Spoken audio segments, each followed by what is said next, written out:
Once it's in your mind, it's infectious. So fight for your life and reject it. You better give me space, I'm protective.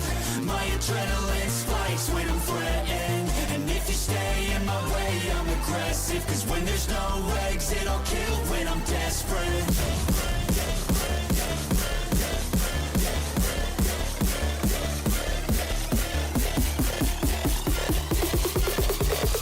When there's no exit, I'll kill when I'm desperate.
Some things aren't meant to be fair.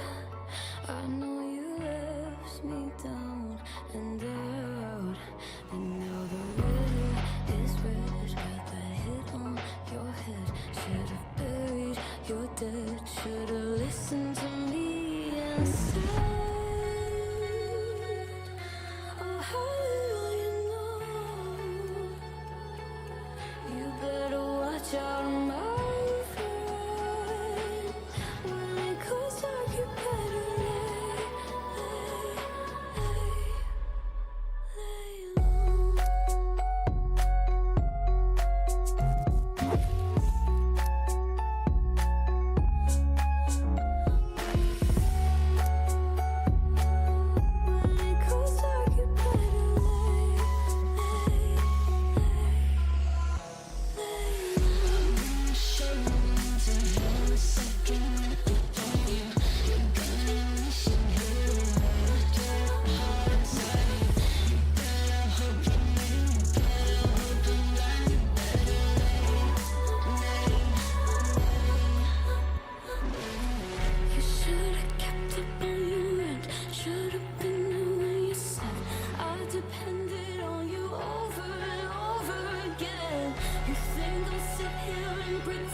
Nothing could have prepared me for the high-stakes heartbreak that surrounds me.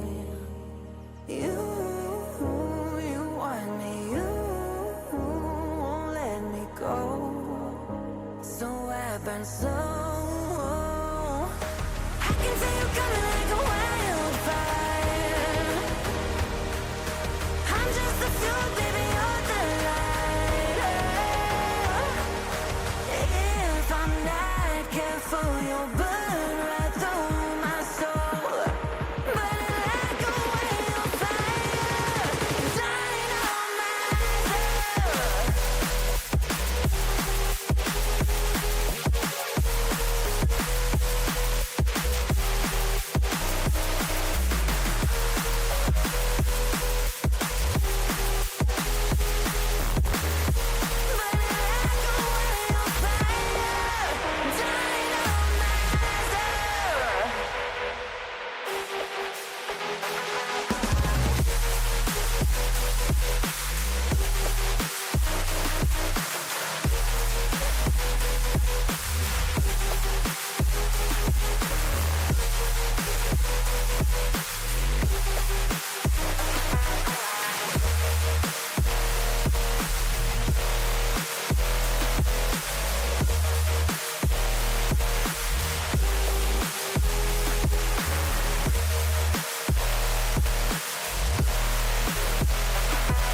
How will I know if I'm ready?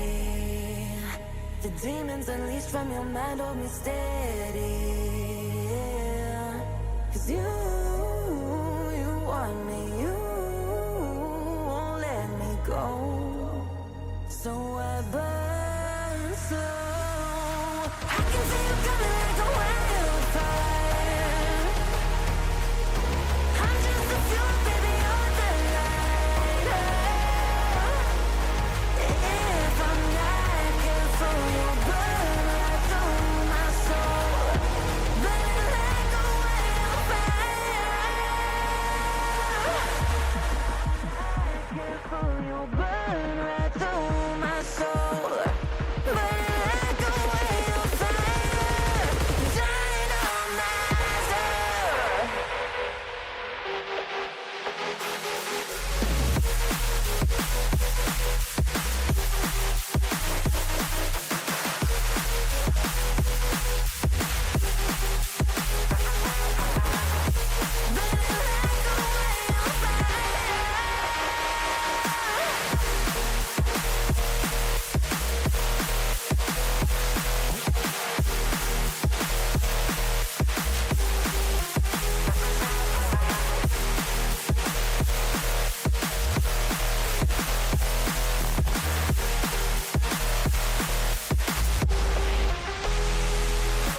I can feel you coming like a wildfire. I'm just the fuel, baby, you're the lighter. If I'm not careful, you'll burn right through my soul. Burning like a wildfire. Dynamite.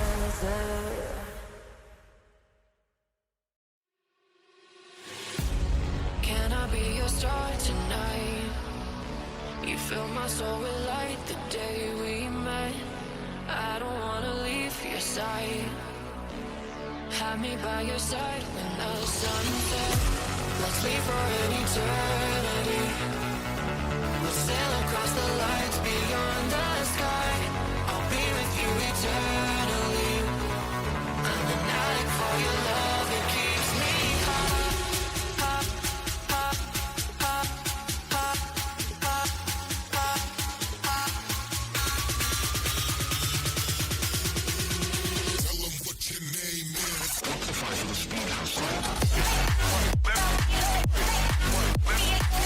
Left and right, left and right, left and right, left and right, go.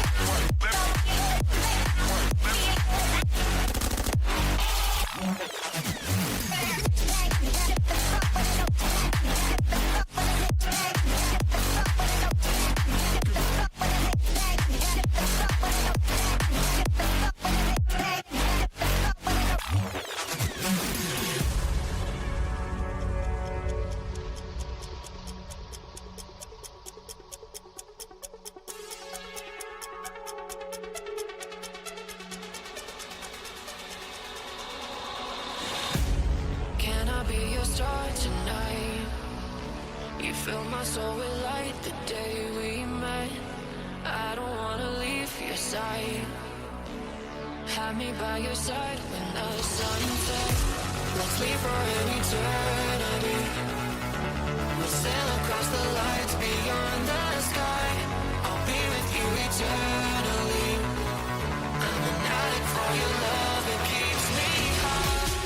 High, high, high, high, high, high, high. Tell them what your name is. Amplify for the speed hustle.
If you catch my drift.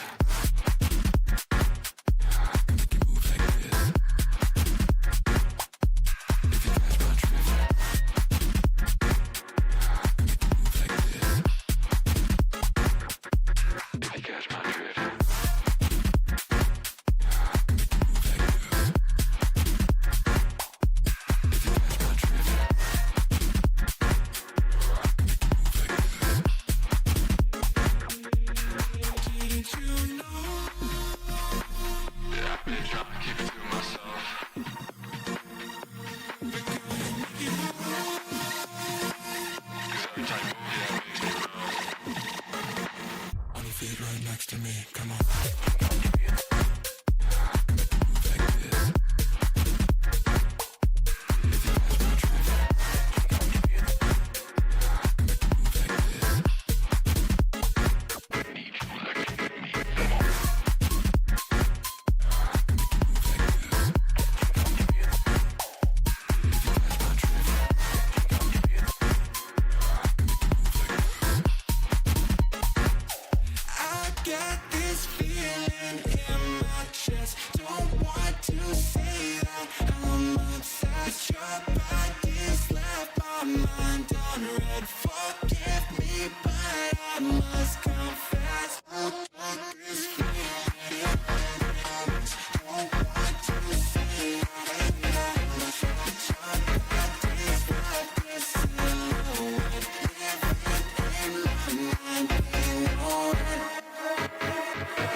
Feet right next to me, come on.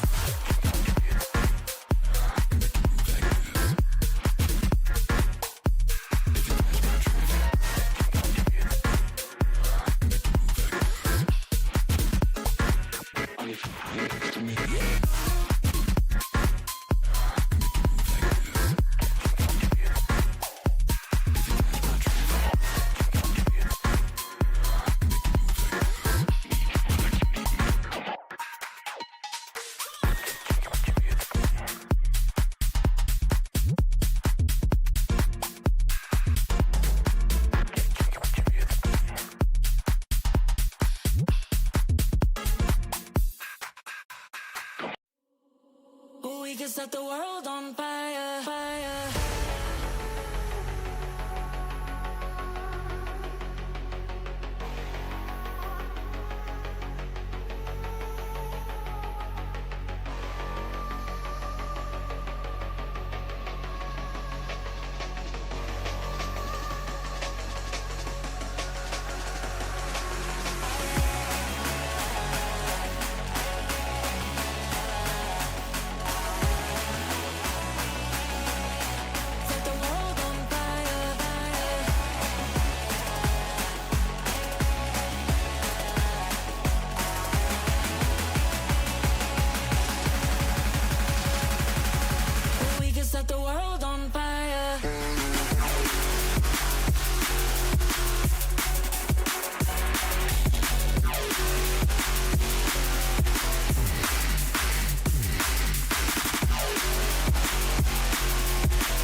Good morning, or evening, afternoon, depending on wherever you live in the globe, and welcome back to more of our Valorant action here as Project Horizon continues our coverage for VCT in the playing stage. It's already heating up. The lower bracket is nearly reaching its conclusion for who's gonna qualify for playoffs, and we're gonna be starting today with what should be the easier matchup of the two. JDG taking on Edward Gaming in a pretty intriguing best of 3. There's still another one, of course, to be had later on in the day, but since we're a little bit behind schedule, let's just get ball rolling a little bit for the game that we have here. EDG, again, like, going to a lower bracket, a shock loss to TEC. They brought into all 3 maps, competitive in all 3 of which, to be fair, if you're gonna give credit to TEC for that one. And JDG is a team that has had a bit of an up and down kind of results, right? They've won against FPX, they lost to AG. I feel like losing to All Gamers was pretty much on the card, but they were losing very close games. They lost 13-11 and a 14-12, so I think that they are going to be pretty threatening in terms of what they're actually going to bring to the server, right? Again, you think about that, another close game against DRG, they won against Trace. The last time that they played against EDG, however, that's where things could perhaps be a little bit problematic. I believe that they were able to win 2-0 last time around. Breeze was one of those maps, funnily enough, in that last veto. It is going to be out again. Summit this time by JDG, perhaps trying to bring things to what you'd say the mud, right? Like a map that not all the teams in the world have the full grasp on. Perhaps will benefit a little bit more JDG's individual level that they have shown at times from players like Crownfisher. And a decider on Sunset, I guess that is going to be pretty okay for EDG. I think they're going to be pretty happy with that. It was either that or Haven. And they've shown that, yes, Haven is a little bit better for the reigning champions. But even then, they'll probably still be rather competitive on either of the two in today's affair. So then the expectation becomes of, well, where things are going to go, right? The Ascend ban is fine. JDG were banning it later down the line in the previous veto, and EDG have really been just having a good time in terms of the map pool. The map pool is pretty, I guess, established right now. But they are very powerful Hombres, and it has been a while since teams allowed them to get there. And that might be a thing that could haunt JDG. But they're one of the teams that actually don't really hate playing the Breeze 100%. But we'll have to just wait and see then how they are going to perform over there. They've played there 4 maps, I assume, and they've only won 1 of those 4. So today has got to be a better day. Only a win against DRG. At least that was their most recent play. But then losses against FPX, Nova, and EDG, all of which competitive. In typical JDG fashion, to be honest, they are always playing to the level of their opposition. Guess we'll have to see more of that here today, if they'll have any chance at making it to the playoffs. Of course, remember, EDG are already qualified for champs anyway. They're not really worried about their road to Shanghai. They're just worried more about their placement and their seeding in the stage, because anything but playoffs will be a massive disappointment for the team.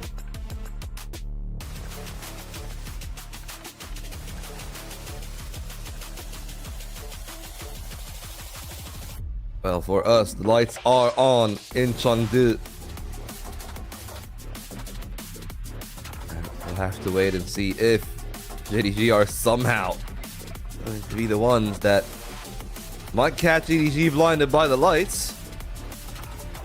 And again, like, for the JDG roster, they're really like, it's very up and down in a weird way, right? Ever since we have seen what was the, I guess, the figure of this JDG team, the brand player in Stu, stepping down after promoting Jill as his protege. Things have been all over the place, right? We've seen good performances and bad performances all over the season. Jill's been doing okay, but really it's been at times Jacoro and Berlin that are the key to this team working or not. The two of them have unfortunately mostly been at the bottom of the scoreboard. And that feature, the 13-0 on the summit against FPX. So them picking that summit might actually be a little bit worrying for me. Like, they got 13-0 not too far ago, so that is a pretty worrying sign. And when I say not too far ago, I mean 5 days ago, by the way. It's not even been a week since then. But hey, if they're happy picking that, then they're happy picking that. And for EDG, they're going to be really happy about everything here. They've got an amazing track record against JDG. And the team is slowly starting to regain confidence. Yesterday, we've seen them fully locked in. None of the usual con shenanigans. None of the usual, like, I guess, mind games that we always see from the JDG team. We'll have to wait and see if perhaps then improvements to be made from how shaky they were last time around, because they were able to win. It never really felt fully out of contest once they got over to the Sunset and the Haven. But on the Ascent, things were really shaky. And we've seen a couple of shaky performances so far in the play-ins. The loss of TEC, the win against Wolves, neither of which are competitive. But hey, for what it's worth, they're probably still really happy about that one, because they're going to be walking into their home turf. Breeze in to start. And you know, when we are talking about that breeze, we can definitely say that EDG have got a standard composition that they always do like to play and have actually consistently played. And for JDG though, they've had 2 iterations. They tried to play in the harbor just like EDG do, but they don't have the KO. It's just a single controller composition, sorry, double controller composition, the double duelist. So no sentinels on that side. It's usually Viper or Harbor or Viper Astra. EDG have been one of the teams that have really been potted in the KO so well. And funnily enough, last time that we were here, I was speaking of how, like, at least on Breeze, I feel like this is probably the best place for GNE, where he's just able to, I guess, live off his best performances, play the game out pretty well. EDG, like, have been a bit shaky on some of the other maps. I believe that they brought that KO over on Ascent. GNE was doing well individually, 17 and 15, 14 assists on the paper, yes. But there were some question marks of some of the more traditional KO plays that we've seen the top teams do. And that is just going to be the intriguing part of this, right? Whether or not they'll actually be able to have some of the more crucial plays. Because when I'm talking about the Ascent, we've seen GNE being super proactive on the 2 mains, super proactive on the site takes, got a lot of good setup, is able to improvise, but he really wasn't able to actually, I guess, help them pop out mid, which is one of the most important KO flashes on Ascent. But hey, I say all that, and they just decide to go against all of it. It's double duelist again. Last time around, Chichu and Smoggy were actually playing the 2 duelists while Kong was on the chamber on Haven. Kong now back to his iconic jet. Smoggy on the secondary duelist, and GNE's the one that is going to be holding controller duty for this one. So I guess intriguing for sure. You're looking at that side, but well, the intrigue doesn't really have to stop here. Of course, at the other side of the composition as well, it's merely a mirror matchup. It's the Omen for one side, Harbor on the other. We'll have to wait and see, I guess, how things are actually going to develop there, because, of course, as I said, it's really all about what Jakuro and Berlin are going to deliver. Autumn on the Viper pretty much is the expected result. And I guess now is the do or die. JDG, much like the rest of the league, really need their win right here. Anything but qualifying to the playoffs ends their year. For EDG, they have the chip off their shoulders, and everybody else still fighting for dear life. Have to wait and see if that life is going to be enough. JDG on what I do assume to be 4 points in the year so far. So definitely not the best result in the world for them. So anything but a win going to mean that they are not here. And I guess, well, somebody is here. I got Madante back on the board. So how you doing, boss? Hello, ladies and gentlemen. Apologies for that small little delay on my side. Internet and such has been shaky, but we are here now, and what we know is not going to be shaky is EDG's performance. Thank you so much for holding down the fort. And now, JDG to try and survive and do what their forefathers in the form of wolves could not do, which is upset EDG and try and take this series from them. Breeze, a good start for EDG, and their performance thus far has been very solid, and Chichu certainly wanting to keep that moving on, but to get taken down so early, at the very least evens up the score and makes this life a little bit easier for JDG, especially if YU is going to be able to land shots like that through the dark cover. Yeah, solid work from him. You know that he's backside, but it's really the hold on mid that is going to be the big problem. Kong being a good enough distraction for Smoggy. That's the second kill found. Back to a 3-on-3. Spike still to be planted. They got them right where they want them on JDG's side, but EDG is trying to punch back. It's going to work out okay with Smoggy and Kong both also low. They need to find perfect duels, and it seems like Berlin is aware of those HP bars. It's double spamming them through the box, and it's the best start for the best team on the pistols. Yeah, I mean, you were talking about trying to find good duels, but, well, whenever you're against players on that low HP, the shots through the box can certainly do the damage, and we were seeing shots both through the boxes in terms of the damage, the wall bangs, but also just that dark cover wall bang as well. That dark cover collateral, very, very solid damage. Because of it, JDG able to take the pistol on EDG's map pick. It's a big deal, and we are getting to see a little bit more of that, of the compositional kind of change up that we've seen previously Vault from EDG. It's nice to be able to see. It's not Chichu on the Phoenix, but Smoggy still running it is interesting enough to witness. And all the damage onto the window. Jay, a very aggressive angle in from the dark cover. A tiny bit of damage done to Gianni. Not going to be enough on its own. Orb tap to try and force out any aggressive positioning here. And speaking of aggressive positioning, the snake bite and the Guardian going to be able to get the damage done. Jay, though, not deterred from this aggression, in Kong highlighting why he maybe should have taken him to join the rest of his team in the defender side spawn, because it's now a 3 versus 2 retake off the back of excellent shooting from Jay Kuro. The shock dart doesn't do the damage, but the player advantage might just be enough here. Nobody has to get this time, it has to get the swing. Unable to do it. Now Chichu with a single lone sheriff. The first shot was good, but the follow-ups just cannot hit their mark. Yeah, round 1 by JDG, but job's done by EDG themselves.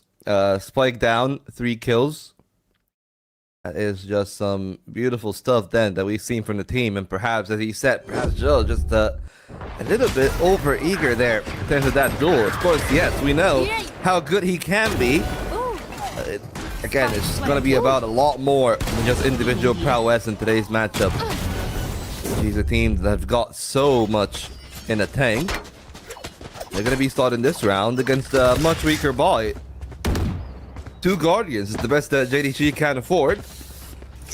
And don't get me wrong, they're great at range, great at breeze, but if they just re-hit B right here for a second time, the only thing that is really going to be stopping them is going to be that one Bucky, and with proper util usage, YU could be logged off of the round. They're just trying to slow down the round a little bit. They burned most of the fuel through the orb. YU still alive on the corner though, and the Bucky could find some damage. That's one and done. Great shooting from Kong, and EDG maintain their superiority over the site. Yeah, that could have went a lot worse. A lot worse for EDG, a lot sooner.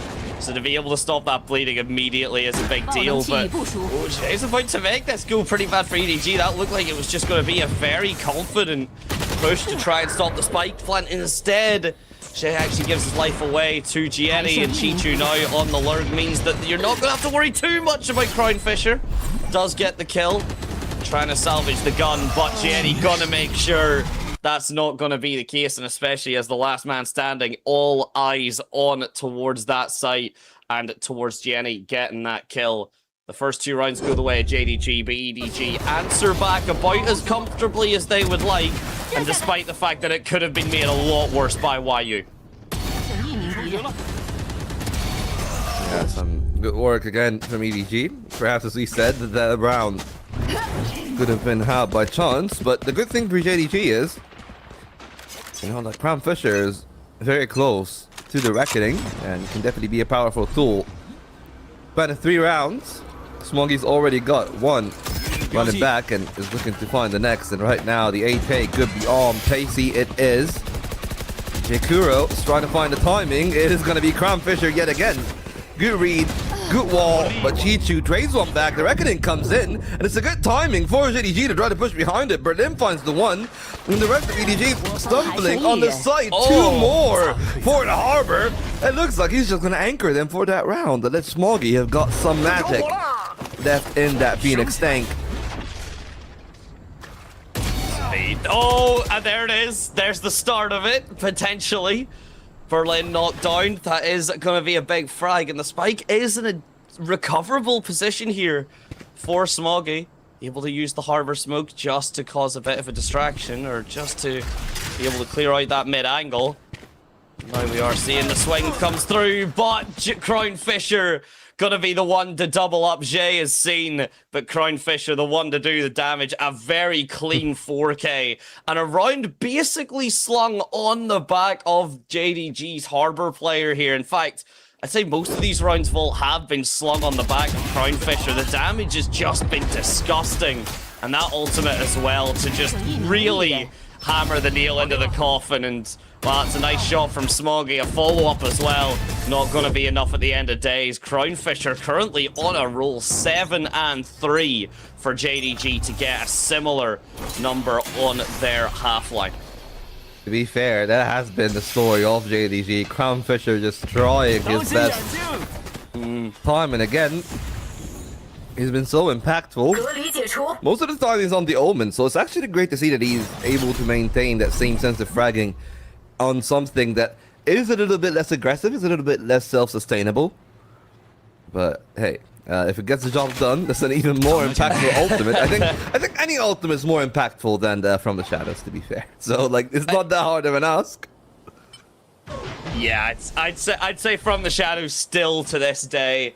It's just the most feast or famine ult. Sometimes you can do the absolute stunning work of it, and sometimes just nothing happens. And well, it's especially a lot harder to make work if you're well, if you're Jenny 7 and only got the classic. But the long range is not going to be a factor. Crown Fisher gets very up close and very personal. Makes it 4th.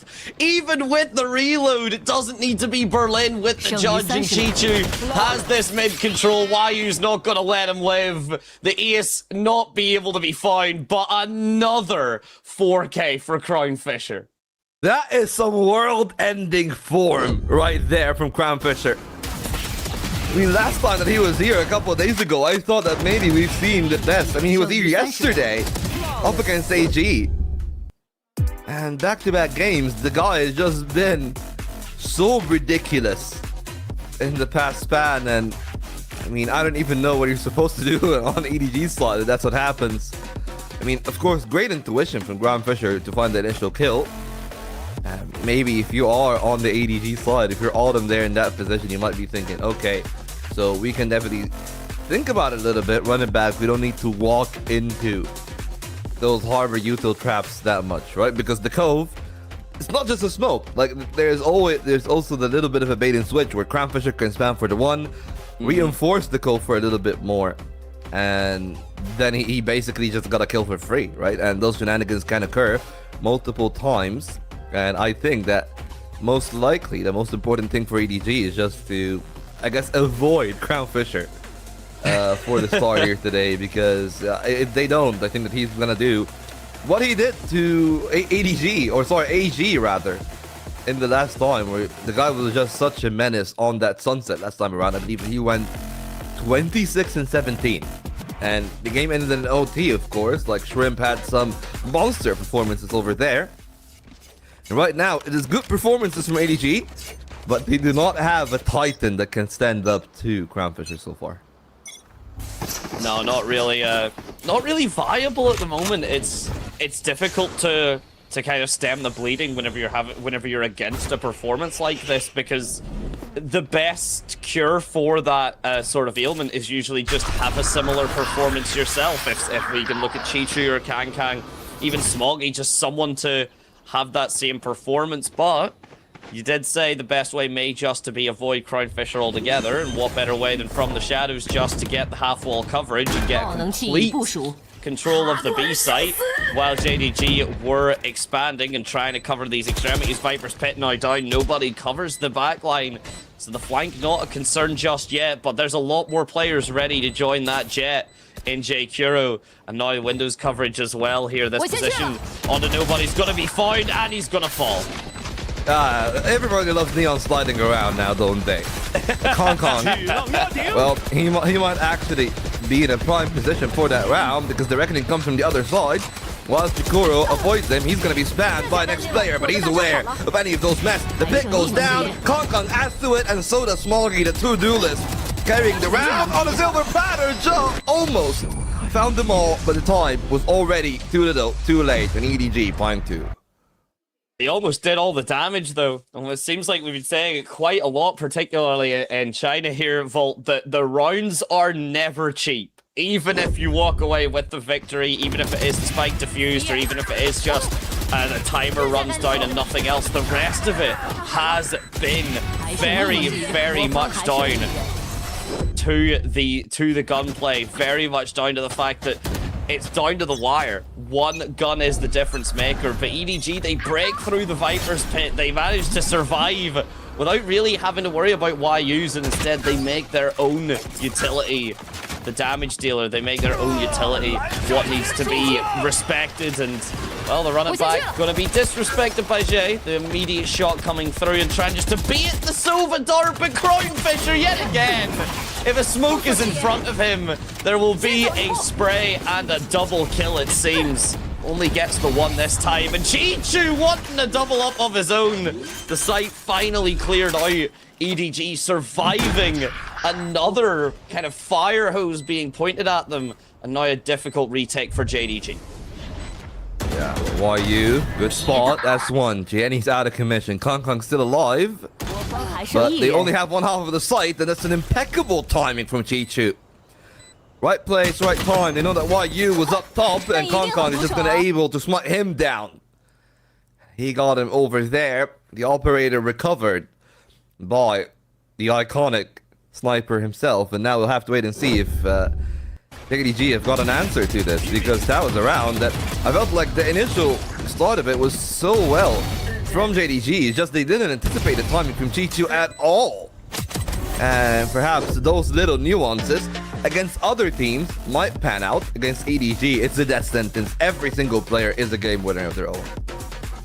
No, absolutely. If timing is not going your way exactly against EDG, and if you're not able to kind of make it go your way, you're going to find yourself suffocating very, very quickly, because EDG, Chichu in particular, and we just seen it from him, but you hit the nail on the head, Vol. It's not just Chichu that can get these really solid timings. It's not Chichu that can get a good swing that walks away on a good kill. It's a lot of these players. It's every single one of them.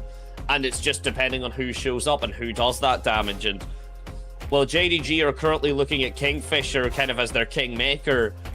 There is a worry of, is that the only player that JDG can really unleash onto this EDG roster? And if EDG can find themselves dealing with that and starting to handle that harbor, because Kingfisher, don't get me wrong, the performance has been phenomenal, but at least 2 of his 4Ks have been because of sprays through smoke and just really excellent pre-fire, and you have to wonder how long can that realistically go on for.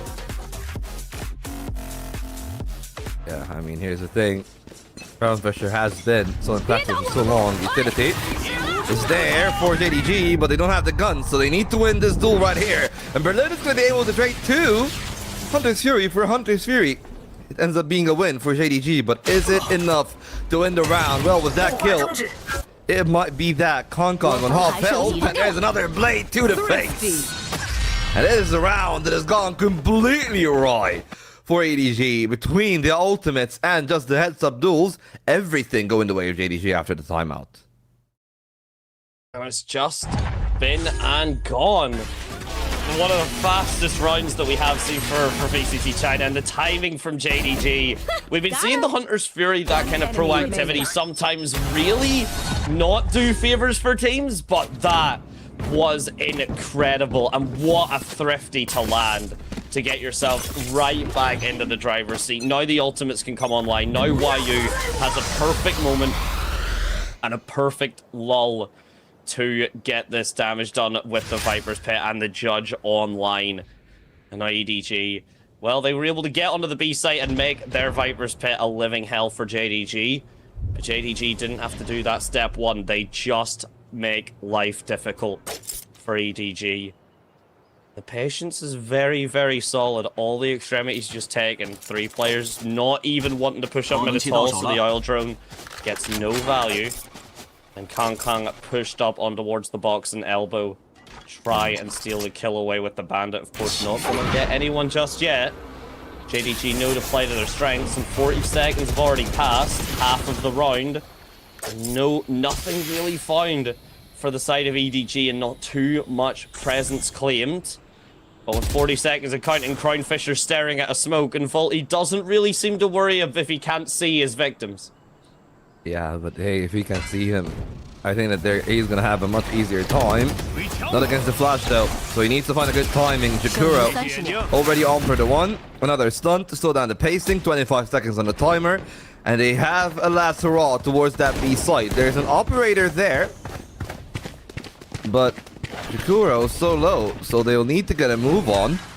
The B side basically got 2, and Hot Hands might be hard on the money. Oh, that could have been a problem.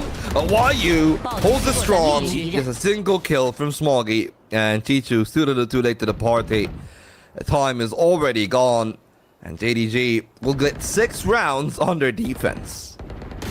Yeah, very, very, very comfortable start for the side of JDG. And I mean, if we're looking at players that usually kind of turn up, right? I mean, Kingfisher, obviously the one for JDG right now, but Chichu not able to get the value that we would typically expect off of him. That's a very, very difficult shot. That, of course, just doesn't quite go the way Kang's way, and JKuro's going to make that an easy punish. The rest of these shots, though, looking very, very confident from the side of JDG, and, well, already with the half at least equalized, being this is EDG's map pick, of course, as well.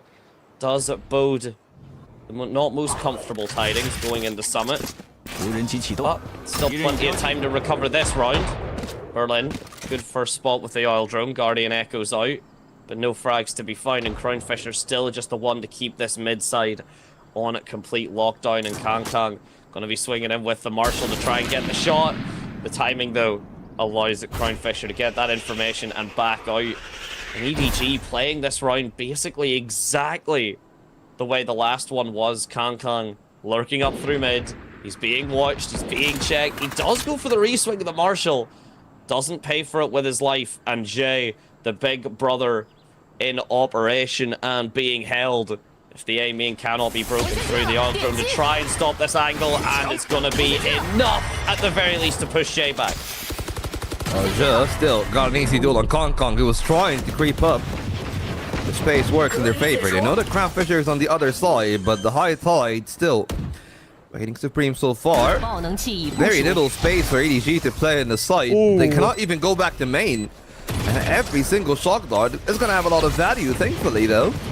Able to avoid the fire. Crownfisher now really in the thick of it. Any timing from Chichu could be devastating for the round. But that's 3 coming in from JDG. All 4 in impeccable fashion. They decimate EDG, and at the very least, they win this defense. Yeah, it's a very, very solid swing into the default setup. The double up of one angle being held towards A main, making sure that I forget who it was that was positioned up. We will just see it in a moment. But making sure that that angle gets 0-0 value, because we've seen it time and time again where the retake's going through, we see the re-swing into like the default position and no one is holding A main. We've seen that Chichu players in that position easily can steal a single, a double, even a triple kill because everyone's just staring at the spike. Everyone that's kind of pushing in from the defense side is just too tunnel visioned on that single angle. The JDG a little bit more storied in their response and a little bit less respectful. They're not going to fall for that as easy. And Berlin just with the taps through. Crown Fisher's already done his damage through the smoke, but he wants to add himself as well. And YU to double it up. Okay, Crown Fisher. Well, he seems to still be on a bit of a heater, but Diety, well, we've seen him clutch plenty on this breeze, usually on the KO. Now on the Omen is going to be shut down. It's 8 rounds on the board for JDG, and well, things definitely are panning out so well for JDG, and maybe the switch up in the composition is just going to be the thing that will haunt Edward Gaming here. No KO and apparently very little success without the Harvard KO composition.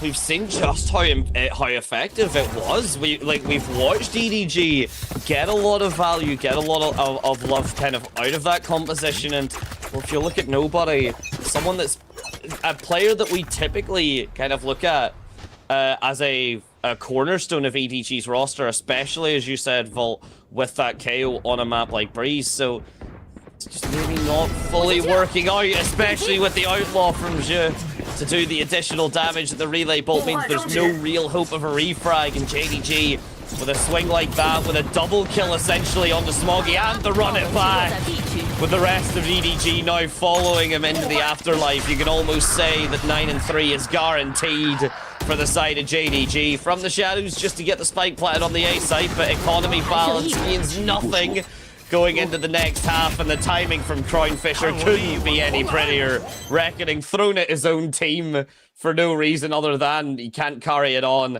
and a 9-3 end for JDG. An experiment gone wrong for one side is a blessing for JDG. 9 rounds on the defense, and most likely they could close it off pretty quickly. It all comes down to the pistol. And again, if you've missed it, JDG is the best team in VCT on pistols. So, scary proposition then for EDG, because they lose the pistol. They go down 11-3, and I don't know if there's even a way back for them on that one. At least they're not going to be too bad on the summit. But again, they have been doing a lot of experimentation, and unfortunately for them, perhaps, it hasn't really worked out so well. This is going to be their first summit that we actually see. So I'm really intrigued in what they're going to display once we go over there on the EDG side, but it'll need to be something better than this, because I understand, of course, last time around when they were playing, they said against Wolves that they're trying out different compositions. They need to get some reps on the stage. They're already qualified for champs, so that's what they are trying to do. But in here, it's not really working out at all, and whatever they initially had worked out a lot better. But the good thing is, they can still see EDG are in good spirits. It's like they trust in their individual level, they trust in what they can deliver, and maybe not as much here. But if they come back from 93 on this Breeze in particular, I think that the mental is just gonna boom for JDG, and they're one of the teams that can unfortunately spiral away a little bit. We've seen the 13-0, the infamous 13-0 against FPX. That was just the entire team really spiraling out of control. Like, even Crown Fisher was perhaps one of the more impacted players today, just like he did last time around against All Gamers.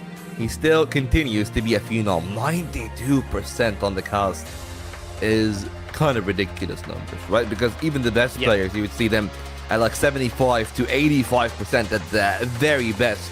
95 is just some ridiculous stuff, to be fair. Like, well, I can't, man. Like, what is this? Because it's crazy as well to have the 90% cast. Because, I mean, currently, Crown Fisher at 16 kills with only 13 rounds in. You know, he's getting, like, at least a kill a round. But we'll see if the consistency is going to be the name of the game here. The second pistol comes out at JDG. Very, very good at it typically. And so far, Zhe with the first damage to be done. But Smoggy playing off the hot hands beautifully. Kang needs no similar utility. He's just rocking the Sheriff. But Crown Fisher still showing that the warmth that heat up wasn't just a half specific, that he is going to play like this for the entirety of this map. Speaking of the map, the mini-map now falls. Crownfisher unsure where the last two players of Chichu and Nobody are gonna be, but he's got the timing right here. The rotate has came through, and an empty A site will be there for the spike planted situation once it comes through. Yeah, and it is just going to be Crownfisher then getting that pawn quickly. As they say, heavy is the crown. And let's see if Crownfisher can deliver what he asked on. He asked to defend that A site. Dear old friend, the minimap is back. Thank you so much, whoever is over there at Hero. And, well, he's got a good timing. He's not going to be playing off bridge, so he's going to have to let them pass initially. But he's closing in on the side. Good timing then for Crownfisher. To perhaps sneak away an unsuspecting initial kill, and he does! Nobody's out of commission. Not spotted. Now on the second tag he is. Chichu sticks the half, gets off. Crownfisher in 29. Needs to find it clean. This time Chichu sticks it, but it's too little, too late. From an ace to a 4K, and it's double digits for JDG. Look, no man was very much touted as Mr. 3K, but Crownfisher is certainly on, or making a case to become Mr. 4K in this round. This is insane. Such a performance from Smoggy and Cat here on the main, and it doesn't matter. A 1 versus 4 from Crownfisher, and he manages to seal the deal. JDG's pistol win rate does not get any lower this day, and the chances of EDG taking Breeze, I believe, have just plummeted through the floor vaults. Yeah, I think it might be game over. EDG. Well, at least they're investing into this round a little bit. They've depended on Small Gate, Sheriff on Chichu, Marshall on Kong Kong, but again, like, unfortunately, and we've seen this from a couple of teams before. There are teams that are like, oh, you know what, we've already qualified, we might as well try to have fun, and then they get wrecked. Fnatic, hello. Well, not to be the dead horse, I guess, is the thing that I should be saying whenever we're speaking about Fnatic, but over here, though, life still in this EDG camp. They've done so well with Smoggy on the harbor here on A main. Now, though, trying to play the line itself, Berlin shuts down Smoggy, and despite the perfect reveal, and really a 3-man setup, it just gets basically manhandled by the other side. JDG are so happy playing to their pace, but Chichu and Kong Kong, perhaps the two worst players to have against you in a clutch. They got the game sense of dreams, and while you spot the one Kong Kong with the no-scope, but he's not gonna happen twice. It is just one, and it's 11 on the board for JDG, nearly now within touching distance of the game. It's gonna be one gun round, and that's it.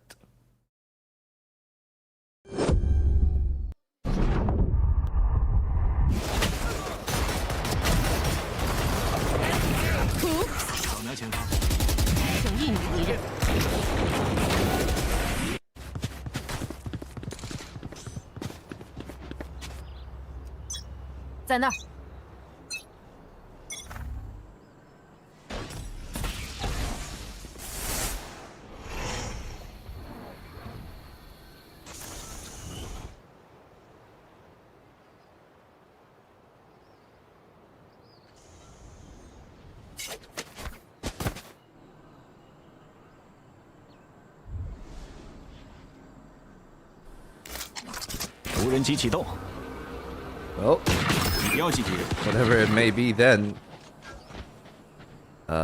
could be pretty fun case for JDG. I think that they're going to be really happy with the kind of game that they've played. EDG, though, I think this is enough of experimentation, right? Like, okay, guys, we tried one back comp, didn't work out. Let's go back to what we know and love, and of course, the Summit being a match with unknown could definitely work in the factor of EDG as well. But it also could work against them because they don't have reps on the map at all. And again, Yutul used, but the Yutul trap to escape from the other side. Smoggy! Oh, taking the page out of the king. 3 kills through the smoke. And Crownfisher still got the former Squire now trying to be his knight. Ja and the Harbor together trying to combine. No timing at mid. Kong though pretty close up. Ja needs to find that duel. He's walking in. They line up for Kong, and it's gonna be 4 on the board. Yeah, that was just the way that rounded went, and the fact that it was on the B main as well. I started to get flashbacks, and I noticed that Kingfisher was alive, and I went, we are not going to see the exact same way that this rounded went. This is adorable. This is insane. Yeah, look at this adjustment. And that third kill in particular from Smoggy, insanity. But this time, him and Kang do the damage, and more importantly, JDG, no lifeline in Crown Fisher, but there's still 7 rounds to equalize, 8 to bring to OT, without JDG getting a single off the back of that, and Crown Fisher has already got Reckoning in his sights, can already cut off such a huge sight line for JDG's execute here. It's all down to this initial engagement. It's all down potentially to if Kang gets spotted here, but the oil drone gonna get dealt with before he gets spotted out, going to get shot down before he gets seen, and that could be what gets EDG the beginning of their 5th round. But JDG are so concerned about this. They're so aware that this mid presence could be a factor. And the A main fight begins. The oil drone just to get that value, get that information, and JDG have been found out. But if they are, why aren't they? Okay, I understand maybe they don't want to walk into a triple crossfire, right? Kong up close, a player in tunnels, a player at the door. So that's why maybe they don't really want to run into that. But well, right now EDG given a confident retake, to be fair, right? They got 3 players in backside. Jenny opens for 1 and drops off Orange. Still maintaining that backside superiority is the long flank from Kong, but JDG closing in on the side. Jakuro trying to find the timing between him and Ja. That's the Phoenix out, and also no more Chichu. Timing needs to be found for EDG, and nobody's the only one to find a kill. Kong then, very late in the round, couldn't find the right timing. They're all evading his line of fire. 2 from Ja, who's aware of where Kong can be. He shuts him down, and Kong needs to run his way towards the spike. Drops the gun, goes to the Blade Storm, tries to stick it down. He could go for the full-on stick. He tries to go for the other one, but the right click is gonna be enough. EDG is still alive in this game, and Kong saves them yet again. I don't think I've ever seen a right click with the Blade Storm at that range and work. I do not think I've seen such damage done, and this looked like it was JDG's. This everything here, this double kill. But Kong just managing to get the timing perfectly against the Neon. He heard what you said earlier, Volt. We do love to see Neons dancing around and sliding around. But this man in particular, Kong, apparently does not like to see it. Puts a stop to Zhu's antics and so far keeps EDG in this map. Well, might not be in this map for too long if they do not respect JDG. It seems like they've given them the right setup. Okay, Crownfisher found the one. Just deleted by Gianni. Well, that's a flight swatter that we've seen. And I think that JDG will feel that they were done, unfortunately, like hardly done in that round, because they were supposed to be a lot more additive sliding Neon. Jenny said no, enough is enough. Jenny wanted to put a stop to all of this, and what a transfer with a Vandal as well. Phantom, you could expect that, but that was a Vandal that had been done, and despite the fact that JDG are the ones on 11 and 6, are the ones up 11 and 6, EDG have managed to force the timeout from JDG. They've managed to potentially make them really sweat and really work for this in Volt. I mean, when it's 11 and 3, that's kind of one moment where you go, okay, maybe the game's just over. But 11 and 6 is a different scoreline. 11 and 6 is possible. It's not probable.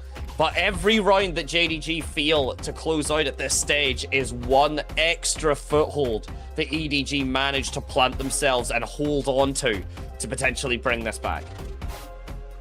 Yeah, I mean, still definitely a tightrope and a half. Let's say it that way. 11 rounds on the board for JDG.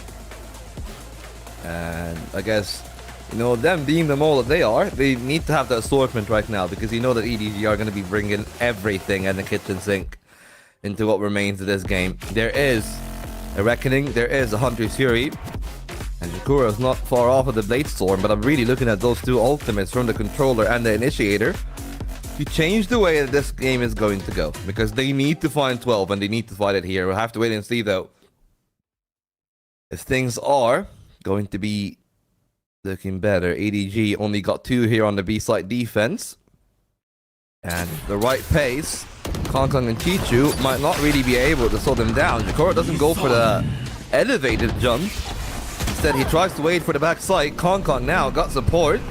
Yanni is already ulted in, and they could pivot out of the site, but it might be too late. There's a Hunter's Fury coming in. Not a kill. Only a single tag on Berlin. That's what they're gonna get for it. And Ja on the other side has already found an opener on the A side. It's a longer rotation though. There's a Kong at the mid doors that can be a menace if they're not careful. Oh, and dancing around the cove, using the high gear just to make sure that he can keep this presence into orange, but he is getting sandwiched. And Kong is going to be able to find Zhou off the back of it. But a decent bit of timing has already been killed down. The Reckoning as well, just to buy that little bit of extra time. Kong, despite being able to survive the timing, doesn't survive the barrel from JQdo. And as the kills gather for JDG, there's still that Hunter's Fury online for Berlin. Chichu and Nobody having to look at each other, deciding to go just for the save. But that means playing towards 6 overtimes. And Volt, the way EDG are playing with the comp changes and such, they have a timeout remaining. But something tells me, with the attitude they're currently displaying, they might not even go to use it. Yeah, I mean, did you see the halftime break? I mean, okay. This is like probably something that's a little bit all over the place, right? But again, back to EMEA, my good old home region. I believe that it was Kakuka that was speaking on Plat Chat, and she was saying, like, when GX were playing in their own game in the play-ins, that, like, the coach was so loud to the point that they could hear him from the main desk. And I think that I've seen a very similar thing right now from Autumn. Definitely not happy about that performance from EDG. But only half the rounds of their opposition, very uncharacteristic breeze, but also not really the kind of comp that they've ever played. And I have a feeling that they might not play it for much longer. Not only is Clownfisher on an absolute heater, nearly with 30 kills in 19 rounds, but you look at the rest of EDG, they are just completely lost in the sauce right now. Yeah, they really just don't look to be getting anything for them. Smoggy and Kong, you know, players that you can usually look towards just having standout performances, even if like EDG are kind of performing a little bit more middling than you'd expect. But right now, not to be the case. Chichu, much the same player that you would expect to have such high hopes for, but JDG are handling this well, and with the spike about to get planted, with the Hunter's Fury still online from Berlin, and with the numbers advantage for JDG up by 2, this retake is near impossible. 3 more to remain. A cove that is the initial denial still could be strengthened. Trying to deny anything from the other side. There's a flash miss. Jakura good for one more, and Hunter Fury comes in. Jetty's nothing but cannon fodder to the Jet. And JDG emerged victorious 13-6. And what is a shock to many, but I guess nothing was more shocking than that composition from EDG. They're walking out, still heads held up high, but they will need to make sure to bring their A game on the summit if there's anything to be expected out of them in this best of 3. Yeah, this damage here from JDG, like, definitely the setup with the Blade Storm, the Hunter's Fury, the damage just very, very clean. And it didn't look competitive at all, to be honest, Volt, which kind of breaks my heart, because it's very rare that we say that when EDG are on the server, but JDG just making Breeze look one on their own. I mean, again, it has to come back to, I guess, what we've seen from the game against Wolves, right? That's the game that I'm keeping my eyes on, where EDG were saying, hey, like we tried a different composition, didn't really pan out too well on the Ascent. We're still happy experimenting. We're still happy trying new things, and at least the Haven worked out really well. Right, the double duelist chamber, that composition apparently was just it allowed Chichu to reign supreme on the Haven, but that's not what we're gonna see here today. Still to see a summit, but it's one of those maps that can definitely allow a lot of individual freedom that they'll need to use well, because I think that if they're not able to slow down Crown Fisher and his pacing and allow JDG to maintain momentum, everything can go awry to their side. And well, I mean, we've seen things go right. Let's see how they went right, as very shortly we'll be going to the voice comms. 40秒，准备打包点。把雷包准备打舰体啊 ！OK， 打完舰之后花志强，你先架好基地。我打 A 首先，或者打舰，打不了，不，前点接，给 A 了，要夹 A 了，夹了，中死了一个摸的，他能摸 A 的，全 B 啊！地带没了，全闪光，我看不了滴滴，我知道，我在看，夹 B，看到了，摸黑了行吗？李瑶，看到了，我走了，你这边对吧？来手能上，B 来了，两个，我给帮你烟，来了，我们拖时间，我给你帮你烟了，滴死了。 他摸一个，保命，兄弟们，在哪？保命不知道，没搂够，没我们家吧，行，好接，兄弟们，保命，等一下，我架一下我们家。哎呦，真没给到这，真没给到，我操，掉到这里。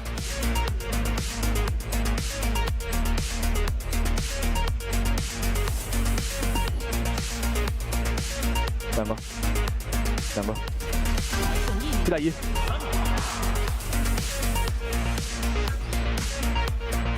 强不没了，时间。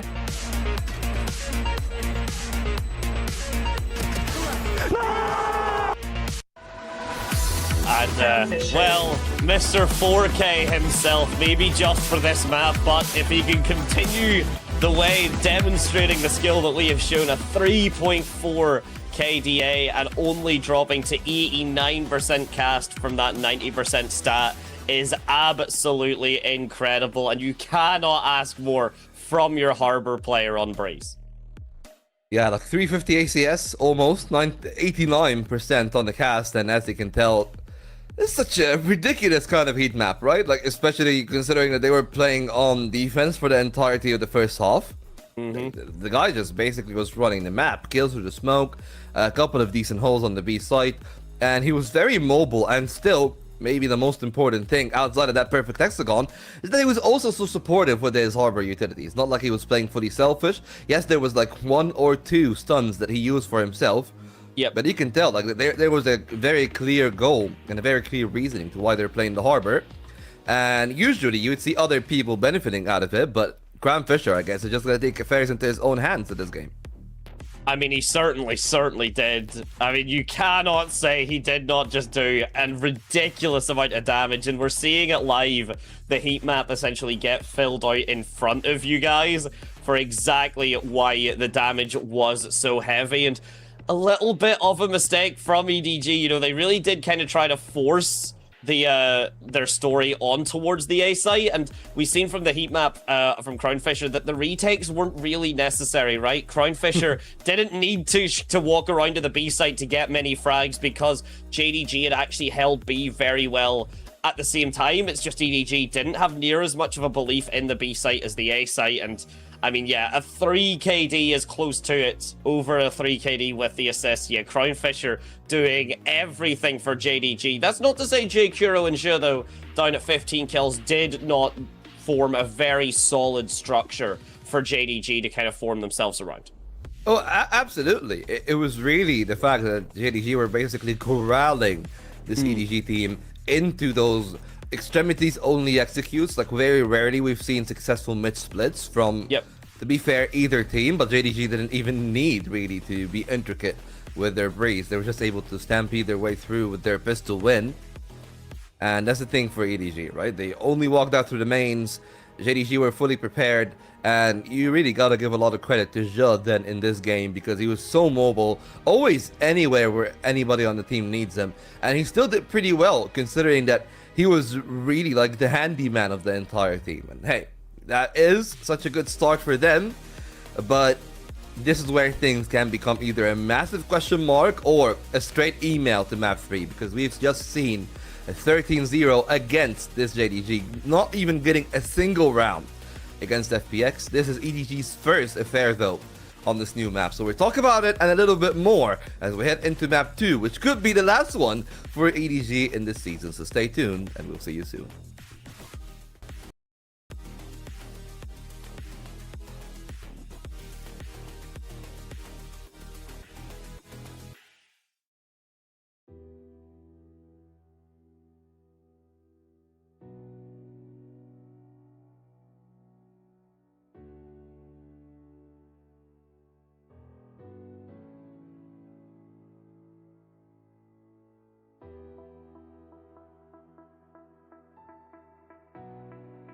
Any second now. Any second now. Ladies and gentlemen, we'll see you after this. Any second. Catch me before the fall. Without you, I'm terrified. Without you here by my side,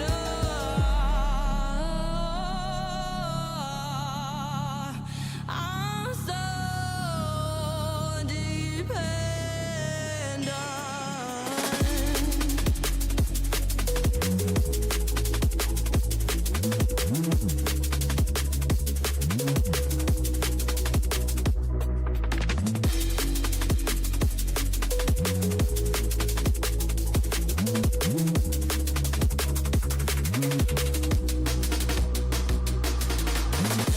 I've been choking on emotions.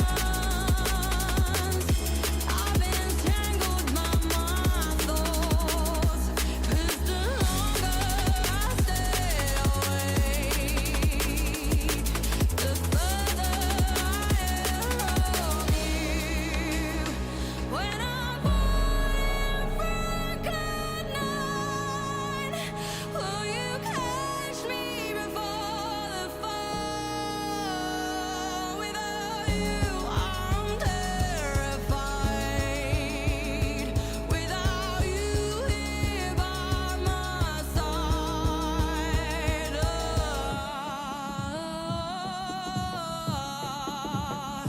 I'm so dependent.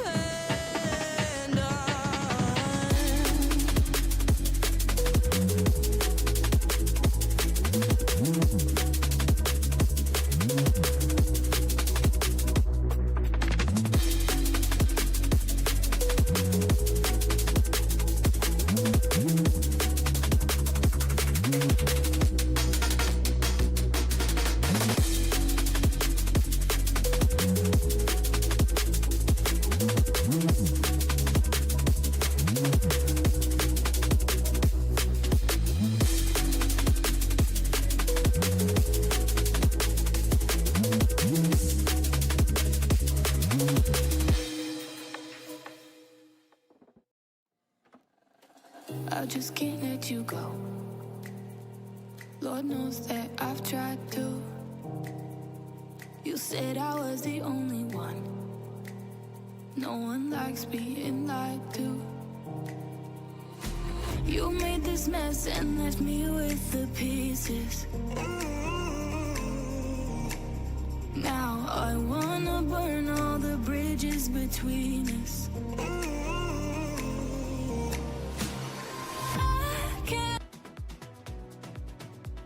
And welcoming you back, ladies and gentlemen, everyone in between. We've already got the agent select up, and Kang is on the Yoru. This is the first time EDG have tread foot on Summit, and clearly they have some ideas of how this map should be run up. JDG, of course, is their map pick, and the composition looking a lot more solid, of course. Joining me once again, the ever lovely Volt, and it doesn't look like we're wasting any time getting into this map too. Yeah, but well, for JDG though, of course, as we've said, the composition is going to be a little bit important. But I'm gonna be looking at EDG and what they're actually be bringing up here. I think that we only got a snapshot of that. So I got the composition on my left side. I do see EDG bringing in the Viper and the Omen. I've seen very good success out of Viper players here on this summit. I feel like it really plays very similarly to the way that you play the Viper on a Breeze, right? Like an initial powerful line, you can maybe create division on the map, try to slow down some of those duels, especially if you're planning on splitting through either of the two links, which is so important for the attack side. Well, you know, speaking of importance, you gotta remember, I do believe that this is 1-for-1. The exact same composition that went down 13-0 against FPX. So maybe EDG will have some of that same magic, or maybe JDG have learned from the lesson. Well, whichever it is, we're gonna find out very shortly. Kong thinking about initial tricky flash play. Not gonna be the case to start, but they're gonna try to swing out. The gate crash already there for the Yoru, but that means that Gianni is pretty much dead to rights. They trade 2 though, thanks to Nobody and Smoggy finding some value on the other side. And on the main, Kong swings in. 3 kills to their name. They just need to be very wary because now there are 2 traded back. And Graham Fisher still pretty healthy. Berlin able to put the spike down, and with a Prowler to his name, can definitely try to slow down the pacing a little bit more. But Graham Fisher playing so far ahead, trying to sneak in a kill, brought Chichu down to his knees, but now he too knows that he's left in an awkward spot. The Prowler isolates the 1v1. Berlin somehow finds Chichu, and now it's the 1-on-2, and a double swing is going to be enough. JDG start in their winning ways once more. It's a very scary prospect when EDG are letting players swing out like that into what is essentially a 1v3. And yes, okay, you've caught the Neon out. That's completely understandable. That happens. But the rest of this should have been a pretty easy first kill. And instead, Berlin gets to fight a 2v1. And Smoggy's not in a good enough position to get back into the fight to try and support his team. So it's a good double up from Smoggy. And good support from Nobody and Kong, but JDG just doing a little bit better. And speaking of doing it a little bit better, the cross from Smoggy, incredible work.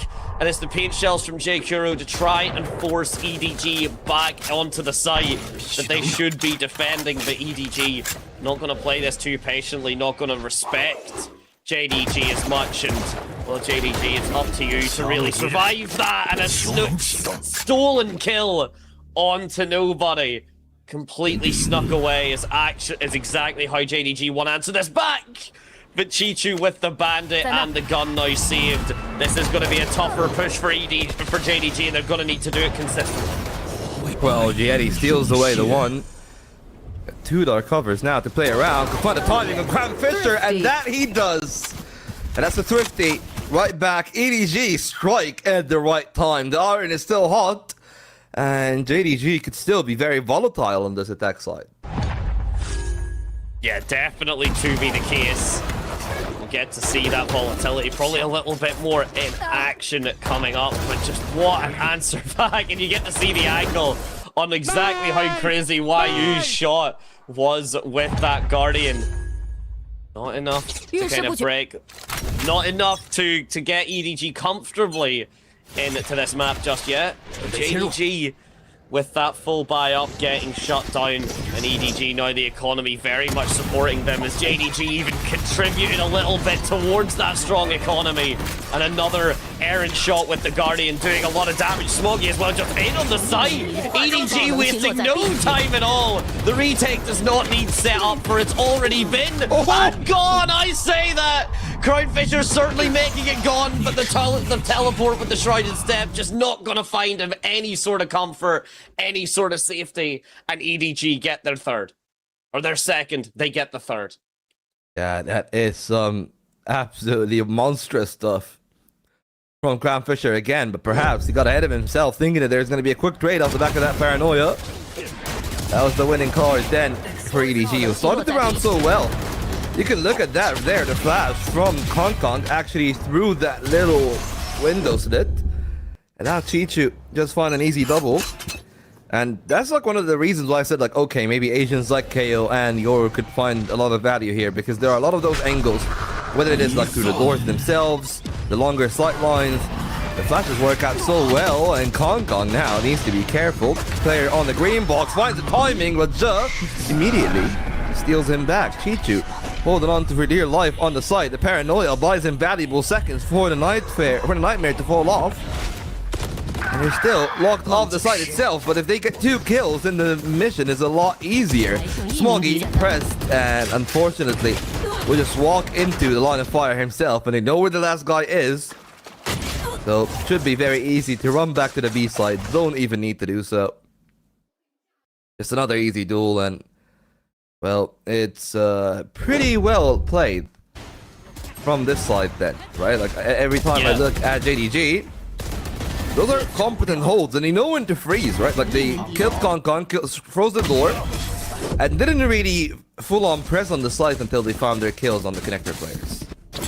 No, there's a very decisive play coming out of JDG right now, and it's not just kind of one aspect of it, right? It is, as you said, like they know exactly how long the gunfights need to last. They're ending them very, very decisively as well. They're not sitting in gunfights that are a couple of errant miss shots and, you know, a couple of body shots that you would maybe want to get tightened up. JDG, it's very much been quick headshots, quick damage, and quick shutdown. And, well, we might see that come through again. The overdrive just to force YU in towards this site, in towards this spawn. But it's not just him in his own. There's a Cypher trip as well. But the overdrive's been completely survived. Smoggy gets no value out of what is such a good ultimate for converting thrifties. And now EDG very much on the back foot. A lone Yoru player on this A site. A lot of band control, but this is all a fake Volt. It's all just to gain this B site control, and that's exactly what JDG are about to gain. Oh, wait, EDG. What we say? They're walking back, but nobody gets immediately deleted. Kong kind of needs to find a kill, but unfortunately, I think that he might be getting punished. Oh no! Oh, Ja! Okay. It's fine, he got it. A little bit of a scare. Let's just put it that way, but JDG making sure that this round is then very simplified as they clear also the Chichu from that link. And nothing really left for EDG in this round. 2 pistols is all that they have, so they might as well. Moggy knows where YU is. He doesn't have a slide, so it's going to be so easy for the Cypher to just pick off the pace. And while we have seen a lot of good play from GNE, again, maybe a bit too much to ask out of anyone. But another kill here wouldn't do them any harm. But it's only going to be the one. A single casualty. 3 rounds for JDG. And a bit of worry is starting to accrue in me. As we are reaching the point where it's going to be that vicious cycle of like buy, save, buy. Yeah. And even the buys aren't really looking that optimistic from EDG. No, they're not really looking... I'm not convinced. It's probably the nicest way to put it right now. And, well, at the very least, EDG don't seem particularly convinced either.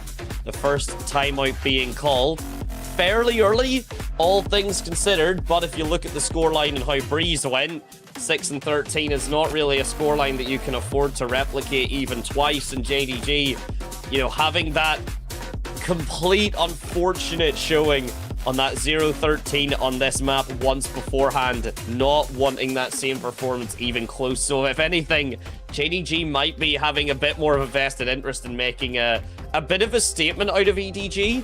Probably the nicest way to put it, and just to show that not only was that a kind of one-off, that we can have a much more confident showing against what is typically all love to FPX. EDG, I think, considered by a lot of people typically to be a stronger team than the opposition in FPX. So the fact that JDG could have a performance against that team, come in against EDG, and maybe walk away with Summit would be such a comfortable statement for them, and one that would be an excellent boost going into the rest of the play-ins and playoffs. If they make it that far. Yeah, but here's the thing though. You know, we're talking about that. EDG, you've got to remember they've never finished anything less than 4th. So I think for True. them, this is going to be a massive underperformance, and they just need to win this best of 3, by the way, and they make it to playoffs. They're just going to be seeding for whoever wins, and whoever wins off the next best of 3 between DRG and Trace. But, well, all cases aside, though, JDG so far playing a concise game. Kong deleted by YU, and that's going to allow those mid players to accelerate because they're going to get so much information from the neural theft.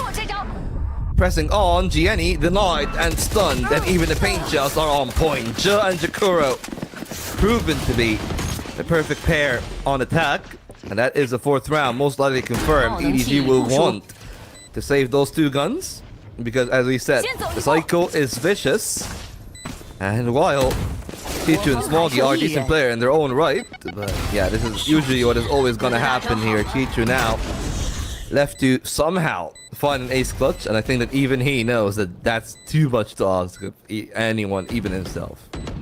Yeah, indeed. If he gets this kill on the Jeu, it was a big if, but suddenly he only had an operator and 2 other gun barrels staring him down. It's a lot nicer than an operator and 3 other gun barrels, but it's not enough at the end. And we get to see what opened up this round here. That shot from YU, and then this B main, or this mid push from J Kuro and Jeu.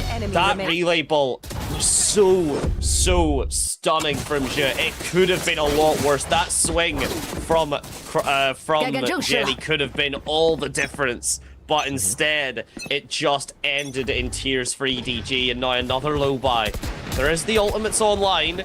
Kong actually could pick up the judge from Smoggy and do something cheeky with the dimensional drift, but this is a very, very nerfed Yoru, as I'm sure I don't have to explain it to everyone, so Kong... A little bit buffed, though. Like, it's actually...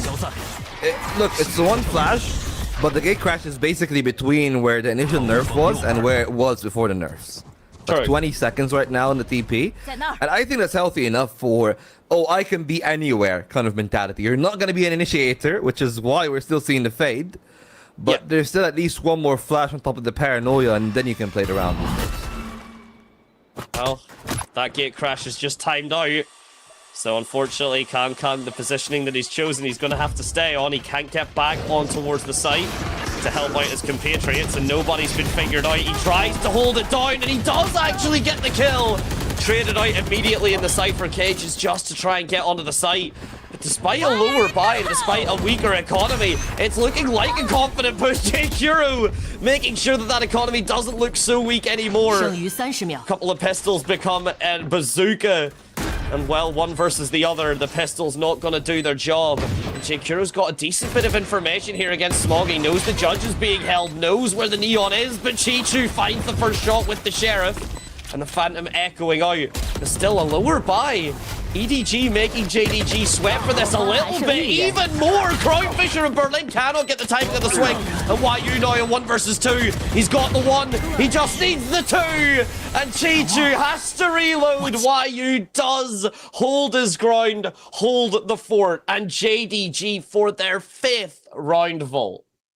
So stressful, considering how weak of a buy it was for EDG. It was only a judge.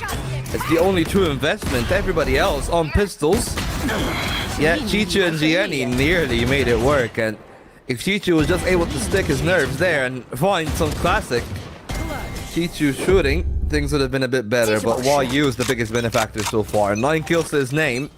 Crownfisher still tearing it about. 7 kills on the Omen. And they're going to be so happy about that as a start. But to leave the Viper alone on a corner like this might never be the best course of action. And EDG, at least they're able to slow down that connector push. But it will eventually come through. And good on Smoggy then for buying a valuable couple of seconds. They know there's numbers on Link. But if I'm JDG, I'm actually thinking of pulling back. Like, I think that re-hitting through the Viper's pit, or even trying to split back towards B, both could be valuable options. Seems like they're in agreement with you, Volt. And I think that is a very fair expectation to have. And Jeu playing very perfectly around the fast lane. Doesn't want to just give away his life and play the obvious timing if just the fast lane goes up and then sprints through it. So very, very smart indeed. And nobody here now, having to play the reposition angle, having to try and force out the swing for it. And I was going to say in a risky position with the Nightfall in hand, but it might not even be needed. That's a big double kill. It's still going to get popped down. But we do have this lurk from Crownfisher on towards the A site already. This timing could be everything, and in fact it is. An empty A site now and a Viper's Pit. Not going to be impactful anymore. From the shadows on towards the A main as well. So it is going to have to be an awkward cross. 20 seconds and counting for the JDG players. Dark cover exactly to do what its namesake is. Spike should be able to get planted, but Jenny trying to maybe steal a timing. 9 seconds and counting. Spike will go down. Paranoia does fall, but it is still going to be a retake EDG need to complete. Yeah, the bitter truth is, JDG just the better team here today, and maybe we can see a blip on the radar. Nobody's having a great game so far, and he's even gonna find a hat trick. But Crownfisher this time shut down by the counterpart. An important round for EDG, as finally they cauterized the bleeding, but JDG still ahead, still a lot more to do. Yeah, well, it's definitely a start, and nobody was having a difficult time back on the Wards Breeze. So seeing this performance from him, he's got to be feeling quite a bit more warmed up, and he's got to be feeling quite a bit more impactful for his team. So it's very, very good to see that improvement. It's very good to see that impact coming through. And yes, okay, 5 and 7, it is still negative, but you cannot deny the impact that those rounds had. And if you look at the history, you know, JDG were originally on that kind of... It was originally 2 and 1, but then just a big kind of a number of rounds back-to-back gained off of a single momentum swing. It's exactly how Breeze went as well. And if JDG can do it one more time and swing the momentum back in their favor, just a single chance at it, and suddenly we're looking at a 9-3, potentially 8-4 at the kind of worst for JDG. And oh, Chi-Chu's gonna be swinging, looking up at the sky like that, and the relay bolt's gonna miss as well. Smoggy cannot reposition as much as possible and takes a little bit of damage. Kang position now been found. Gear Crash not going to be able to get him out of that scenario, and the judge is going to be heard to echo out Smoggy somehow trying to steal a kill off the back of this scenario. Meanwhile in mid, YU kills nobody. EDG's kind of ace up the sleeve, and Gianni stuck in a 1 versus 4. You would almost think he has to save it, Vault, but we've seen that EDG don't always save, at least in this series, maybe when they should. Yeah, and that is going to be, I guess, unfortunately for EDG then. Blip in the radar, bump in the road for JDG, but they've been able to handle it well. Another unfortunate round there. But Kong, maybe again, you know, we're talking about the team just testing out a lot of new compositions, and sure, like, again, I am a fan of the KO here. I think I'm a fan of the Euro here from the way that some of those angles are and some of the openings on the roofs are. That's always when you know that this is going to be a good map for Euro / KO. Yeah, definitely. But at least for now, though, whatever they're trying to do, this reminds me very much of last year, right? Like when Euro was the meta and EDG were struggling because they're always putting the Euro on Kong, and it just didn't work out. And that's the part that surprised me the most, because I thought that if they're going to be playing Euro, it's going to be anyone but him. It kind of does seem just that change up on towards it, and that anyone but him, as harsh as it is, can't really deny the accuracy of the statement, Vaults. And Kang, I think, maybe even agrees with you. Maybe anyone but him for this playstyle. But good to at least get the agents played. Good to get them selected and know that this isn't your comfort spot. And, well, mid isn't nobody's comfort spot. That sounds like broken English. I promise that is the correct way to say that. But it does mean that EDG immediately, already another player down, already on the back foot, and JDG don't look to be giving an inch. They don't even look to be giving a centimeter. And Smoggy to try and steal a mile off the back of it with nothing but a bandit in his hands at this distance. Not going to be the difference maker. But he does see the elbow and does get the info for his team. But they'll need to do a lot more. Just the information. Gianni's the only person with a rifle. Taking a good timing there on the connector push alongside Smoggy, but he's identified. He might have to back off. Neural Theft identifies too. And they know that they're walking into what could be a lighter stack here on the B side. The rotations are coming in quickly from the EDG line of sight. And if JDG not find their kills quickly, things could have gone wrong. Thankfully, Berlin is able to find the 2 kills that they need. They know that there's one close from the audio cue of the reload.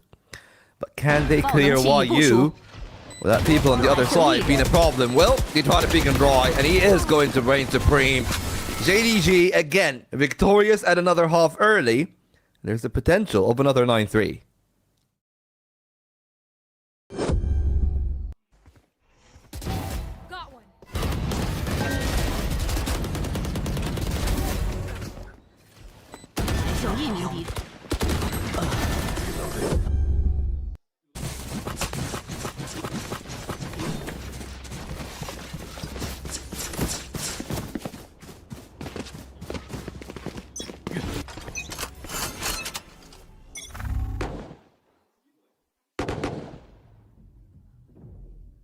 Well, Kong then setting up his line, and that needs to be successful. Usually, never really doubt his tests on the operator, but this is do or die for the team. A nightfall onto the B side. Kong starts off well. They spot it in the corner. They know where he's at, and EDG still holding on to the other half of the site, but that's an impeccable kill from Crown Fisher, because now they can just force Kong off a deeper paint chills into a swing from Zhe, and that is the 1-2 that they need. 3 remain. Crown Fisher on 11, and EDG are all lining up to try to go out onto site. Yeah, and well, I was highlighting the big aspect of EDG and the defense was Kong potentially having that dimensional drift online. And it's the lack of comfort that he maybe has. He's been trying to find the timing to use that ultimate, but not really been the case. And JDG, Zhe with the beautiful positioning. And JKuro then able just to clean up off the back of it. Absolutely stunning stuff. And now, what's going to be the last round of the half? EDG need to dig deep. They need to find something, because Kong, that's a nice first shot. But you could get out with the dimensional drift. He could get himself in a position to be there with the rest of his team for the retake, and instead he just kind of pays with his life and doesn't get any more value off the back of it. He could be doing more damage on this Yorn. I really think it is just an unfortunate agent selection and a lack of comfort on this character that means Kong just been struggling, because now we see them from the shadows to get the information. Surely with the dimensional drift, the showstopper shuts down Smoggy. Overdrive not going to be used in this half. Surely the dimensional drift can be to get EDG some level of comfort onto this site. If the spike doesn't get planted, but it might just be Chichu down for the lurk on his own, gets one. Beautiful combination with the siege, but Kong's there with the backup. Yeah, but still, Berlin mid-site waiting for Crown Fisher, who has been the one to decimate all the other ranks. That's one found, and now Kong needs to get off. Yes, Jenny's not that far off himself, but there's no gate crash. He's trying to bite for his diamond for as long as possible. The paranoia could be a choice. He's going to be waiting on nobody. Now all 3 together. Haunt sees paranoia. That's what they got to go in, and they will need to be quick about it, but nobody immediately denied. The spray down from Berlin finds values. Kong and Gianni trying to save what anything remains of this half, but it's going to be yet another 9-3. And JDG looking closer and closer to knocking out the reigning champions. Statements upon statements, and I mean, well, a quick little hug as well from JKuro on towards his opposition. And that shot through the smoke from Berlin, that's the kind of heartbreak that if you are EDG, you can't even really say that's anyone's fault. That is just an attempted retake, a flood back onto the site, and sometimes you do just get timing. And the timing for JDG has been nothing short of impeccable, whether it is just stopping the retakes, stopping the refrags, or just genuinely getting really good timings whenever their opposition isn't looking at them. It just doesn't seem like it's EDG's day today, which is such an uncommon time. It's such a rare turn of events to say that it just doesn't seem like EDG's day. Yeah, of course, for EDG though, if there's any silver lining, is that those guys are already making it to Shanghai, so you don't really care as much. But as you always say, it's not just about making it to the internationals. Like teams like EDG, teams like PRX, for example, when you build a dynasty, when you are basically the franchise in your region, anything less than championship does not feel like it is sufficient. And well, for EDG, at least the one thing that they can get away with this is that this is probably like the one season that they didn't have that much time to practice, didn't have that much time to rest. So they're gonna have more time then, all the way until September, where they'll have to be playing again. But for JDG, this is do or die for them. They know that if they're not gonna qualify through that 1 and 2 placements, their year is over. And JDG have went through a lot of changes. There are a lot of teams that definitely are hungry for results, and I am just going to be very intrigued on how some of those teams are going to do against the teams in the playoffs, right? Teams like Nova, teams like, of course, Tyloo. Those two have been the most impressive that we have seen this year. And we haven't seen Alpha and Omega collide too much, so their games against teams like XLG and that you reinvigorated Billy are also going to be so interesting. Because you got to remember, JDG started off their campaign 1 and 4 in groups. I believe that the only win that they got it over Trace. And right now, they're getting some really decent scalps. And if they get another pistol, they might just have the biggest scalp of them all. Yeah, it would be a statement and a half. And especially at this timing, Chichu just barely escapes with his life. Maybe not exactly sure how fortunate he was, but gonna be there to take it from him regardless. Kankak with the classic, the relay ball off the back of it. A triple kill, and Crownfisher just not here with the timing that he could want. Might be able to get the kill on the Smoggy. Oh, YU! Very uncharacteristic misses. And while they probably weren't going to be the difference maker in and of themselves, every little could have helped. And instead, it's EDG.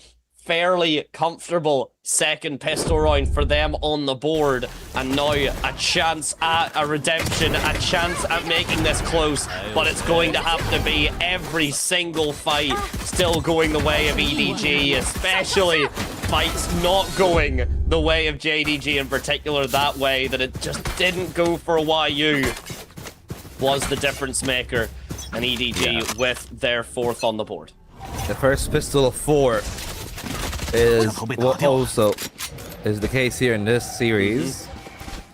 EDG financially not doing too bad, but I'm not a big fan of those kind of buys where you got 2 Spectres. I'm never a fan of the Spectre, to be honest. I feel like they'd be much better served off with other weapons. But the one thing that is good about that is on 150, that means that you don't die to a headshot from the bandit unless you're very up close and personal. And that is the gun.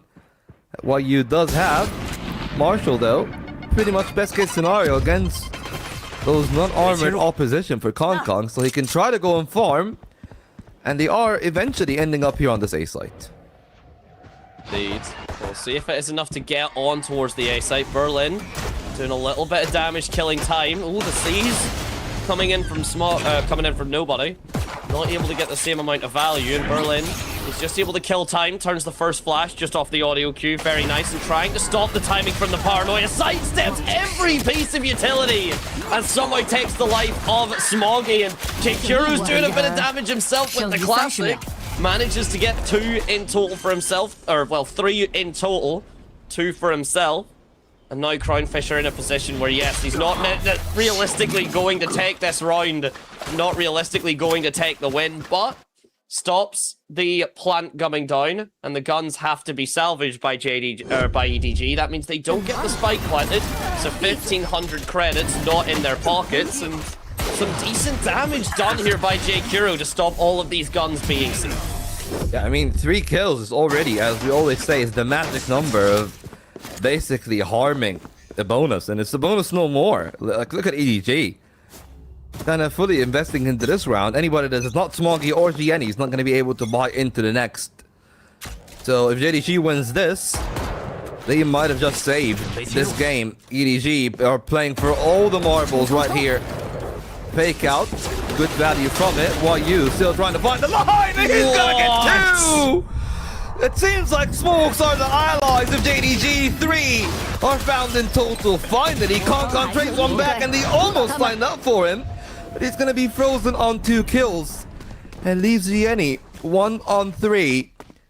They might be able to hear him rotating through middle. I don't think they will. Bit too far. So he at least gets to run safely towards the A side. I say that, but he's going to be walking into the stack. Oh, this is probably the most unfortunate timing of them all. Spots the one. Tries to take the goal. At least he gets away with his life. But the question is for how long? Because as you can tell, they are hungry. They are hunting for that kill. But plenty of respect as well from JDG. They know that their util is low. So those paint shells still being present is going to make the A side a living nightmare for Jenny. Yeah, difficult to dance around the dark cover. And they are joined at the hip here. They're making sure they don't give Jenny a chance at a 1v1. Kuro and Berlin now going to fight, and yeah, the angle being held very comfortably, very, very assuredly. And Volt, as you said, there's basically nothing to carry over if you're EDG. This wasn't their bonus, and yeah, to be stolen away like that, and we'll get to see how it looked from their perspective. It looks so much worse from EDG's perspective. That is thievery, daylight robbery. And unfortunately for EDG, they weren't able to do any follow-up damage, and now they might be really staring down the beginning of the end. Yeah, some absolutely beautiful stuff then found from JDG, and of course, as we mentioned it, finances are weak, so EDG electing against any real investments. There's a shorty on Kong with dimensional drift. Could definitely be a dangerous 1-2 punch for the players on the A side. And there it is, Kong out. The C is actually going to buy so much time as both Chichu and Smoggy are caught, and Kong at least is able to go out and get the one. So they get the numbers advantage, they get one rifle for what is free. A lot of damage to be done though. If you look at the health bars from Smoggy and Kankan, even Chichu as well, they're not the most comfortable. A lot of these players are kind of two-shot body shot. And while it's pretty rare for these players to be aiming at bodies, it does make the transfer, it makes the conversions just that little bit easier. Paranoia just to get JDG and co onto the site, but there are 3 players ready and waiting here. The utility is going to have to be important. First box is cleared, and for the most part it is going to be a comfortable retake. I do say that it's 1 for 1 thus far. 2 players surviving, Spike beeping, only getting louder, and Jun a 1 versus 2 now, having to do quite a lot. Prowler's going to hit onto him, gets the Spike to half, does the damage, has to 180, taps the Spike, gets the wall bang, and should be able to get the defuse. It's very, very close, just enough, but he will get the cigar.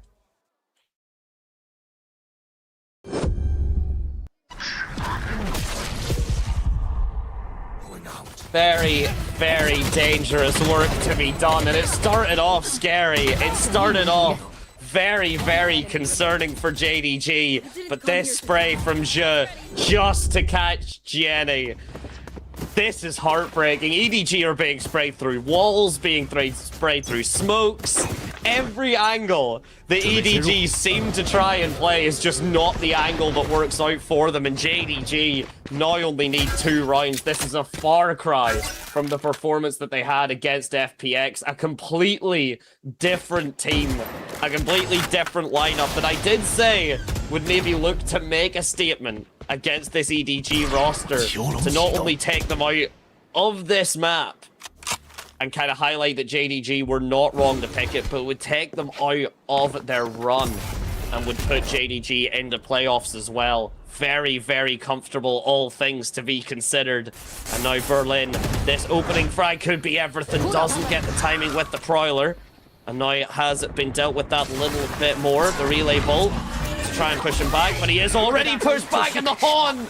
Smoggy, the Fastly in the slide is not going to save you, and while okay, the showstopper doesn't get the most value at the end of the day, Berlin now gets the information, sees Gianni and J-Kuro trying to hold down the line, but the judge getting backed up with the Nightfall, but Kang just too far away for any kills to be converted like that. It's just the back and forth. But it is the spike to be planted on the A side finally. Kang able to support Chichu now on this same angle.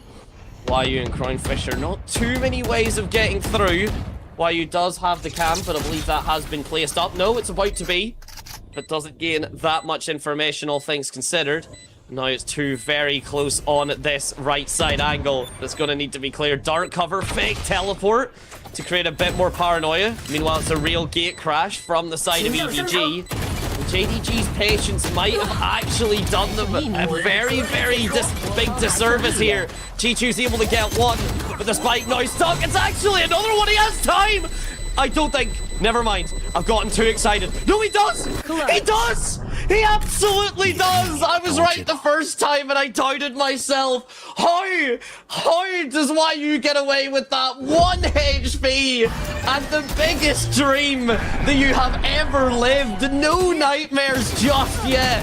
Despite all of the ultimates, despite all of this, looking EDG's way, and whenever it's down to it, YU walks through 2 players, 1 HP, and a defusal dream.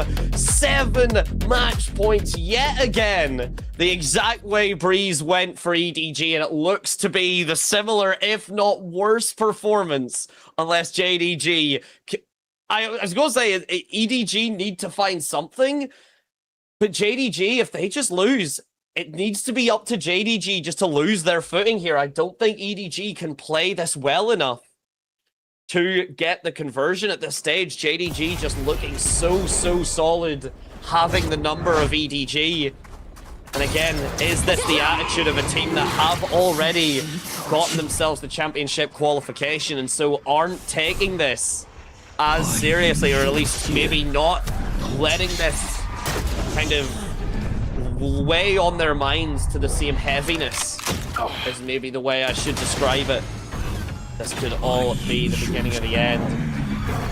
Right now, a final push potentially from EDG, and all of the players in JDG just waiting on the site, ready and waiting for them. J Kuro with the dodge, he turns away thinking an anti-flash is the best way to play.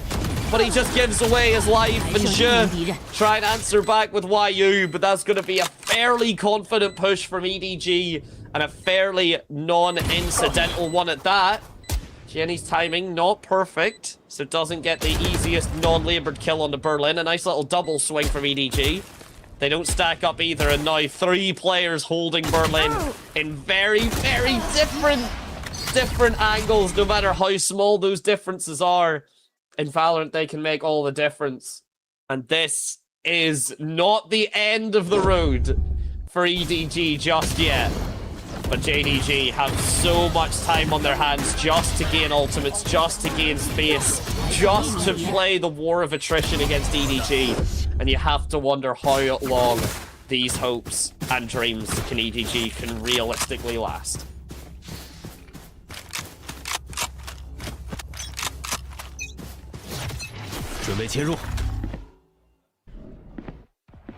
Another shot at closing this out here. Nightfall and Viper's Pit for EDG, so if they get onto the site, they'll have a pretty comfortable way of converting this round. Should be a good amount of time that we see this at least go 7 and 12. Whether it is 7 and 13 or not, that will be the difference. But it's a big fight on towards getting through the B main, and Joe already making this very expensive.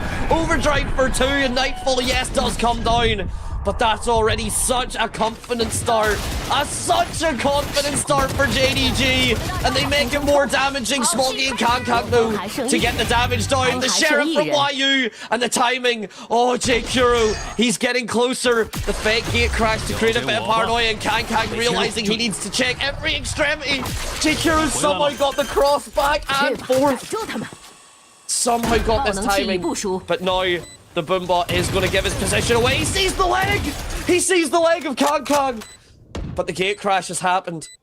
The teleport has came through, a reposition from Kankang just like this. And J Kuro should have no clue where this Yoru lay. And no, he does not! The swing is there! But the shot from Kankang is just that bit better. And it's not the end just yet for EDG, but another expensive round. A lot of ultimates been thrown at the opposition to try and get this round. And yes, they do, but it is labored. And this was JDG's save, ladies and gentlemen. Moving on towards a full buy with not much in the economy, not much in the ult pack, except for the Viper's Pit. It's not out of the woods yet. Not even close. EDG have to now survive this operator from Zhe. They have to survive the neural theft.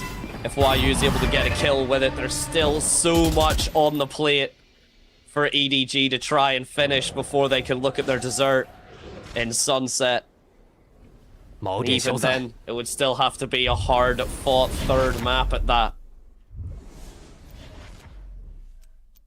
All patience now. Every swing could be the difference maker, the beginning of the end. Crownfisher, a little bit of information. Gets the paranoia. Make sure it's not a fake Yoru. You do still have to check that at the end of the day. So EDG having to burn quite a bit to get onto the site. Relay Bolt now not online for Smoggy either. A big piece of utility to force out.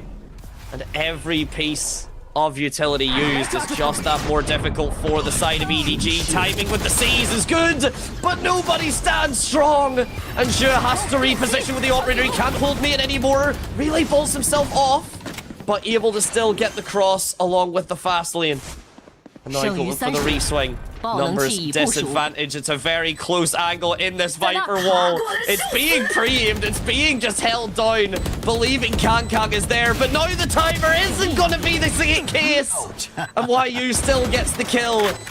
But not before his team fall and the Viper's Pit online to get EDG their 8th on the back of it.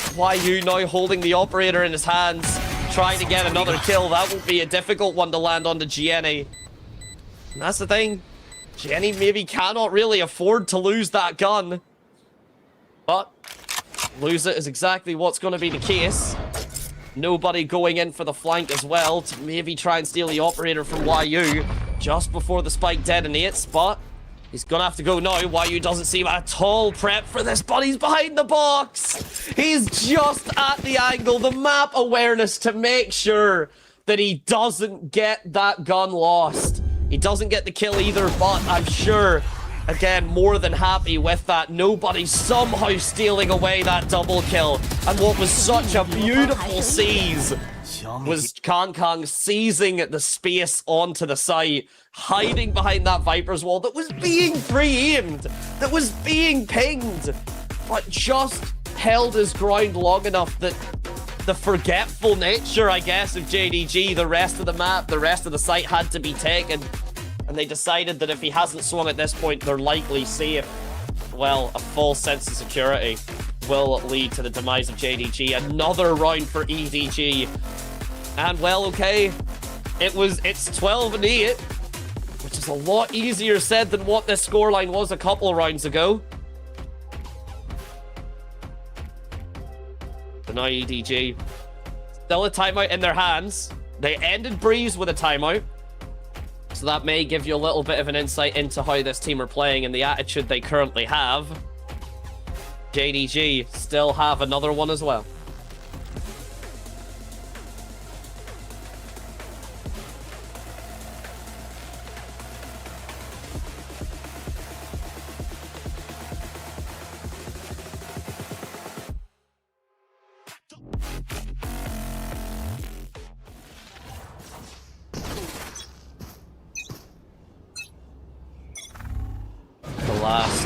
We've been saying this a couple of times, potentially the last round of Summit, unless EDG have something to say about it. It's another weaker buy from JDG, but they've got that operator from Zhe. That's YU so lovingly was able to save from the previous round. And again, no real ultimates, no overdrive, no from the well, the only ult being from the shadows, but no dimensional drift. No operator, though, from Zhe. And despite a very, very clutch headshot from Berlin that actually gets the collat, it's not enough to get the double-up kill. And Jenny with the from the shadows just to gain the site control. Spike is going to go down. And the 9th should go on the board, especially if the op shot rings out. Kankang able to steal the gun away from JDG. But every kill that EDG get is an ult point for JDG. J Kuro's Showstopper comes online. The Nightfall from Berlin already online. And the Overdrive as well. Plenty of damage to be done. And no scope from Kang Kang. So confident that it would go his way. And he does manage to get the kill. He's going to follow it up with a 3rd overall.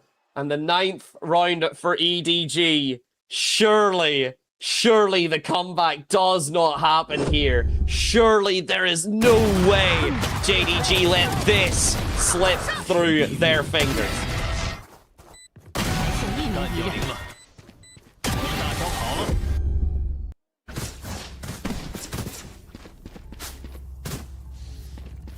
But again, EDG, they have to survive ultimates now. They've got Kang Kangs. They've got the Dimensional Drift to get onto a site, get it cleared out, or just make a headache for one of the JDG players, but there's still a lot more to be done. Still a lot more damage to be committed onto the JDG side, and Je already with so much space gained up on towards mid. It is the Dimensional Drift coming through from Kang Kang to gain the information on the Cypher setup.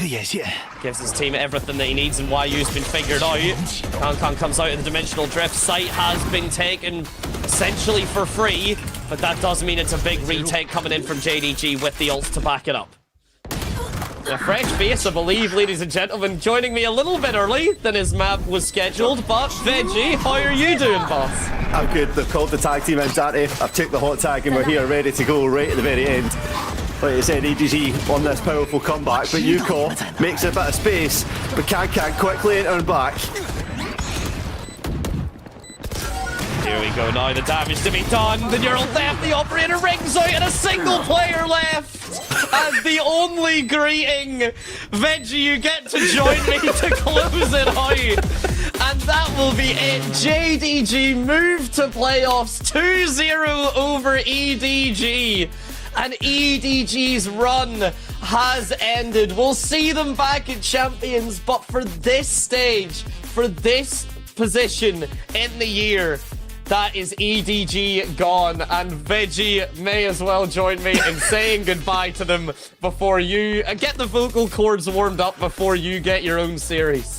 Yeah, listen, you were worried about the comeback, so you just had to call me in just to get that one over the line. It was going to be concerning for you, but it has to, sometimes it has to be done. Well, sometimes, you know what, you say it has to be done. I don't think anyone agrees with that statement more than JDG having to win this map and really show that the FPX game was a glitch. And to do it against EDG, even if clearly EDG were playing to an attitude that maybe isn't reflective of their normal style, is still a statement and a half. Yeah, absolutely. Listen, I think JDG have obviously come back and done a lot to it, and as you were saying throughout the day, defeating a side like EDG just puts a lot into your stocks on where you can go and the potential damage that you can do going ahead. Yeah, the damage at this point now, JDG should have that confidence built up, right? I mean, they should be able to now go into playoffs with that reassurance, with that comfort in for them. So, I mean, if anything, yeah, a team resurged, and to beat EDG and make that statement is a very, very nice showing from them. And what a map to kind of redeem yourself on as well. To get the fact that Summit, which should be JDG's kind of map, and FPX kind of proving that maybe it wasn't, created a lot of concerns. But EDG kind of being fancy with the agent setup and the lineup was very cool. But we'll get to jump into the interview. Hello Crown Fisher. Hello 欢迎。首先恭喜你们进入到了季后赛，先分享一下现在感受怎么样？ Congrats, Morgan. How do you feel right now? 对，并且感觉你今天在赛场上的表现 Yes, it feels so good. 能不能分享一下背后的原因是为什么？ Yeah, why are you so excited all the time? 我作为这个团队的新人，我得带动队伍的气氛吧，所以说我得表现。 This is, I really need to like bring along this energy, and I really need to boost energy as the rookie. 16-9，从决斗位现在来到了。 So you went 26-9 on map one. Yeah, you guys really adapted to like the harbor to control it. 有 Yeah, how did the team help you to make that role swap? 就是各种什么 timing， 各种情况，该封什么样的烟，包括 And 什 he 么 says 时候 that 做 Bale 烟 like 或 kind 者 of 是该 coached 对 him 什 on 么 a 时 lot 候 of 不该 like 对 the 的，这些 control 都有帮我很 timings, 多。 situations 看 that 来有 he 教练真的 did. 很细心的在指导你了。那你 Really 当 helped me 时 a lot. 下半场那个1v3的残局，那个手枪局，你是怎么做到的？ Yeah, 当时队友是什么 what were 样 you 的反应？ thinking? Like in that second half pistol where you won that 1v3. 你牛逼嘛。然后 He says that teammates just told him to go for it. It's like if you lose, whatever. If you win, you're the goat. Like yeah, just open and just go for it. 残局，你们是什么样的反应？ And what was the team reaction when why you won that 1 HP 就是 clutch? 站到了你们这一边，对不对？ He was like 一 holy. 开始粉丝会稍微有点担心你们的状态嘛，但是今天成功进入到了季后赛，我觉得你们已经向我们证明了属于你们的潜力。那这之中你们是做的什么样的调整呢？ Yeah, what kind of adjustments, what kind of adaptations have you guys been doing in play-ins? 更多的是心态吧。其实我们训练赛打得并不差。 And he says it's more about like the mental, I 一 guess. 开始我们的状态就 We weren't too bad 就不像 groups. 我们训练赛的时候一样，但是我们的状态是一场比一 But 场 he 好， says that 一 like 场比一场好。 maybe sometimes in the group stage the mental was just really wasn't like how it was in Costream, and we kind of like had to adjust that and adapt to the stage. 有什么话 And anything to say to the audience? 我们将一场不输进入冠军赛，好吧？ And he says we're not gonna lose a single match. We're gonna qualify to champions. 接下来让我们用联想拯救者手机 Y70新一代来。 And that's it for the review. It's time for a selfie and pressure for the audience. 3、2、1。好的，谢谢。那我们本场还是有我们福能掉落的抽奖环节，你可以喊开始和3、2、1。And congratulations as JDG for one of the first teams to guarantee themselves into that playoffs standing. Of course, they still have one final game, and it will be against the winners of our next series just to determine the seeding. But they have made it through, and a very, very big congratulations to them for doing so. Yeah, and I think it was Folk that said earlier on, starting off in such bad fashion and managing to get yourselves into playoffs after, I mean, it's a difficult run they've gone through, right? It's by no means is it's an easy one that they've made work. So I want to say well done to it. You just look at the seeding that comes into it. It's a tough spot regardless of who they want to go up and play against. Obviously, likely to be Billy or Nova. Both of them also in exceptional form at the minute. Be tough to battle against. Yeah, Nova in particular is definitely a team that I'm so excited to kind of see, and I really hope that the form does continue off of them. Billy, when I joined Project Horizon, I started really getting into VCT China. Billy had that kind of name behind them. Nova kind of had the all G gamers effect behind them, all love to them, where it was very much they couldn't really seem to break through and kind of find any timing. This time though they have, and well, JDG were able to force out their own timing in the end, despite this clutch from Kong, despite all of these efforts, this no scope with the operator. Eventually the bleeding was stemmed by JDG. A double digits from the opposition not allowed in their case, and we're going to hear exactly how that was the case and how we got that far. 可以2楼1吗？2楼4T 可以吗？可以。我过来 B 筒，我回来 B 筒。走。右边进来。右边黑，右边不黑。EDG。我没黑。我开大白地，我开大。在哪？要我开大吗？包后。我开大。别急。别靠我。右边。想怎么进来？包后。想被包后。TP。不知道踢哪了。别 CT 眼里。CT 眼里。我看屁股。我看屁股。展杯一个，帮我看展杯行吗？我看展杯。帮看展杯，我看屁股。我看展杯。展杯牛。叫我打不到你，叫我打不到你。我拉 CT 了。屁股没有应该。看到我了。看少鹏。哦。3个都。两个可以一起拉吗？两个来一起。拉展杯。拉井家去吗？你去打井家，去打井家，3个人。来打井家。3、2、1。ED， 那么来，时间。7发。ED。8吧，8、2、1，他 TP 走了。进 A 打有波点 ，A 打跟爆的。我觉得 A 打最右路啊，我操。A 打右边。哦 ，Viper。谁往帮你去了？我。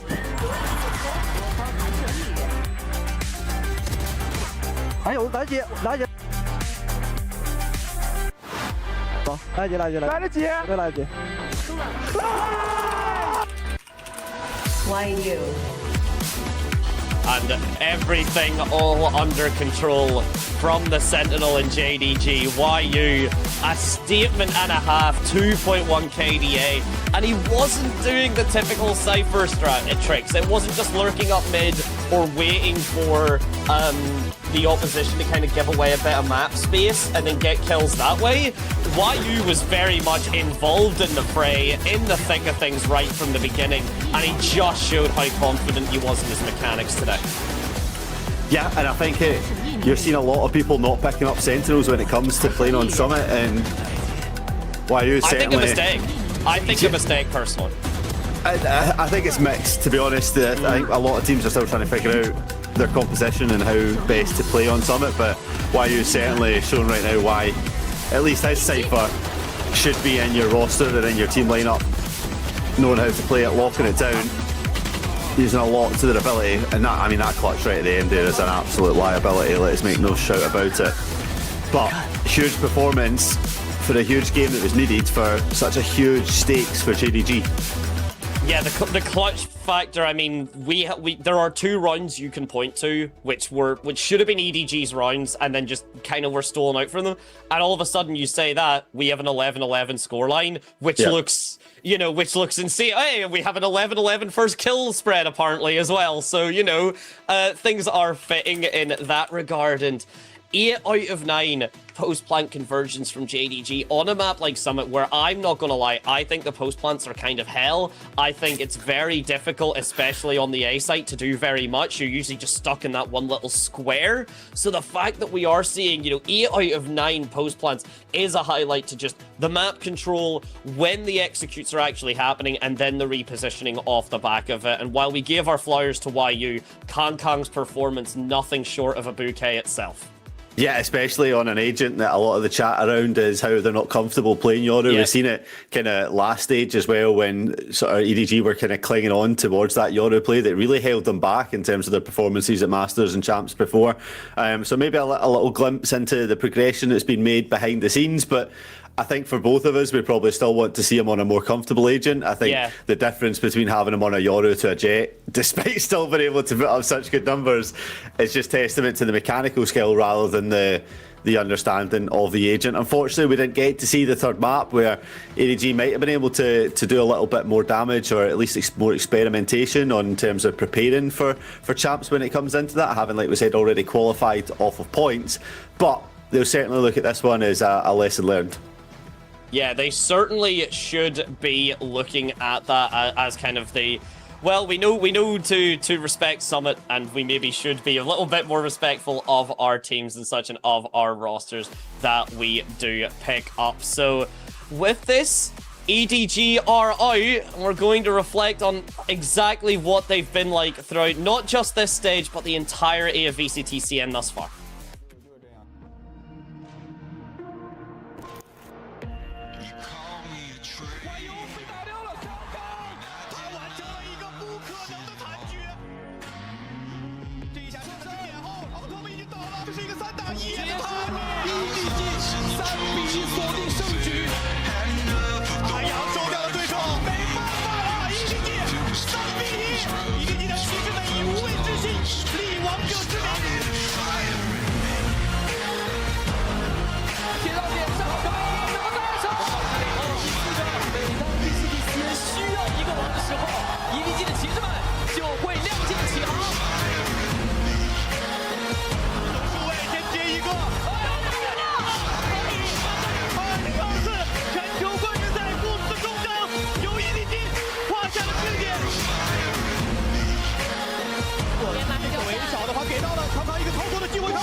加油吧，感觉自己还有很多可以进步的地方，希望自己早日突破自我。目标肯定是赢，但是赢到哪里，我是要赢到最后。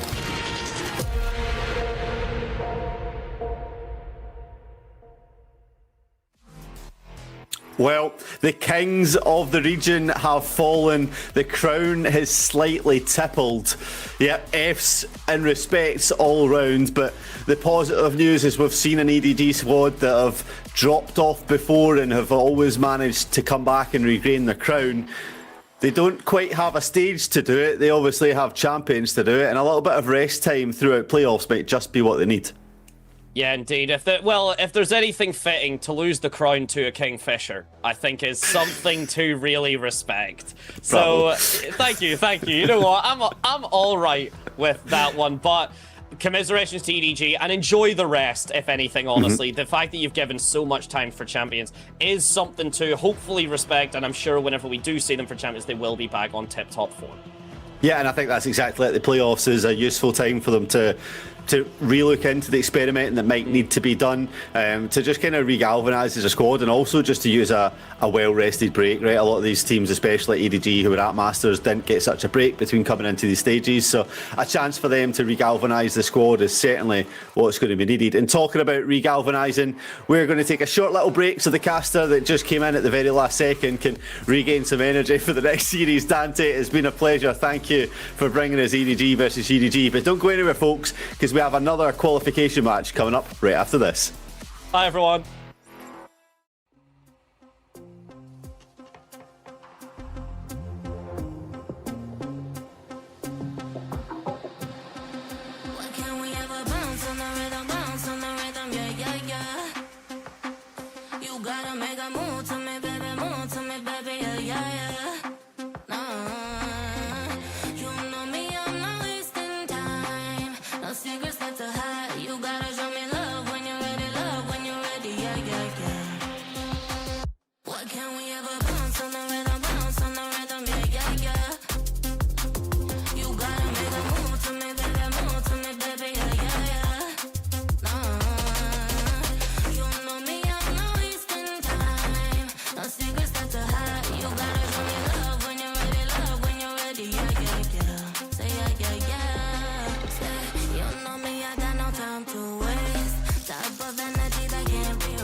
inside of me. You better watch out if your enemies are road ahead of full prophecy to be the greatest beast the world has ever seen. I feed him every day like the bones clean. I feed him all the hate and he grows me. And he gets claws real big, gets off quick. And if you cross him, you might drop dead. Metaphorically, of course, settling the score. Never getting bored, lots of blood and gold. Always wanting more freedom from the source. They don't really understand until they feel the force of party. And if you start shit, you be heartless in the darkness. Torn apart quick, you left scars ripped. You be chewed up and discarded.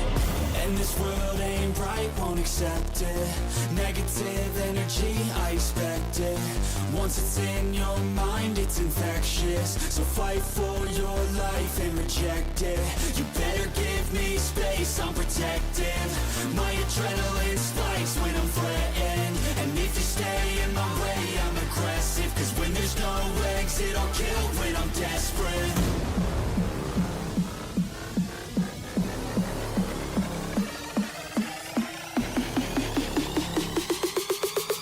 When there's no exit, I'll kill when I'm desperate.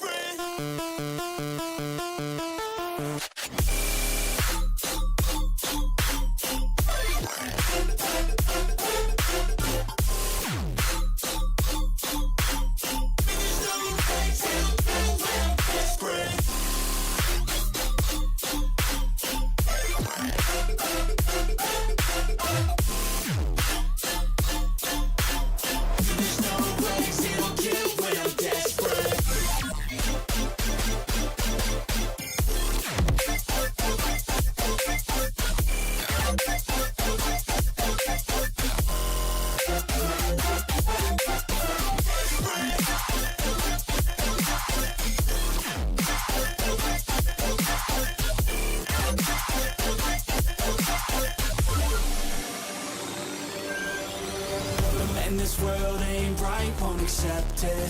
Negative energy, I expect it.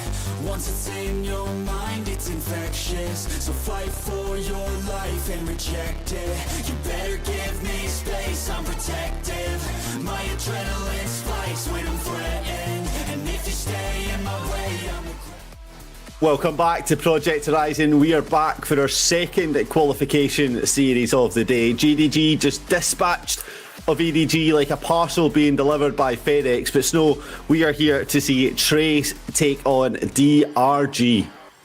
Yes, we are. Is that all the intro I get for this one?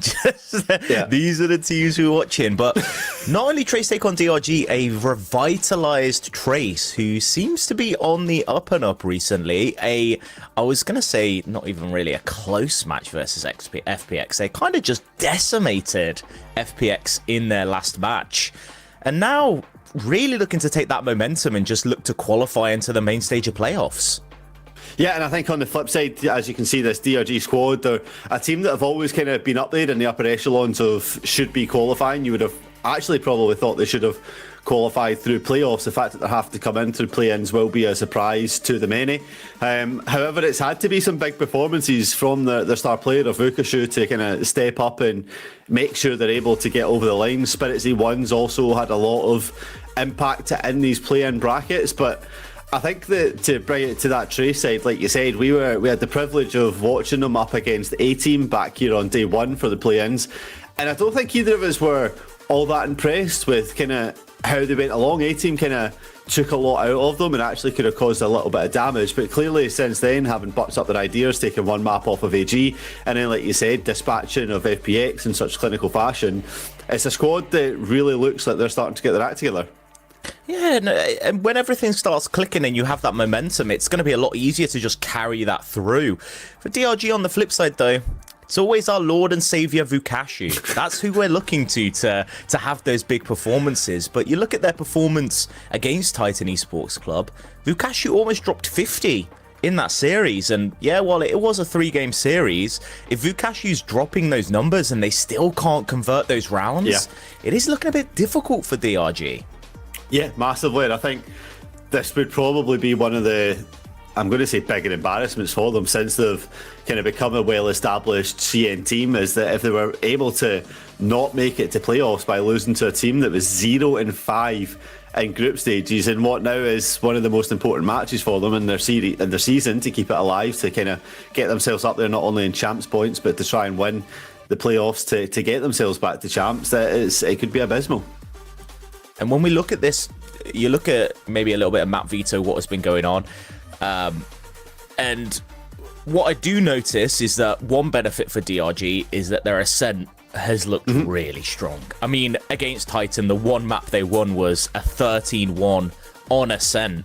But it's always difficult when you make Ascent one of your main maps, because obviously it's such a studied map, it's such a well-known map, and all of the new things that you can bring out are quite difficult to pull off, because you're having to really reach out there to do something that people haven't seen before. Yeah, the nuances become a lot less thinner unless you're bringing in like new agents, and I think we've seen from DRG's willingness to bring in Meek straight at the back at the start of the stage, it was quickly dispatched and not allowed to be seen for the rest of the stage. So clearly some new ideas being shown, but I think another thing to just back onto is that they always have this cipher on Fukushu, right? Yes, you have seen him play Viper a couple of times, but it's just a sturdiness of staying on and having that hard sort of has to be in your team composition can often make it times difficult to be flexible over what compositions, and maybe a reason why the map pool isn't as strong as it could be. Yeah, and I think that sometimes what ends up happening is you come across one proficient Sova player, and that Cypher gets shut down, because it's not like Vukashu's bringing out new kind of trips, new lineups as well. It's mostly the same old stuff, and a Sova that knows what they're doing, knows where to place those shock darts, can ruin that setup early on. And while Vukashu is very good at shooting a gun, when you have no utility to work off, it does become a little bit harder to shoot that gun effectively. Yeah, however, I will say a very wise man once told me that Vukashu doesn't use utility, he just shoots you in the face. So that's certainly something that they'll be expecting it. And I think when you bring it back to the map pool here for both teams, this is probably as close to what we were expecting to see. Sunset being Tracy's one of the strongest maps out of the two that are really strong. DRG, like you said, picking up Ascent, their strongest map in the map pool, and then Summit being that new map that China seems to like to go to, especially as a decider, having leaned into it a lot as a region, gives me some real promise for where Champs is going to go, because it's a region that's actually prepared. Yeah, but on the flip side, it's whether that preparation will benefit them. We saw it with...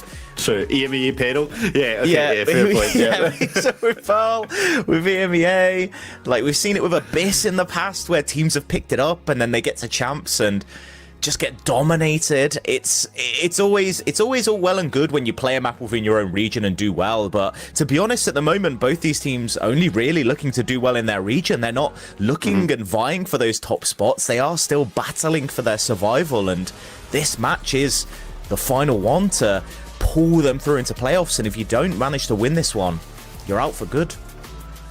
Yeah, but like we said, this could be the real Cinderella story of all the regions. Trace 0-5 in groups, one game away now from qualifying into playoffs, where they would hope to keep this play-ins run a dream, potentially turning it into a reality. The end goal in sight, scope is there. They just need to pull the trigger, and that trigger has to start by taking down this DRG squad, who have been very competent across the majority of these stages, having slipped in standards ever so slightly. They'll be looking to pick themselves up with a rebound win right here, right now, and find themselves in that playoffs position. You talk about tracing that Cinderella story. They've won 5 times as many maps in play-ins as they did in the regular split, so it's definitely going better for them at the very least. But as this DRG walkout comes through, you're hoping that maybe a little bit of confidence brewing for them. It's going to be difficult, obviously, just being knocked down to the lowers, especially when they are a team that are so used to success, so used to being towards the top of the region, and now they're having to essentially battle from the depths to even get themselves into playoffs. It's a difficult position for a team like this to be in. It's a high-pressure game, Snow. That is the way to write it. There's definitely no way around avoiding it. Lose today and your season is over. Win today and the possibilities are in your control. For both of these squads, that's what they need to lean into. Who can stand up to the pressure and who will fold like a cheese sandwich before it goes into my mouth. you folding cheese sandwiches now? What is? I don't know. I don't know if that analogy really works, because that either means their tactics aren't working very well, or your cheese sandwich tactics are. What I should have said is for sure. a slice of Nutella bread. You know when you put Nutella on the bread and you fold it in half, so you don't need to put like 2 bits on top. That's where I should have went. But I've lost the plot.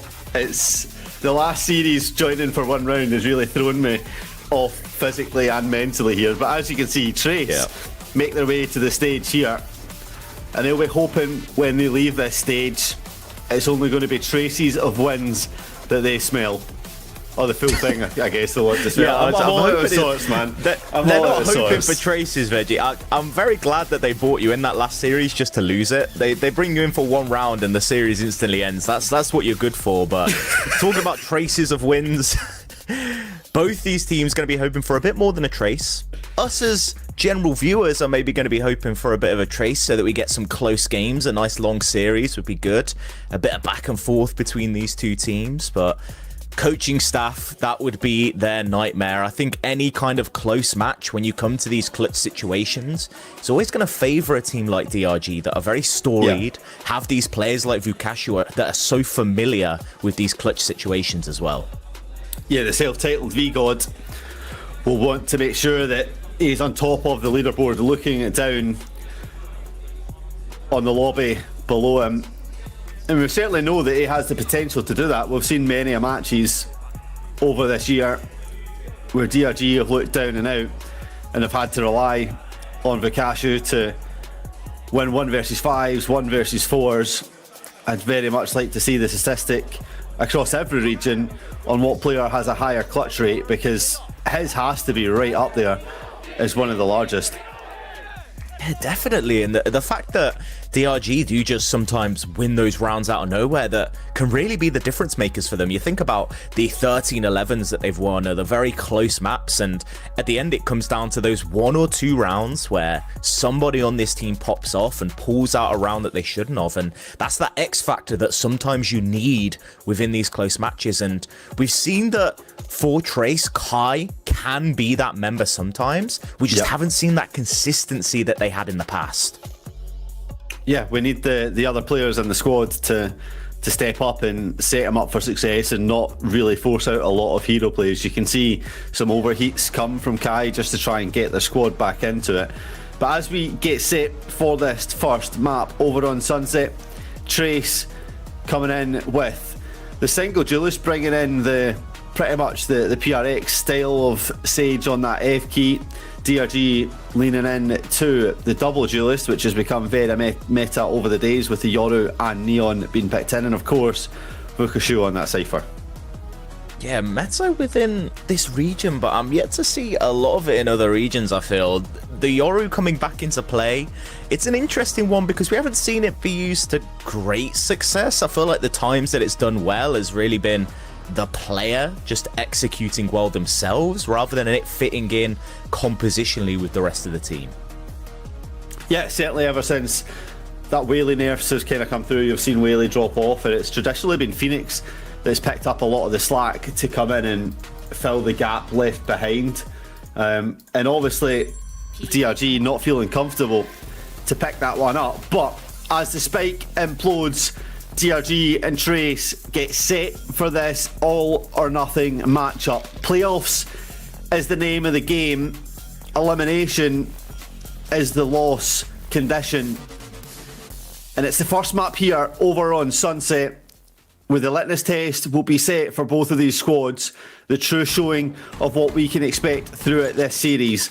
Trace starting out on attack. DRG bringing life to their defense. Starting out with an aggressive defense push forward, just looking to take these fights. DRG always bringing the fight to the other team, but doesn't quite work out as they would have expected. A 3-for-3 is always going to benefit the attackers, at least in these early pistol rounds, but both these DRG players here and ready to fight.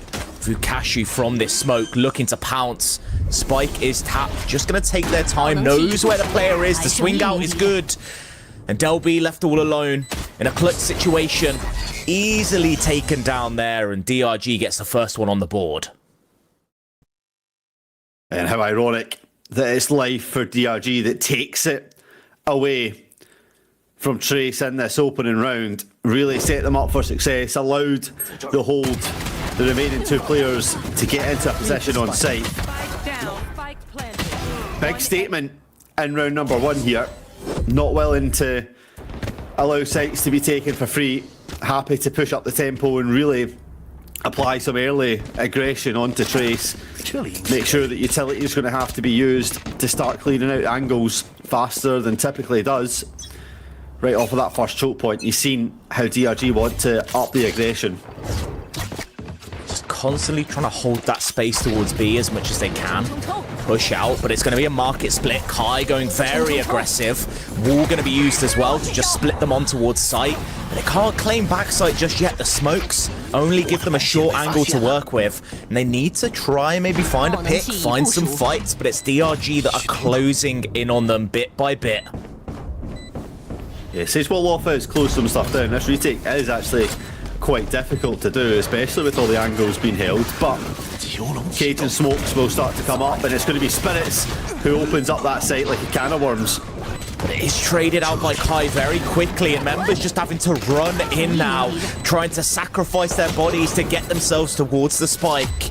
And it does work out in the end. 3 guns retained going into this bonus for DRG. Really strong start from them. I like the willingness to fight for it, knowing that timing isn't on their hand after that spike goes down. Spirit C1 just takes it into his own hands, drops down.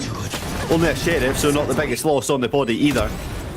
Like you say, with 3 members left alive, they'll be able to consider buying into this one if they wanted to, or upgrading some weapons, but it doesn't look like that will be the case. They'll choose just to play into the eco, start to stabilise, maybe save into potentially getting an operator into the next ongoing rounds, especially with how this defence has gone. But so far with Trace having the bigger rifles on hand, they'll play this one at a little bit of a slower tempo, prodding a little bit in mid, trying to see if DRG will keep up the aggression they have shown, but nobody's willing to give up that fight just yet. Yeah, they saw the pressure towards A, now they know that they have to re-clear this angle. The cage isn't quite good enough. Bit of chip damage done. Verse is going to slow them down, but Kai doesn't seem to care about it. Just runs through, knows that that space is important for them, and after Trace has reclaimed it, can now look to back away as the question marks are there as to whether they could be an elbow. Utility going to be used by DRG to clear that space back out again, though. Yeah, it's a lovely angle being held. Unlucky for DRG that not to get a punish off of that cage. Could have really been an early win condition for them in this round, but when we talk about win conditions, you look at over how mid's going, and they have managed to climb up and cause a little bit of a question mark, forcing angles to be done. However, Life in at the back line could just collapse at the right time. They're going to be able to jump peek over to get that information. Vukashu chipped down to only 5 health, has to play within their own cage, hope to find something, but the spam is good enough. There is still life with this Guardian who could look to make something happen here. A 3 versus 4, not a situation you want to be in, but considering it is the bonus, it's not the worst one they could be in. Oh, for sure, galvanised around together, not giving up 1 versus 1s. They will push in through market. However, angles to be checked are aplenty. Slowly creeping forward now, trying to isolate any fights that they can. Life would love to get a pick here to maybe then move forward. Fast lane going to be used, instantly taken out. Verse and Nick on site now. They're starting to get kills. A 3k already, but Luo King is just that little bit faster. A 2k to win the round, but a costly one at that. Yeah, activates at just the right time. Position unknown, position unchecked. And the saviour, fitting that he wears the crown, the king on Trace. Much needed rescue. You have to say, as the verse was being written, the story was almost over for Trace if they lost that round. But they will have some form of investment. Vukashu identifying the economy disadvantage, so brings in the Outlaw alongside Life, investing the operator. Double scopes to deal with, both on different sites. Yeah, a bit of an interesting one at least to have both the operator and the outlaw, but I guess it saves a little bit of money for VCT as well, picking up that weapon, knowing that there could potentially be some half armors. Kai, if they were to enter first, would be safe from that weapon at the very least, but Trace, again, being patient, taking their time. Information gained from DRG that they aren't that far up into B, though. Yeah, listen, I don't mind it. If you get pushed off of that B angle here in the outlaw in fear, it's just going to force you into the operator on one side, and equally it does it the other side. Kai will be the first to peek. Gets the information, Life a little bit slow on the trigger there. Paranoia will force off, and the stun has to go just to retreat and respect the space. Kai just trying to force it through again. This is Trace's issue that we saw in the past couple maps where they just tried to force the issue and maybe they shouldn't. And with 30 seconds left, this round should be pretty much all but over. Delby would love to get a rifle, but it's so difficult to gain access to it. They might just have to save the Guardian and be happy with it. Yeah, even the Spike's in a pretty unretrievable position. Sat on a rotating one-way that can come up every time the cycle's alive. And yes, Nick gets spotted by the camera, but you can see Trace not willing to take a fight to potentially be relieved of the weapon of their own. And it's a really strong start from DRG on their defence, making some quite light work. And like you said, all 5 rifles, not all 5 rifles, but all 5 weapons at least, still in the hands of DRG as they build up their economy, start to get a footing in their ult economy as well, and that's going to be one of the dangers for Trace as they struggle to get themselves into this matchup, is allowing DRG to get closer and closer. You can see dimensional drift is there. Fortunately though, Nightfall, probably one of the bigger impacts that they have for DRG, isn't anywhere close to it. Nick not having much presence in the series so far will be the one that gets forced off this position early on, as B is once again the site of pressure. Looking to go fast yet again, a TP onto site, a double TP that will be easily the death of this Omen right here, as DRG cleaning up the members on site. They already have people here, they're just flooding in for the retake, the Yoru utility to come through as well. And it is just becoming more and more dire for this Trace squad as they're stuck on site. They know exactly where both of them are. They're just waiting for the rotate, which is going to come through very quickly considering it's a Neon. And Trace has to make their move soon, but Life is already here. The time has ticked down. And it's an easy cleanup for this DRG squad. Yep, Life giveth and Life taketh. And just like that, the fresh air that Trace were coming into this series with is quickly dwindling away. The hope that many had that this could be a revitalised squad, I mean, just epitomised by that double TP, not clearing out backside and just jumping into a death sentence. Maybe it starts to reek of the flaws that we've seen of this squad before. You mentioned Kai blindly sending it in, just wanting to force the problem. Well, the problem's quickly stacking up against them, as really struggling to find themselves in this map. Their map pick will cause a little bit of pressure over towards A, but the rest of the bodies happy to challenge in towards mid, which for now no one on DRG is really that focused on, happy to give up the space. Cage's off, they will just play this wall off and hope that they can force a way into B. And such a greedy, aggressive play from Verse has gained complete control of the A site, which means that now members can stack over towards B. But Delby has crept up towards Life, but Life manages to find the kill with the flick, a kill through the smoke as well. And it is just not looking favourable for Trace. Any opportunity they get is quickly shut down by DRG, who are just not even one step ahead of them. They seem like they're 10 steps ahead of them in every round. Yeah, you're seeing a complete and utter team diff, to put it lightly. This is the Trace that we've seen in group stages, not the Trace that had managed to look a lot stronger against all gamers.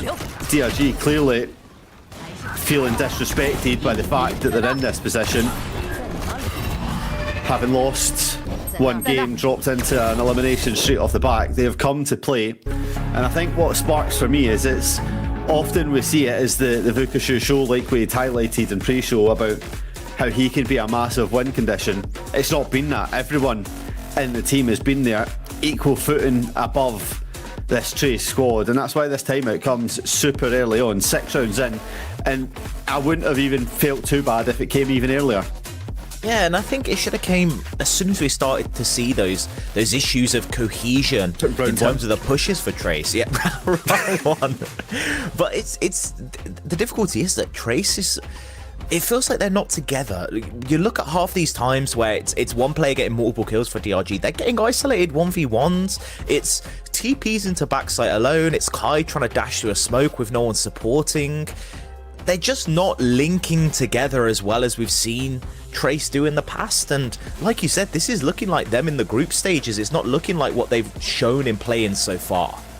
Yeah, and I think a lot of what you're seeing is really the difficulty that this composition has to force off snipers off of the angle, right?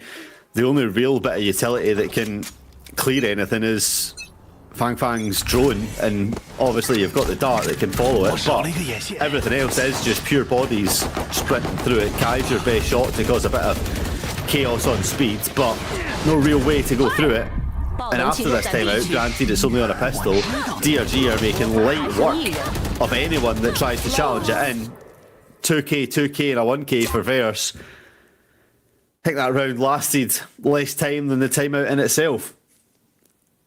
Yeah, definitely, and you got to think that for the timeout, they weren't thinking about that specific save round. They were like, look, we're just gonna push something, and you know, part of it is Trace. I feel like are getting kind of unlucky with some of these spams through the smoke. I mean, DRG is constantly able to get 1, maybe 2 through the smoke, and maybe that's a sign of them being a bit overeager, a bit too aggressive, because you know, most situations, as soon as you smoke off an angle, the team is gonna spray it, and the fact that they're swinging out instantly is a sign that they're a bit overeager to force the issues.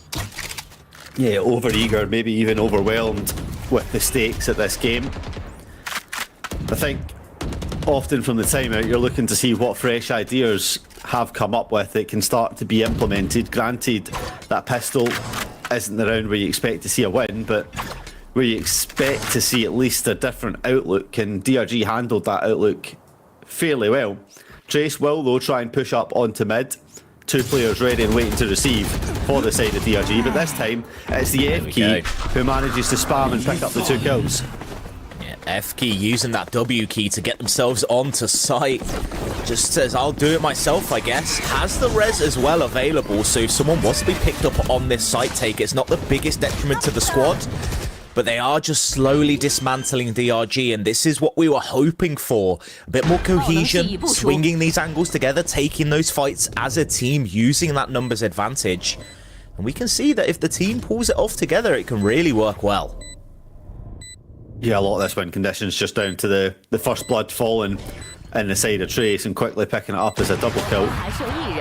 Meant the DRG's sight hold has slipped out of their grasps. However, Verse, left alone in a 1 versus 5, has passed the first 2 question marks and will be looking to try and steal this one away. But as the utility comes out to try and cause a little bit of cover to play around, then Kai collects the spoils and will walk away with the first round. The question, so, is how repeatable is this strategy? It felt to me like that was all just down to the first blood.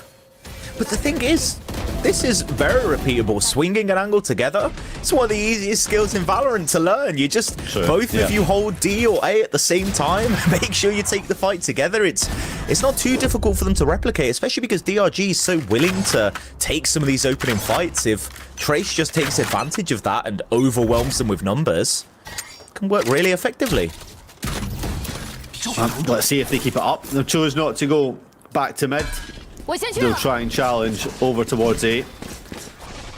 Spirits and Verse here, 2 players that are very hot in the lobby, and that's exactly why. Takes off a movement Kai and now has to avoid the Hunter's Fury. And we go back to seeing it again. Yet again, Kai just going for a fight alone is going to be rezzed at least. So it is still a 5 versus 5 situation, but 4 members of DRG have already converged onto this side of the map. It's an Avengers hold, Spirits. Knows that there's going to be players there. The flash is good, but it's just the spam. The sheer numbers, the sheer amount of bullets being fired down the range means there is no space to work with. And Nick just trying to force them back. Gonna use the ultimate to stall this push a bit, but with 45 seconds left, Trace doesn't even need to commit just yet. No, they can play off the timing and cause a little bit of chaos, but there's the bald man mode activated. Positions noted, written down in the notepad. They will run away and try and challenge on towards B, which is unguarded. Still walking into a trip, however, and a little bit of sign of a mishap for life there, and unthwarted shot, which is not like the standards we've been seeing so far. Yeah, very rare miss as FK takes an advantageous fight, but Life just holding that angle with the operator, knew that there was a player there to play off of. FK looking for more, a bit overzealous, a bit greedy, you could say, and now it's going to trigger the response from DRG to push into sight. The Haunt is going to be broken. Life just holding the angle, looking to move forward now, going to take down one, and Nick comes in for the second, and DRG taking control of this game yet again. You could say they nicked that round from under Tracy's view. Behave. Managing to convert a round where Trace certainly had the upper hand. Big ultimate and the resurrection being used for Trace. Been online for quite a while now, to be fair, but just not had the chance to get it into use. Yes, the Nightfall was invested by DRG, but the space that it opened up, the timing that it counted away, was certainly crucial. And now 5 rounds separating them on Trace's attack on their map pick. Sets himself up for a much needed thought as they start to make their way to their attacking half. Spirits picking up 2 straight off the bat. It's just 1v1s being offered, and DRG converting on repeat. And I want to see Trace learn from this. Twice in that last round, Kai died, got resurrected, decided to take a 1 versus 1 again. Did not learn their lesson, and it seems like Trace as a whole is not learning their lesson during this game. Not back to school, they'll have to go, and if they lose this, they'll have certainly a lot of time to do it. The break between the stages and the years, but Kai now finding a kill will try and upgrade that weapon. The danger is Vukashu is here super duper early and picks off his counterpart, and they'll be peek out now from Kai. Doesn't it? One, the stun is going to hit themselves, but has now been able to pick up that operator. Gets themselves on an angle. This weapon could be the difference maker. Low on health, but it doesn't really matter if you can just find that first shot. Fang alone on site. The utility misses. A swing out. Vukashu can't yet find the kill, but the shorty is enough. Kai finds one, has to swap to the Phantom. Knows that the spike not being stuck. Just gonna hold themselves. A tap again from Vukashu. Kai has to check it now. Looking to swing out, dash in, but Vukashu just that little bit quicker. The difference in health pools is all that matters. And we spoke about these clutches, and Vukashu finds DRG one. And that was the danger with that safe plant spot. Hadn't gone exploring on site, so had to play it to safety, and it makes it really difficult for Kai to hold from that angle, despite his best attempt at gun game. Getting 2 kills and claiming their weapons, wasn't able to get it over the line in the very end. Last bullet as well, so yeah, could have went any other way. Literally that difference in health pool that makes the difference, and that shows you the margins that DRG sometimes wins these rounds by. But the second timeout now coming in from Trace, meaning they don't get a single chance to speak to them in their attacking half. Well, only 2 rounds away. If you just destroy DRG in your attacking half, then make them have a timeout. This is the thing, right? Which is why you often see double timeouts being used, because you know it's going to take a comeback to get back into it. Yeah. So, and if you do start bringing that comeback, DRG are going to use their timeout, like you say. So you get the timeout now, then you get the half-time talk to kind of set it up on the attack for the strategy, and then all playing into it, you're either out the game before you know it, or you're in the midst of a comeback, which will start to force DRG's hand, and then you start the question of how long did DRG leave it before they call their own timeout, because they also don't want Trace to get involved. So it's not bad, but it needs to see some impact. You can't afford to use 2 timeouts in the one half and have 2 rounds come off it, and neither really come off the back of the timeouts.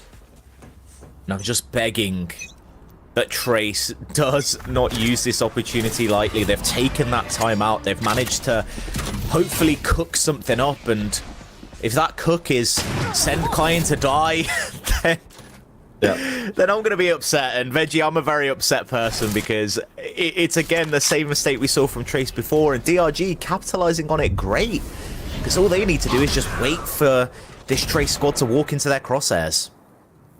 It's frustrating, but for DRG, they're certainly playing about different positions, and it's really nice to see their confidence at a high, right? Consistently challenging angles, not being afraid to be the one to be the punisher. Problem for Trace is King Kai they have. They don't have Peter Parker, so they're going to struggle to really deal with the punisher. Okay, yep. We're going with the Marvel references here. Yeah, it is. In cinema just now in his Punisher, you know, right? So at least you know it's the newest reference I've ever heard from you. Normally you're offering me references from the 1960s, so I'm grateful we're actually keeping it to modern times, adapting it to the audiences. Well, so you know what? It's fine, because Trace are going to need a sting to come from the Scorpion if they want to make their way through. And we're looking now at yet another 1 versus 1 that is being offered to DRG, who just keep winning those over and over again. Don't even really need to rely on Vukashu, because they're constantly getting given these rounds. Spike now having to go down. Spirits was potentially looking for a timing, and with the ultimate now, it's just going to be able to spot where both these players are. Has the juice that they're both towards main. The paranoia comes through, an instant shot, and it's starting to look good for Trace. Verse now has to take an aggressive fight, has to look to play forward, because these players are deep into main, both holding the angle. And a nice kill from Trace to finish this round off means at the very least they get a 3-9 half, which isn't where they want to be, but it's a bit better than they were looking at before. Yeah, 8-4 being the possibility. But it was close. You say it's a nice round. It's right down to the wire. Mere milliseconds away from not being able to get that plant down. If there was maybe a little bit more aggression on the plant from Spirit Z1, then it could have easily went a different way. However, for Trace, it's a rescue moment, a chance of redemption. 1 round, and you're speaking about the half in a completely different light, especially if the pistol will be the follow-up. But we'll have to get there first, and for Trace, they've had a lot of success, or all their success really, come through some pressure over towards mid, so that's what they'll do here on the last one, but this time holding positions and seeing if they can pick up that first blood. Kai, I'm begging you. Please don't do it again. Please don't peek into that market up one more time. Just happy to hold the space for now. DRG are going to try reclaim a bit of this space. Looks like it might be a fight towards mid. 3 members there, ready and waiting. The smoke going to be used from Trace as well to cut those angles in half. And it's a potential A split, but it's Life getting a pick again from Market with this operator.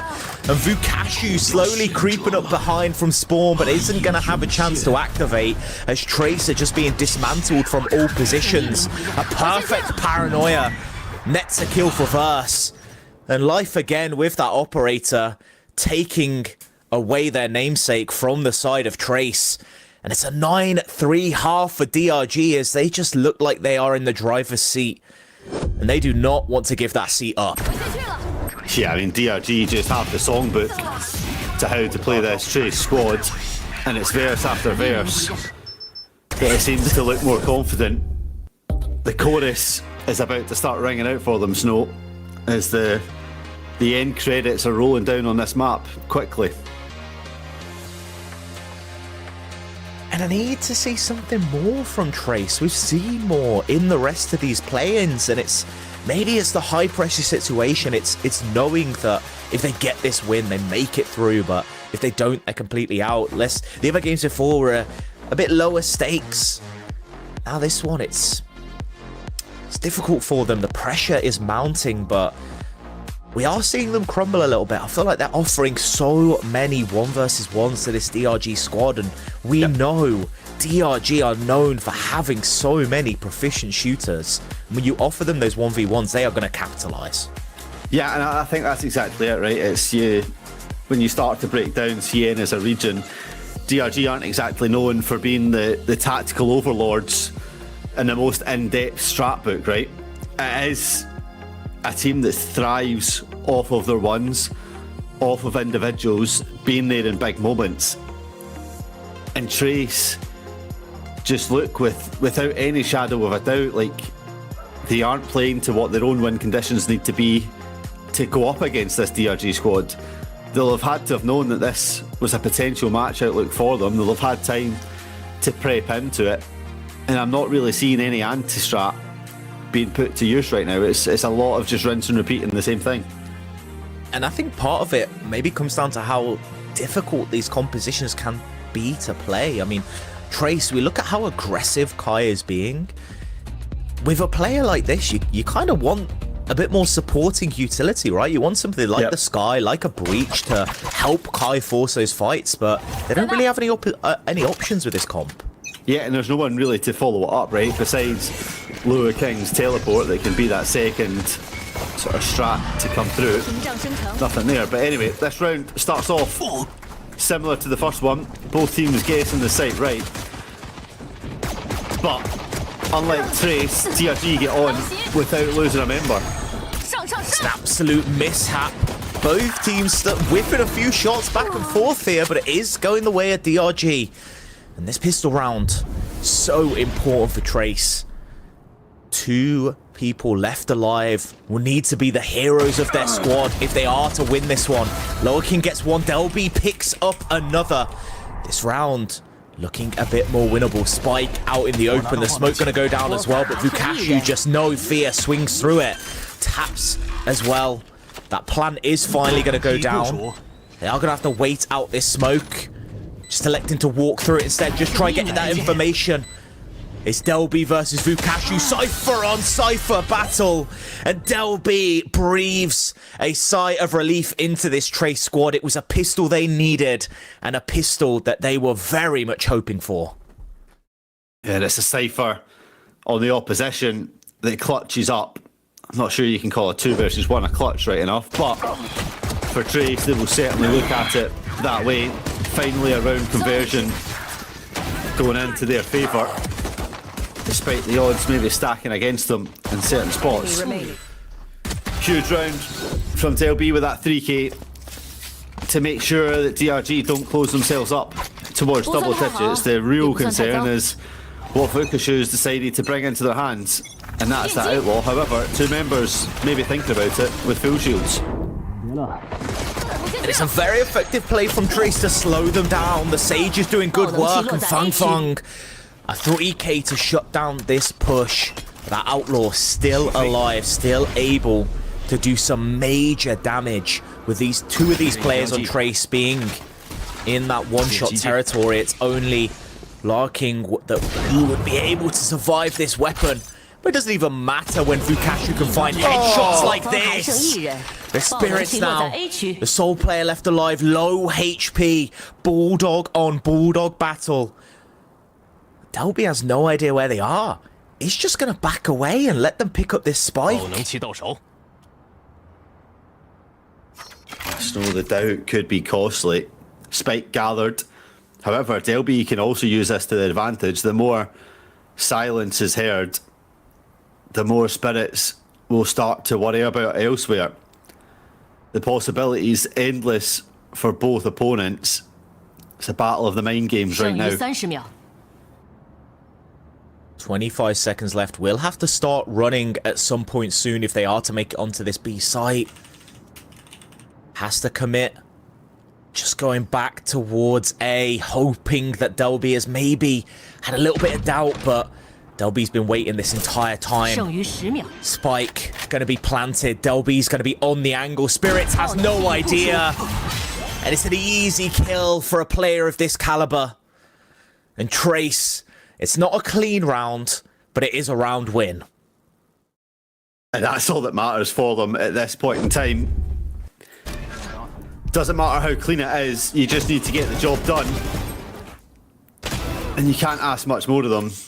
And Vukashu, I mean, their best cosplay at winning a round. Just unfortunate they weren't able to see it through in the end. But so this is where you say that costly manner does start to build up. Having nothing in the tank to bring into this bonus. Kai will force into a stinger.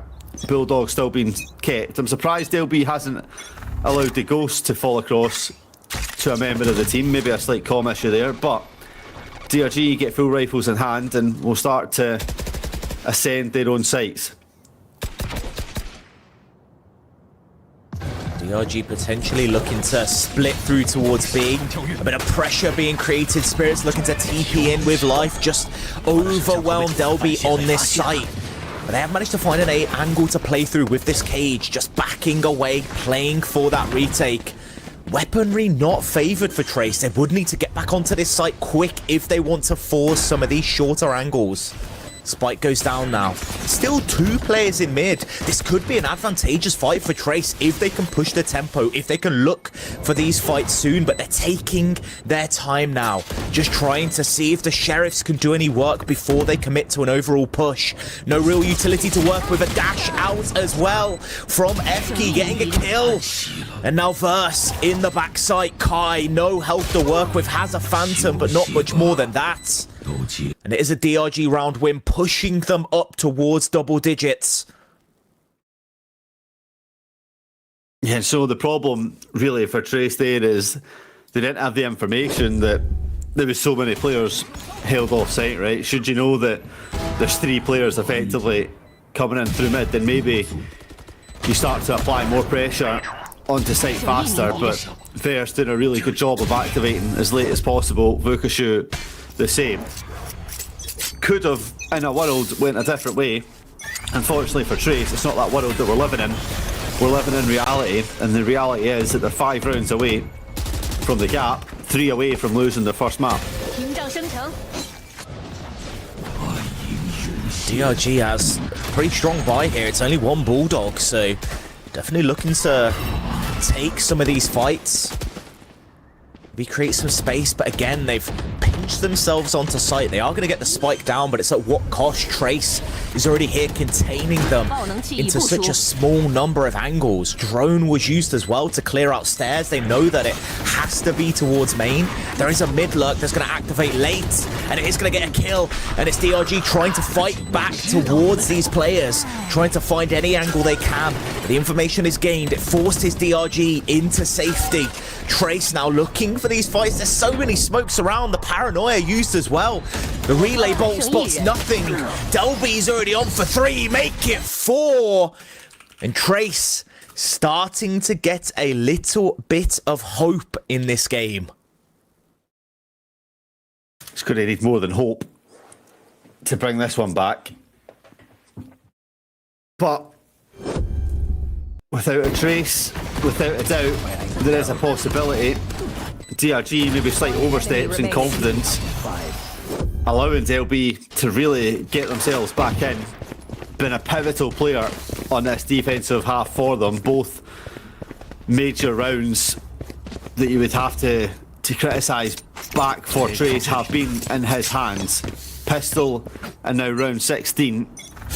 Need to keep this up. They will have another chance to close the gap, given the lack of artillery held on DRG's side to get this one to within 3. But with both of these squads know, you just never know.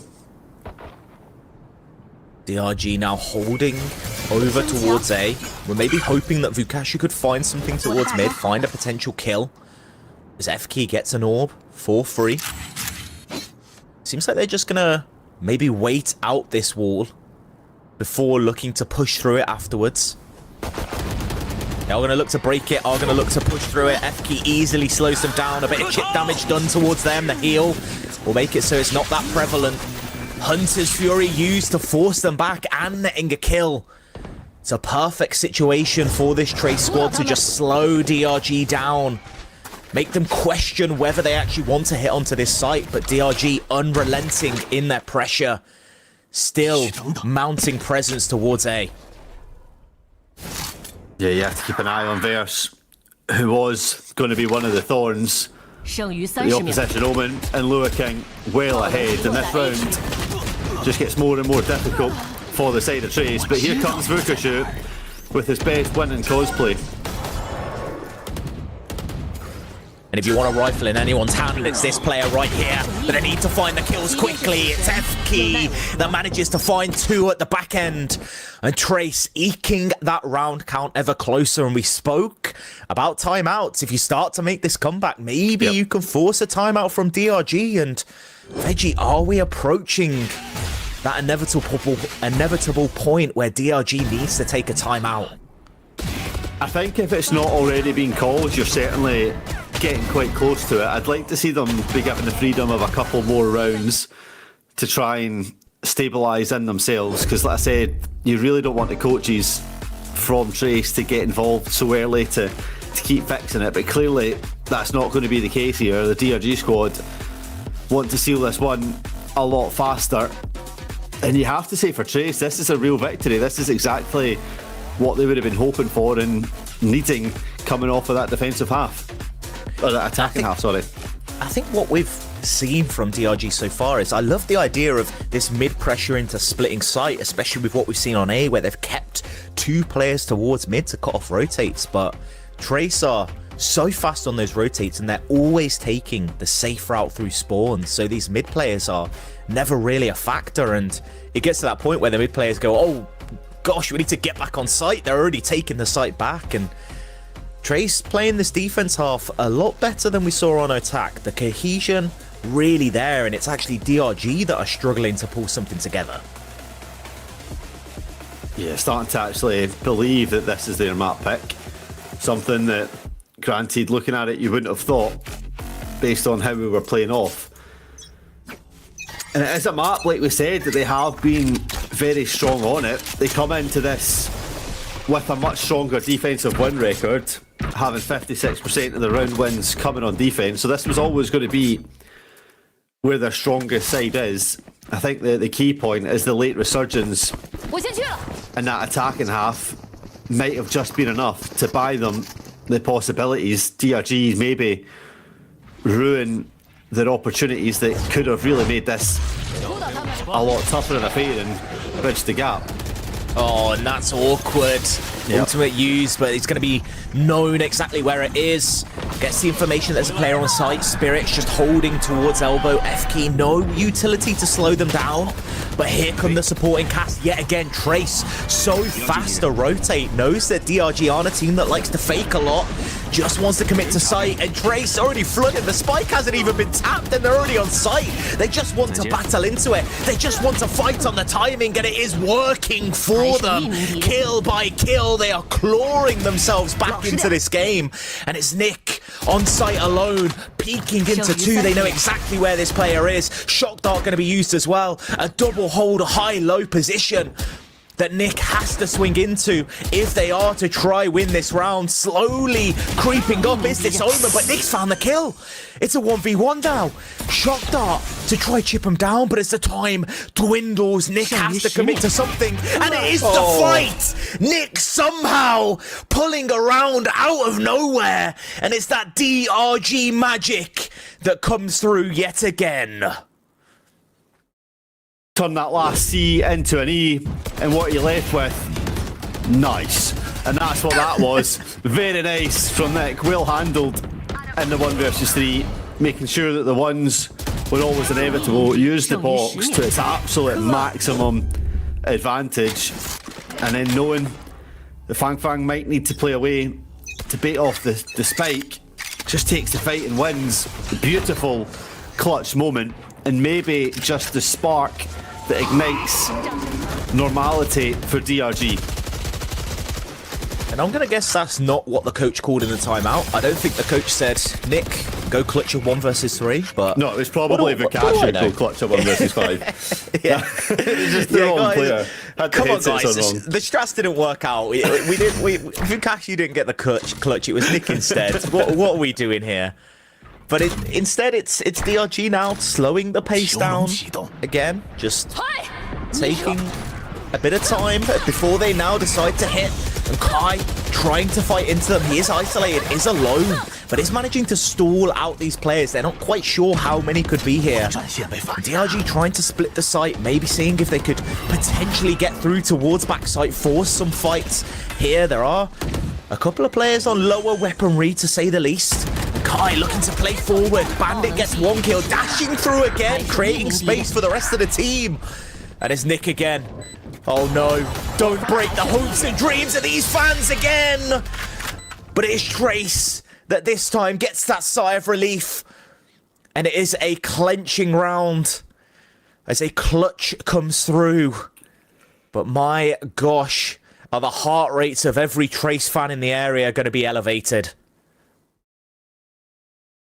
But at least we're starting to see what the squad is capable of. It would have been a shame to get all the way into this elimination or playoff match and go down with a whimper. They're certainly showing a lot more of what the potential could be.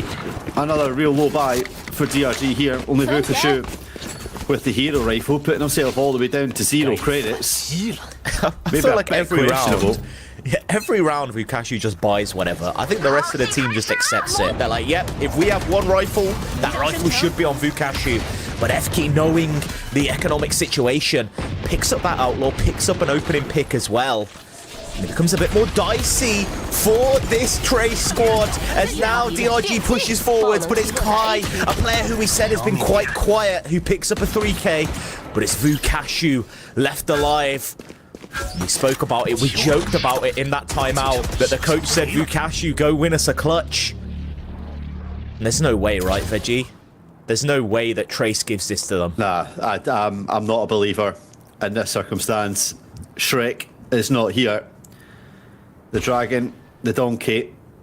Well, it's going to be Vukashu that's left to look like a donkey, having bought into this round and not really getting any benefit of it. Because you can see Trace playing so far back, not wanting to give up the fight. This high-low, should he push into spawn, will certainly blow up in his face. Will it? Yeah, it will. Thankfully, I almost ate my words. But 27 health.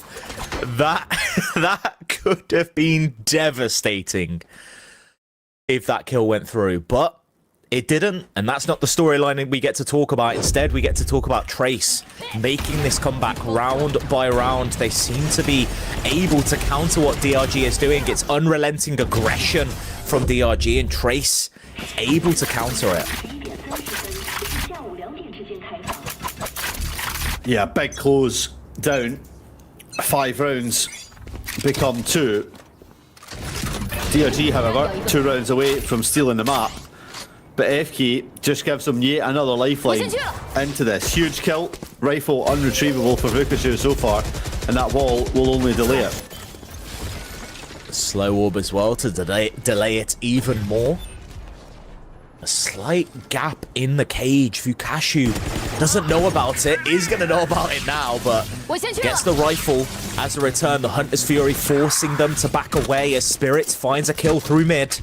And that opens up a section of the map for DRG to play into. Now they just want to push fast. They just want to get onto this B site, overwhelm Del B, who is playing here alone and isolated. But it's on the angle, is looking for the fight, is taken down. It's a hero play gone wrong. And now Trace, Kai trying to find these kills. A res comes through as well. The numbers are evened. All these players trying to be the hero. But it's the spike down. And another 2 versus 2 situation. It is down to the wire. Fung knows where one is, gets the first kill, and Vukashu, a rare miss from them, gives Trace this opportunity to bring it within 1 round. And all of a sudden, that second timeout from DRG is looking real tempting. Try and fix these issues that are on display. Almost felt like everyone was a little bit overeager to try and close the round out. You see Spirits who's been quiet this half, let's make no doubt about it, certainly had his impact in this round, but oversteps to try and secure that backspace on B, losing the fight to Feng Feng, just made a world of possibilities for Trace to get back into it. You predicted it perfectly, Veggie. You're a prophet in your own right. Timeout being used by DRG to try fix a couple of these issues that we've seen, and it's difficult because it's a messy game. So what do you even target first as the main fixing point? I think you just need to get the glue and put the pieces back together. Find what's wrong with the confidence. And I think for Trace on their attack, the rounds that they managed to convert was from a lot of pressure on mid. We haven't really seen that being applied by this DRG squad, right? You mentioned that they don't like to fake. Well, they certainly don't like to try and take pressure elsewhere unless it's a really late lurk. Let's try and see if you can exploit the space on mid and start to cause the question marks for Trace to clear out. Maybe even just resorting to a simple default, as basic as that sounds, not allowing the numbers on site to really galvanise the Trace squad. Economy in the gutters for DRG again. 2 sheriffs picked up. They were thinking about a Vandal on life, but instead just going to pass that Bulldog over to give an opportunity to maybe take an aggressive fight onto site. As players creeping up towards B now, but Trace are so quick with these rotates. They gain A pressure, and now it's already a 4 stack towards B, and while DRG are backing away, Trace reading the map really well. Yeah, but there's going to be so much that they have to clear out because they've all focused in towards B main. Trace could be anywhere. That's why you see them having to check things late. First battle here, though, could be massive. Will hold them off. The button goes down. The door has to quickly get spammed. Life gets one, but it's instantly traded out. There's multiple members here ready to fight from Trace, pushing them back. It's a perfect team play that is just going to shut down this DRG attack. And Kai wants to keep up the aggression. Vukashu, the sole lurking player, only a sheriff in hand. The information is there. There's 3 players to swing into, and that is 3 more shots that they can't hit. Scoreline all evened up now, as DRG starting to show a lot of cracks in the armor, and Trace look like a completely different team compared to that first half. Yeah, it's absurd. It really is absurd to think where we are right now. For Trace, it's been almost flawless, the route back into this. You can see the run on their defensive side, putting on a real clinic. But for DRG, the usually pronged attack is becoming quite flat. More of a spoon than a fork, really. But this dimensional drift will at least open up some space. Information noted. But the one way just becomes difficult to deal with. Spirits is going to hold this backside space, but they're alone. And it's a flood. So many Trace members coming out at once. Life tries to support it, but it's all one-on-ones. They're all just flooding in. A single member. It's like they're queuing for lunch. It's a single file line coming through from DRG, and they're just being taken down one by one. Trace, the respective lunch ladies in this scenario, just feeding them their dinner, and that dinner is a slew of bullets. As now DRG trying to go aggressive. It's Vukashu in a 1 versus 2, but this time no conversion as Trace brings themselves onto map point, and it has been a hard fought one. You know, if you told me this is where we were going to be at the half, I would have thought you'd had a suspicious morning, wondering what substances had been consumed. But for DRG, it's a monumental fall off, and for Trace, it's been a rescue mission executed to perfection. Sky Motor match point, their own map in hand, Ascent up next, and if DRG have shown anything, then the attack on Ascent could be a real concern as well. They're doing it for content, Veggie. It's going to be an overtime. We're about to see a 30-30. Don't, man, why you said that? Why? Come on. Hey, look, DRG, the team that they went from on defense to the team on attack, looks like a completely different team, and it's the same for Trace. These teams have just essentially swapped, but Trace looking that little bit better on their defense. DRG now playing together, using this utility, but it's Trace so quick on the trades. Kai already in this position, but DRG cleaning it up in what is a messy situation. And Veggie, you can call me the prophet now. I'm ready for this overtime, baby. It's not a prophet I want to call you. A couple of words come to mind, but that's not one of them. But yeah, like you said, map number 1 heading towards overtime. These two teams cannot be separated, despite how much they wanted it. Trace in the final round, not able to close this one out. DRG dug deep and find themselves back into it. The roles reversed once again. DRG back on defence. Trace look to fix the wrongs of their own attack, and you have to think it's going to be the attack that's the real difference maker as we head into this overtime. Life has picked up that operator, but it's on the complete wrong side of the map right now. Mid pressure from Trace. Had a decent amount of time to think about what went wrong in that attacking half, and they seem to think it's mid pressure. Wall gonna go up. It could be an A split, but they would be walking into an operator from A main. Kai just pushing through, traded out, but never mind. Delby has to be the hero there, picking up 2. The Spirit's the anchor on site. What are you doing, Lure King? You have no information. The blind TP to back site, leaving the spike in the open, and now DRG has so much space to work with. Vukashu gets the kill, and yes, there's 55 seconds. But Delby, you can't ask this much of them. They've already got your 2 kills in the round. You can't expect a 4K, but never mind, they get the 4K. They would need an ace, though, to win this one out, and they just can't do it. And it's an absolute blunder from Trace. But it's an opportunity from DRG to finally finish this map. Oh, what's it called? Shrouded steps? More like missteps. As they hand an opportunity that was actually... I can't get over that, man. I've seen some bad things in my life, but that's a wild TP to try from Lure King. No information, clearly just not expecting the body to be there. But a round that certainly could have went their way gets taken back by DRG, and now it's their turn to close the map out. Didn't have any opportunities in regulation, but they certainly have one now here in overtime, and they will push up mid, but Kai will pick up that first blood. The trip was used to great effectiveness. Vukashu has found such a good timing, but the smoke is perfect. And the time that it comes out just closes off that angle. And now Trace slowly taking down these players. The spike's going to go down as well. All 4 members stacked together. They know they just have to play the numbers. And Trace evening this one up in what was a more convincing round than DRG offered us. I just think if he didn't TP into the middle of a site without doing any exploration, maybe they could have won this round out. But nonetheless, they get a second bite of the apple, hoping that the juice is a little bit sweeter this time. Timeout being used as well.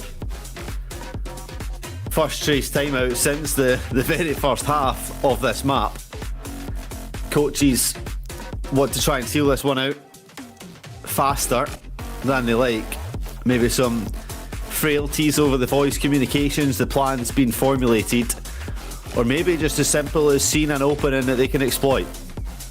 I think at this point, Trace just kind of needs to take a strat out of the DRG playbook of just send everybody through one angle and try overwhelm them, because DRG, it's not often that we see them set up a lot of these crossfires or set plays. It's very much getting that opening pick and then playing off the numbers themselves. So if you can just overwhelm them on a site take, I feel like there is an opportunity for Trace there. Most certainly. Let's see if the time you've spent in your coaching career has learned you any lessons. My very limited coaching career, for good reason, because I don't have to be the person calling these strats. I just get to be the person judging them.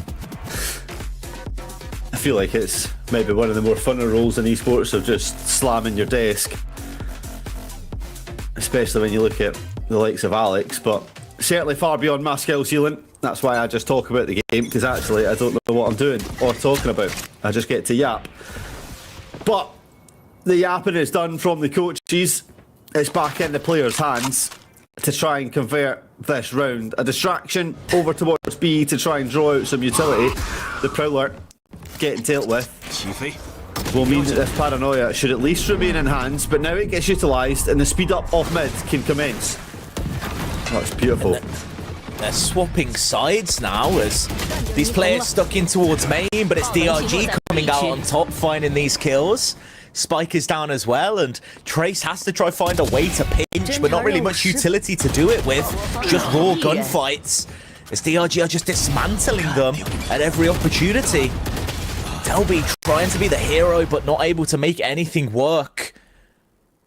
It's such a good aggressive play from DRG, and I think part of it came down to the adaptation. It wasn't quite noticed because of how quick that round was, but VCT had moved one of those trips to top mid, which gave them that information that this Trace squad wasn't actually pushing through mid for a split.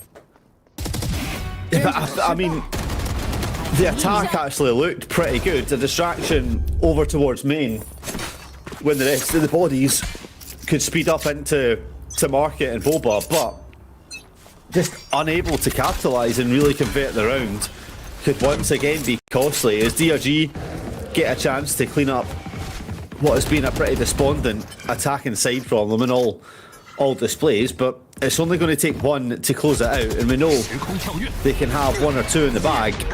Let's see if this is the one. Spirits instantly caught by the trip. Could be horrific for them as a second player goes headfirst into the trip as well. And we might just be stuck in purgatory unless VCT can have a VCT moment. But no, it's a double swing from Trace to bring us to yet another overtime. And Veggie, we might just never stop.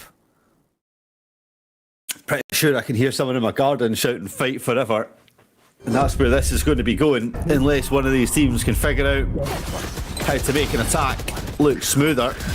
The defensive side of Sunset has never looked so difficult to aggress. But Trace, once again, get another chance to remain in this map. The DRG timeout this time to work on it. You would have to think it's probably not going to be this round that they're actually talking about. It's going to be the next one that follows it. For Trace, however, a welcome break for their coaching staff to try and formulate a one-time plan just to get this attack over the line. It's a difficult one to crack. I feel like both these teams are just copying the same play. Pressure mid, go towards the site. We're not really seeing much else. I feel like the real counter for DRG would be to throw in a fake. Trace has been so fast to rotate on their defense, and it's because DRG has never really faked pressure somewhere and went anywhere else. They've not created any question marks across the map in any of their attacking rounds, really. It's always been a very one-dimensional hit. I think the furthest we've got is a second sprung lurk through mid just by one player off the cashew. It's very much we're going to attack A. We will all be there eventually, and I kind of think that might be where we end up when that next round comes through. But however, it's Trace to try and fix their attack this time. Another bite at this apple that's seemingly consistently growing. You can take as many bites as you want, but there'll be more space to be made. Respect given on site this time. Trace will get in without a challenge. First blood could be vital. Oh, we've just TP'd again! Again! This can't keep happening over and over again. We are just stuck in that position between heaven and hell where we just can't find a good round, a good attacking round to just string something together. This DRG, again, being the victors. They have the advantageous situation here. But it's still all up for grabs. We have seen clutches in this game. We have seen fumbles from both these teams, and this could be one of them. Fang looking to take that opening fight. Destroys the flash, gets a kill as well. As one member down, it gives them an opportunity, just looking to fight towards stairs. A double hold, a triple hold actually. All three members here, and Delby's made it a 1 versus 1, but the upshot rings true. And Delby's on 30 kills, but that means nothing to Life and their operator, as it is yet another defensive round win. And it is up to Trace to save the game yet again.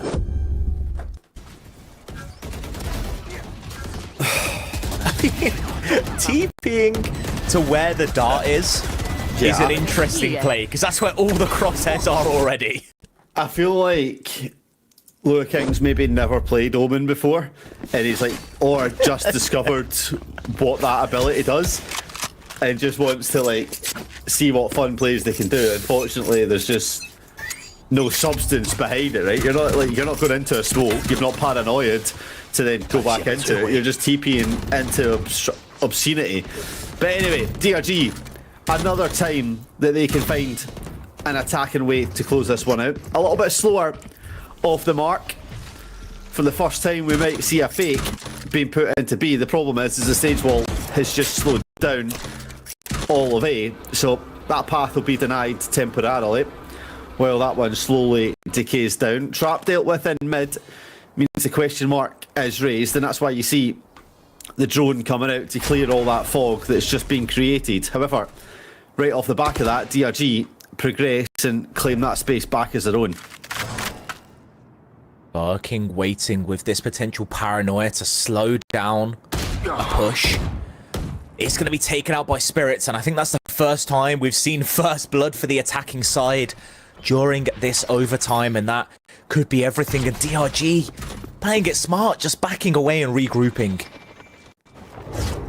Yeah, it's nice not overcommitting to it, knowing that that's been their downfall before starting to see what this time out has maybe done for them. However, they need to deal with F key, and they do.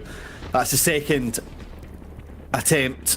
Now it's only Kai. Will the numbers start to bring themselves onto site? It's looking likely for DRG here. But as the time dwindles down, they just need to slow them. At this point, Kai needs to go huge, but it's overwhelmed by the numbers. Delby has managed to kill 1, kill 2. How can Delby be the hero again? It's a 1 versus 1 against Nick. And Delby does not want to lose, but Nick just secures the game in the last possible moment. And it was all up to Delby to make that one work.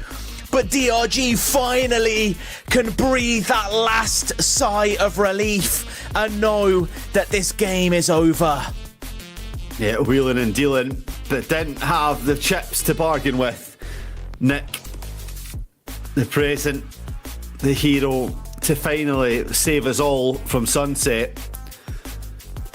However, the map might be done. Oh my gosh. But the series is not so. It's Ascent that's up next, and it's a concerning idea for both of these teams from what we've seen of their attack.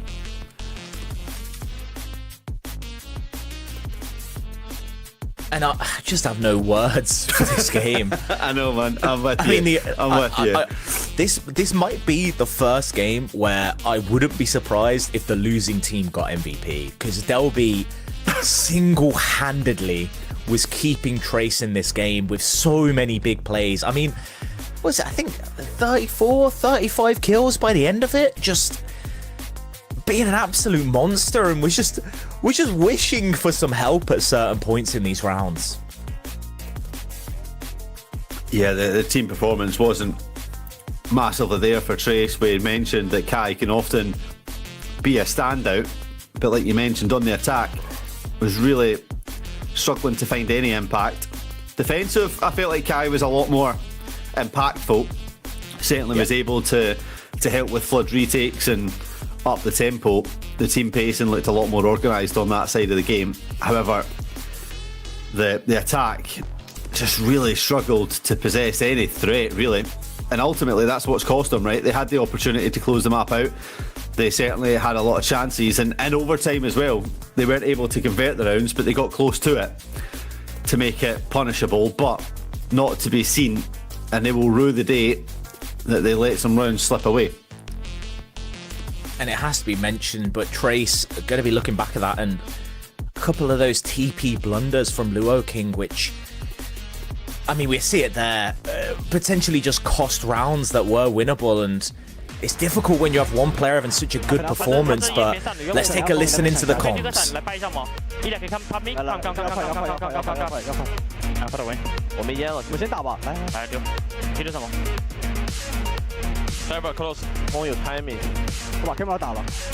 我跟你讲，我要放一个 A 的 TP 去 B 了，可以开飞机，我被开着了。我给烟了，没来，小 B， 我看不了 Nick， 小 B， 小 B， 中间瞅到人，我把他中远上去了，没来，攻来，我上去了，来，把你们用一，CT1掉。 红砖掉包，我 nice， 红砖应该是2个 A 大吧？小心2个大，小心2个大。他刚手法在 A 大，我知道。OK， 我知道。手法在这边 nice， 小心中路。红砖 nice， 站得住吗？掉面。 nice bro， 3K， 我的头呢 bro， 我的镜头在哪里 ？Focus you. Well, not the Cypher player you were expecting, so, but it's certainly a Cypher nonetheless. I think coming into the matchup, if you were going to highlight one player in particular, it was probably going to be this guy right here, Vukashu, the self-proclaimed V-God, with an ACS of 243, 9 multi-kills, I think that says. Pretty impressive for a Cypher player. Yeah, definitely, and it's a player that we know DRG relies on a lot to consistently pull through and get kills, get some of these clutch rounds, and I mean, was a little bit overshadowed by the performance that Del B had, to be honest, because it reminds me of like old school Aspas with MIBR, where they're dropping like 40 but still not able to convert rounds. And I mean, Del B, it's definitely a good sign for Trace at the very least that you've got a player performing that highly, but one aspect I do want to highlight is Kai and how difficult it looked for them to play on attack this half. Yeah, and that's something that we were kind of touching on right at the very end as you head in towards Ascent, which is very famously not attacking favoured.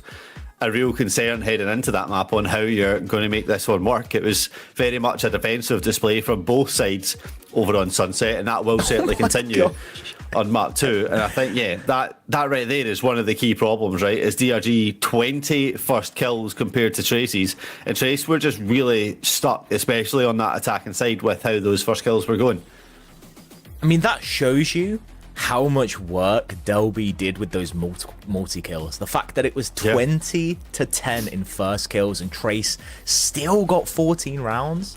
I mean, you look at this, almost a full graph everywhere in every aspect was just having a monstrous performance. 10 multi-kills in this game.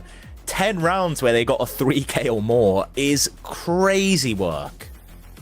Yeah, it was a Cypher show, which probably is exemplified by the fact that it's a defensive display from both squads. I think the difference in playstyles from both Cyphers, but ultimately the clutch potential just wasn't there right at the end. LB had the chance to equalise it once again, but Nick stepped up to the plate when it really mattered and was able to secure the map win. And you flash it all the way back to before, it was Nick again who actually made sure that DRG had a chance in it, winning that 1 versus 3. So I think there's a lot of players in this lobby that stepped up and were counted to find their way through. The problem is there's a map number 2 to come and potentially a map number 3 after that, and you start to question how long they can keep it up. Well, we'll have to wait and find out, Snow, because we're going to take a short little break and come back and see if they can do it. So don't go anywhere. We'll be right back after this.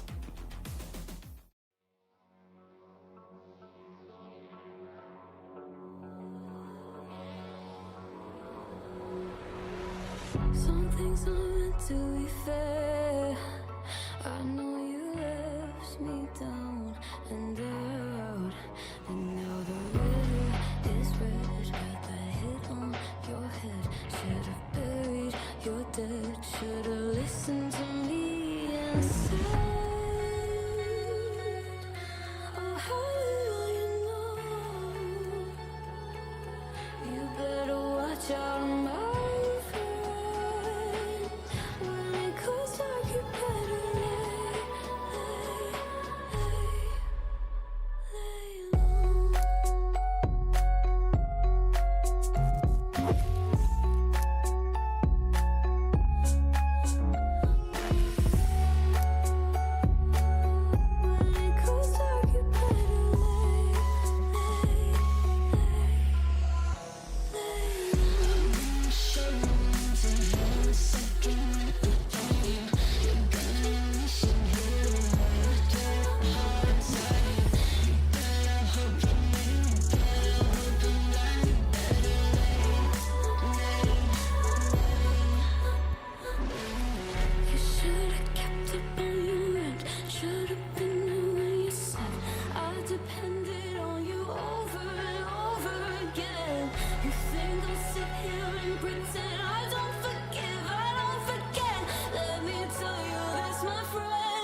could have prepared me for the high stakes heartbreak that surrounds me. You want me, you won't let me go. So I burn slow. I can feel you coming.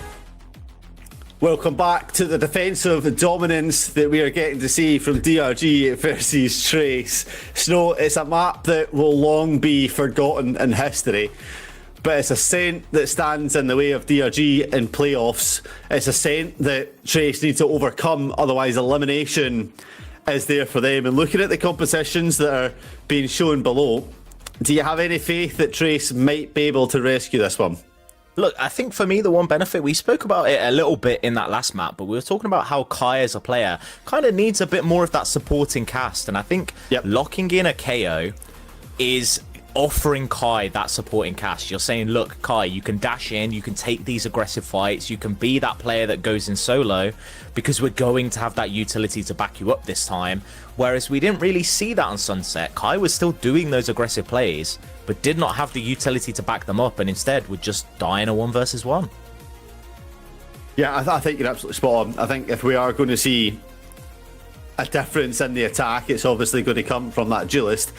I think every time we've been on here, I mention how my standards and expectations for Kai is through the roof as one of the better duelists on the region. He just lacks that support and oftentimes decision making, and that's going to be the real difference maker if Trace want to make an impact here and not find themselves done for the season. However, this is DRG's map pick, let's not forget. This is where they are strongest. They boast the best record for them, and they will be feeling pretty confident as we head to here that they can slice this one up like a pizza and serve it at a party when they confirm their place in playoffs. I think the thing is, you speak about Kai, I feel like Kai plays like the S key has been just disabled, because Kai only has an in button, which, you know, people talk about duelist is great and all, but at a certain point you do need to stop and wait for your team.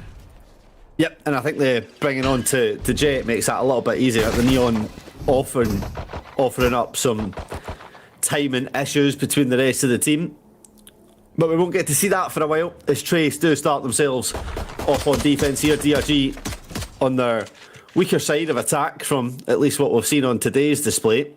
And they've made some presence in mid. However, Trace have an abundance of bodies here ready to collapse when it comes through. You'd fancy a couple of flashes of brilliance, of certainly of pixels that can be taken away, which is why DRG right now are just at a complete pause in time.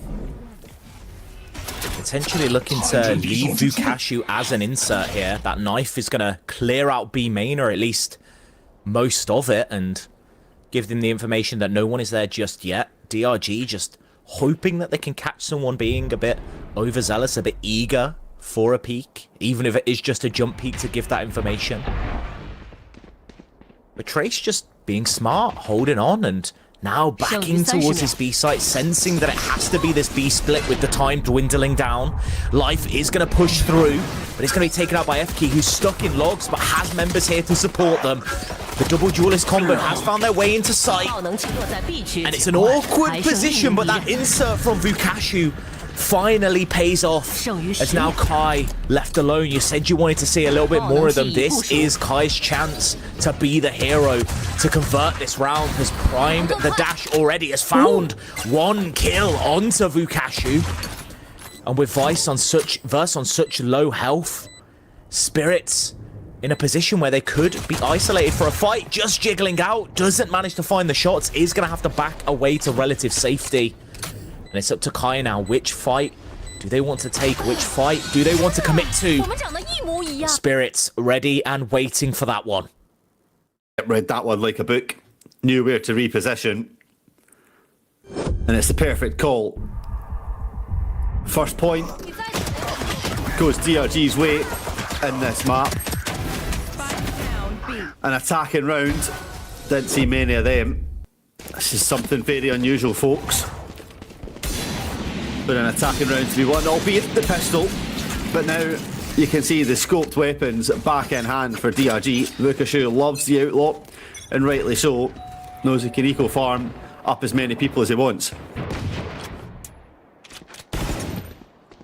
Jump peek to get that information, and we have just been told by production that 34 is the kill record per map, which is now held jointly by Delby and Vukashi. One of them would love to beat that one out here, as Kai found a cheeky pick at the start, looking for a little bit more as well, but Vukashi holding steadfast with that outlaw, gonna be able to pick that one off. And now members of DRG creeping forwards towards this A site, just taking their time. They know this site potentially could be empty. They've read it well, as there's 2 players from Trace holding towards short. Spirits now being the opening one. The member coming in, trying to take this fight. FK gonna flash out, completely blinded. All the members from Trace activate, and they get their kill and back away. But no, they want more. Fang taken out as well, and the numbers starting to look good for DRG as the smokes have come back up again. 30 seconds on the board. It looks like DRG has control of this site, but Trace slowly keep creeping forward. A Marshal in hand, finds the 1 kill, stomps the plant, looking for more. But Vukashi cleaning up this round as required. And a very succinct play from this team right here. Managing to convert that second round. Still did lose some guns, but not going to be the biggest detriment to them. Yeah, but it's more of what we're expecting from DRG, although Trace doing their best attempt to make it costly. Certainly a solid attempt at it with only pistols and a sheriff in hand. But with the outlaw still being kept in hand, so it's a weapon that can certainly cause some form of impact in this round. Aggressive play over towards A. Kai having to dash away already. All that utility from the jet is used. They are just a rifle. That is all they have in their hands, and it's all they need, to be honest, on this defensive side. They can pick the engagements. DRG opting to not pick this engagement and just hold towards A main. Who makes the first step? That's what this could potentially come down to. If Trace want to go looking for information, but the beauty of this composition is they have so many agents that can get it without having to cause an overstep, which is one of the win conditions that they have. They've got the recycle on the knife, they have the dart, they have the drone, and just as DRG get to use a drone of their own, it'll be the first blood that falls for FK. Vukashi so quick to trade that one out, and now Kai being pinched from both sides, hitting 180s on these players. Delby's managed to secure one for themselves as well. And off the timing, Vukashi nets a kill. It's the V-God in another clutch situation. Doesn't have the spike though.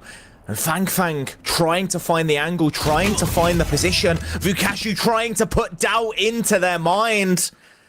And does not manage to do so. It is that round picked up for Trace, but 4 rifles down on their bonus. It's not looking great for them coming into this 4th round. No, and I think Vukashi plays that really well there. Just tried to take the time at the very end to cause a little bit of confusion, make it seem like the cross might have already been had, but ultimately when he swings, he doesn't know with full certainty where the position of his opponent is going to be, and that's what comes costly. And you can see the victor that comes with the loss round is how poor Trace start to look. Only 1 Phantom, a Sheriff, and I think that's a Bandit in hand as well. Very much in the favour of DRG right now. It's maybe on them to make a slight overstep. Now opting to leave Fang alone over towards B with that soul rifle, hoping that maybe they can make some kind of hero play happen, and a strong side hold towards A from Trace. They're going to start to realise that potentially no more members there as they haven't heard any more noise, but DRG just faking that pressure, walking back towards mid, and going to take themselves towards A again. So this is a new outlook compared to Sunset, right? We've never seen them try and cause any confusion like this back over towards there, clearly showing on their own map pick a lot more comfortable with trying to spread this out, and that's the look that you were expecting to see. And I like how, despite it being so favoured in their hands with the weaponry, they're still being cautious. They're not giving up any unwanted opportunities to Trace. They don't quite have the time to take advanced positions here, but they have at least set themselves up on the site with a couple of different crossfires. Spirit's looking to take this opening fight towards Heaven at the very least. The door has been shut as well, so it's going to give information as to players being towards Tree. Verse just holding for that dart, knows that that is going to be used as an eventual position. Door going to be taken down as well. Life looking to be aggressive off the back of it, trying to take this opening fight, trying to find themselves a kill, but it's F-Key that actually does get the opening pickup. Dropping down now as well as DRG starting to slaughter these members in these crossfires as they come through onto site, and Trace potentially looking to back away, force some exits, but aren't going to be able to do so as DRG cleans this round up. And it was a misprediction from Trace as to where DRG were going to go. Yeah, it's one of those. It's a 50-50 on where you gamble stack, right? Ultimately, pressure applied to both sides. You have to just hope you get lucky, and ultimately that was not going to be the case. Well handled from DRG. 3 members alive, maybe not as clean as they would have liked, but certainly it's still clean. Now, one thing to note is what's been purchased into Kai's hand. That operator, very much known as a massive win con for Ascent. Wouldn't be surprised if we start to see the Odin being fed through as well once the economy can start to stabilise. But they need to start converting some rounds if they want the economy to come up, and that's going to have to start here. And you can see DRG just happy to once again play this as slow as they like. They're just trying to drag Trace around the map. They maybe have had a bit of a talking to from the coach, who told them that during sunset, Trace is very over-eager to rotate as soon as they sense any kind of pressure. And happening again on Ascent here, 3 players over towards this B site. Kai completely isolated on A, and obviously as that operator, so not the worst situation to be in. No real mid presence at all from either of these squads. It's just going to be a straight sight hit when they decide to go. Shock dart used to potentially stall out and stop some of these traps. F-Key going to use the molly as well. Paranoia active. There's so much stall utility to stop DRG from flooding onto site, but they want to commit anyway. Here comes Life taken down. The Spirit's there to trade out as well. DRG slowly flooding into this site, but it's taken them a bit too long. The rotates are here already, and Trace starting to shut it down. It's Verse alone. Has to teleport to get to the spike, but has missed it. It's just clipped the edge of the angle. Just going to be saving this rifle at the end of the round, as there is no other hope in this one. I thought we were watching Lure King for a second there, back over on Sunset, but it's DRG's time to mess up a few of the teleports, but there's still 3 rounds to the good, right? That's what DRG are going to look at, is they still have 3 rounds on their attack, a side where, like I say, Ascent's never really favoured. The composition certainly maybe wants to ply open some more, especially with this double duelists, but they'll be hoping they can cause some more separation now, unfortunately down to pistols, but they do have the Blade Storm available, which will get popped, hoping they can slice this defence open, but it's shut down immediately. Those knives being hit by the suppression is going to be so difficult now, because Spirit's no weapon for a little while. The ultimate used from this KO as well to slow them down even more. But mid presence has been gained by DRG, and off the back of that, still a minute and 10 seconds to work with.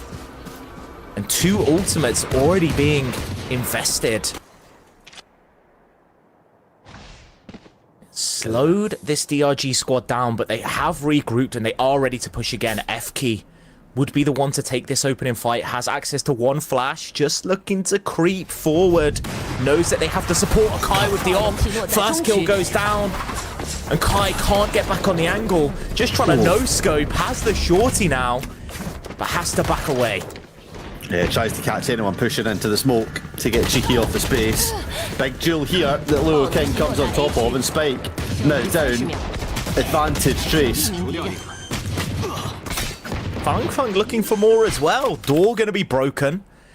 Vukashu, the player left alive. Knife comes through to break the door and just cause that little bit of distraction.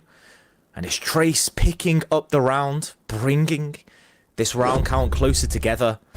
DRG now has to change up the plan a little bit because this operator, now that it's in the mix, is becoming a real thorn in their side.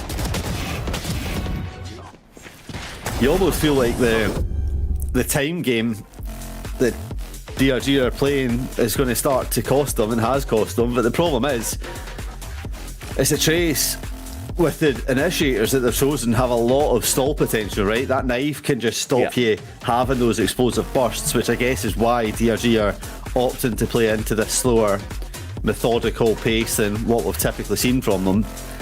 But it's almost like they need to just up it for at least one round to show that they can do that, to get the knife used earlier, because the longer that that's held on for, the more likely it is to really be the thorn when it comes to the final attack.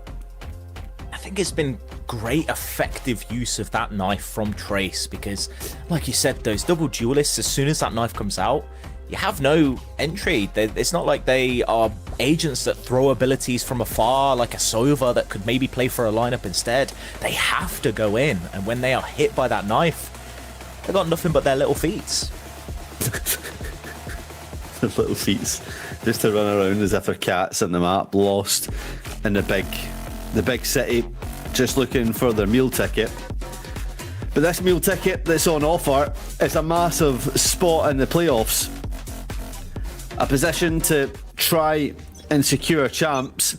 Worth noting that DRG's hopes of champs isn't fully lost should they lose, but the odds would certainly be thoroughly against them. A big world to turn this one around. For Trace, I mean, they have to win the whole damn thing if they want to go to champs, which is maybe even more unlikely.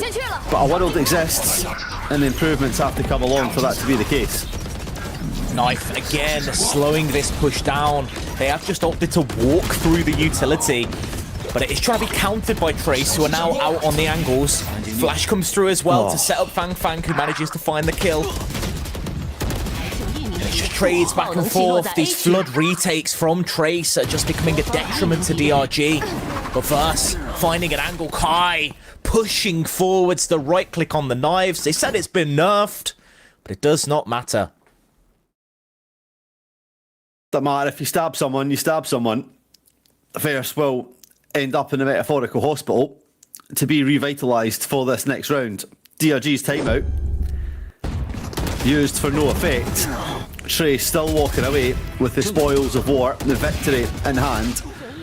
And you have to say the shooting that's been on display from this Trace squad has been a breath of fresh air for them. Yeah. Certainly looking reinvigorated in this series. It's at that weird crossroads for DRG where we spoke about how much that KO knife is cutting off their ability to get onto site fast, and it's so whether they opt to just keep running through it and not really caring, or if they want to try bait it out early. But I feel like FK's been so patient with it, uses it here to stop a potential push through A, and this would be the opportunity for DRG, right, if they want to go fast, but they don't have members set up for it just yet. No, and I feel like FK's really been an unsung hero in this play-ins run. Certainly provided a lot of unnoticed impact and continues to do that. The Molly will deny it. The paranoia, though, should set up a bit of a pace, and look who it is. Answering the call, shutting it down, waiting for the cavalry to come, and that they do. DRG, once again, ripped and torn to pieces. It's only Verus left alive, and now he shall fall as Trace look untoppable. Watching these teams play is like, it's like the difference between Bruce Banner and Hulk. When they're on their attacking side, it's like, oh, they try to be smart, but they can't really get the job done. And then when they get onto defense, they go full Hulk mode and just start absolutely obliterating the opposition. Do you know what? I'd call them Wreck-It Ralph. They have the potential to be like dangerous and destroy stuff, but really they're like soft and sweet inside, right? The attacking side is when he meets Glitch, and then the defensive side is when Mario's been mean to him or whoever it is that builds the stuff. I can't.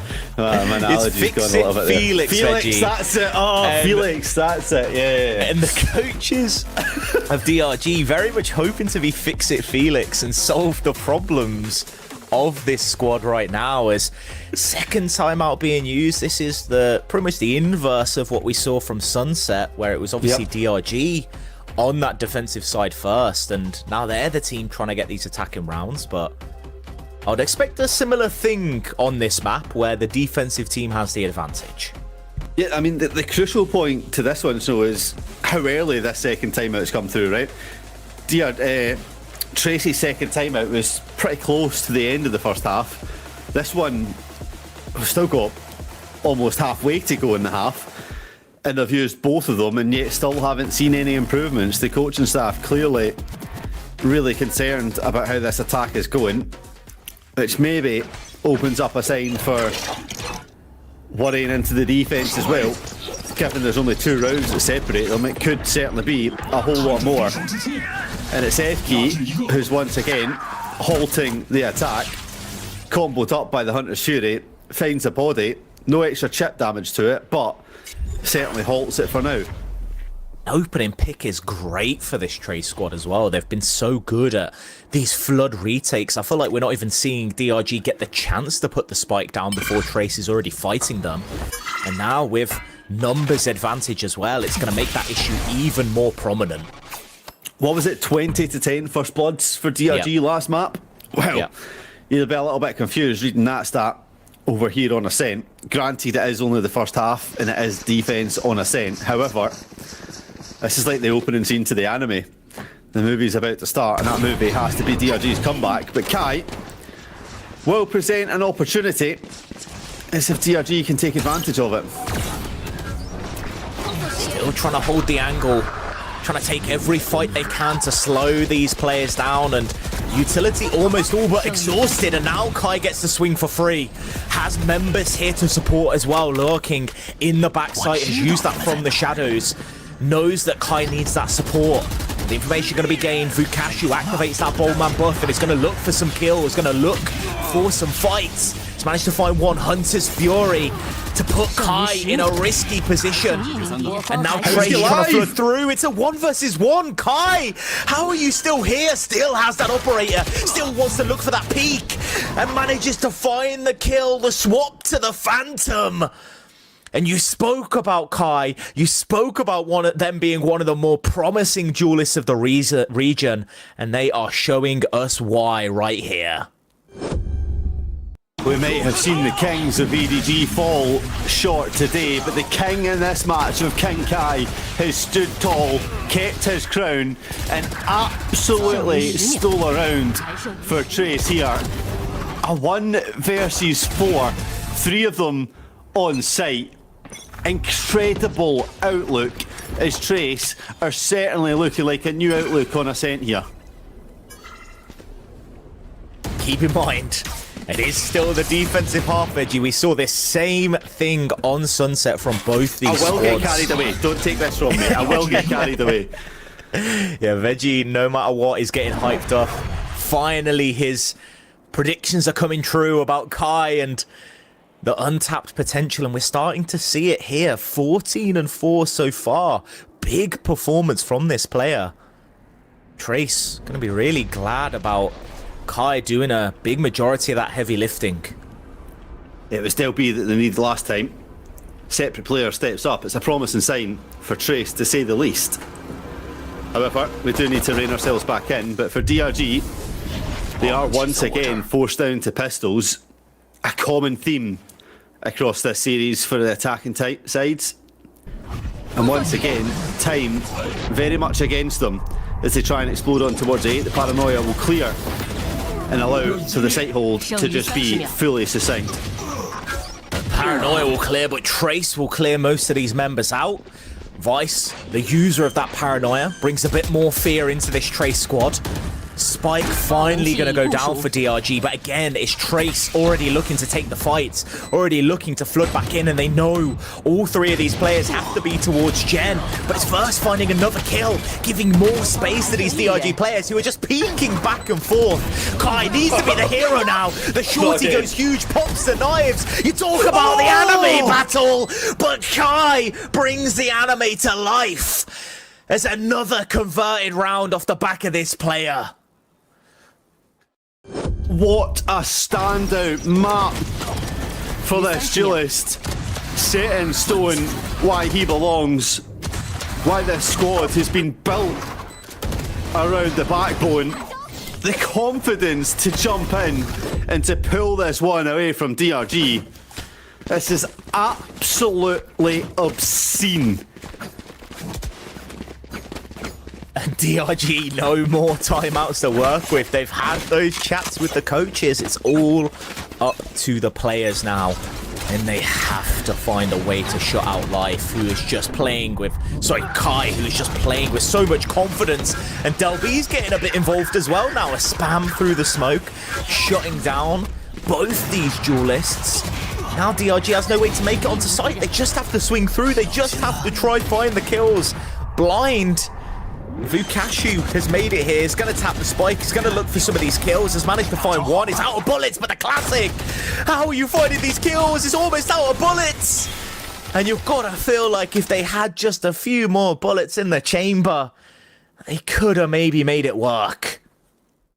The world of possibilities is certainly there. And when you think about possibilities, you look back at how Sunset had gone, and you thought that Summit, the decider, was certainly outside of those realms of possibilities, but right now, it feels like it's no longer a possibility, but more the harsh reality that we're stood in. Trace maybe starting to think back that they could have won Sunset themselves and won this in a 2-0 fashion, but instead, here we are, 8-3 on Trace's defence of Ascent. Very similar scoreline to the last map, but roles reversed. Who will go in with the bigger advantage? Well, we'll have to see. Kai with the double! Kai, you can't keep doing this. You can't keep shattering the hopes and dreams of these DRG players. Round by round, this player finds value. It's almost 20 kills in the first half. Kai just is unstoppable right now. And while Verse did pick up a kill on the back end, Trace still with the numbers advantage. Trace still with complete control of the map, and DRG with no idea what they want to do. There's FP's impact. Yep, massive snow. Picking up another one, shutting down the utility again, slowing these players down. And while it is a rare miss from Kai in this game, it doesn't really matter. All three players that are dedicated to this site watching the same angle. No space to work with, and it is a 9-3 half. And now looms the question, Veggie, of if Trace can look better on their attacking side than they did on Sunset. I don't think it's going to be hard. That's certainly how I'm feeling about it. However, there's question marks will always remain until the answers come out. The test has been put down, the Invigilator is here to mark it. We'll see if they can come out with pass marks or not. Result day is all but a certainty. And for DRG Snow, this is really concerning to see on their own map. But yet again, we spoke about the defensive prowess of both of these teams.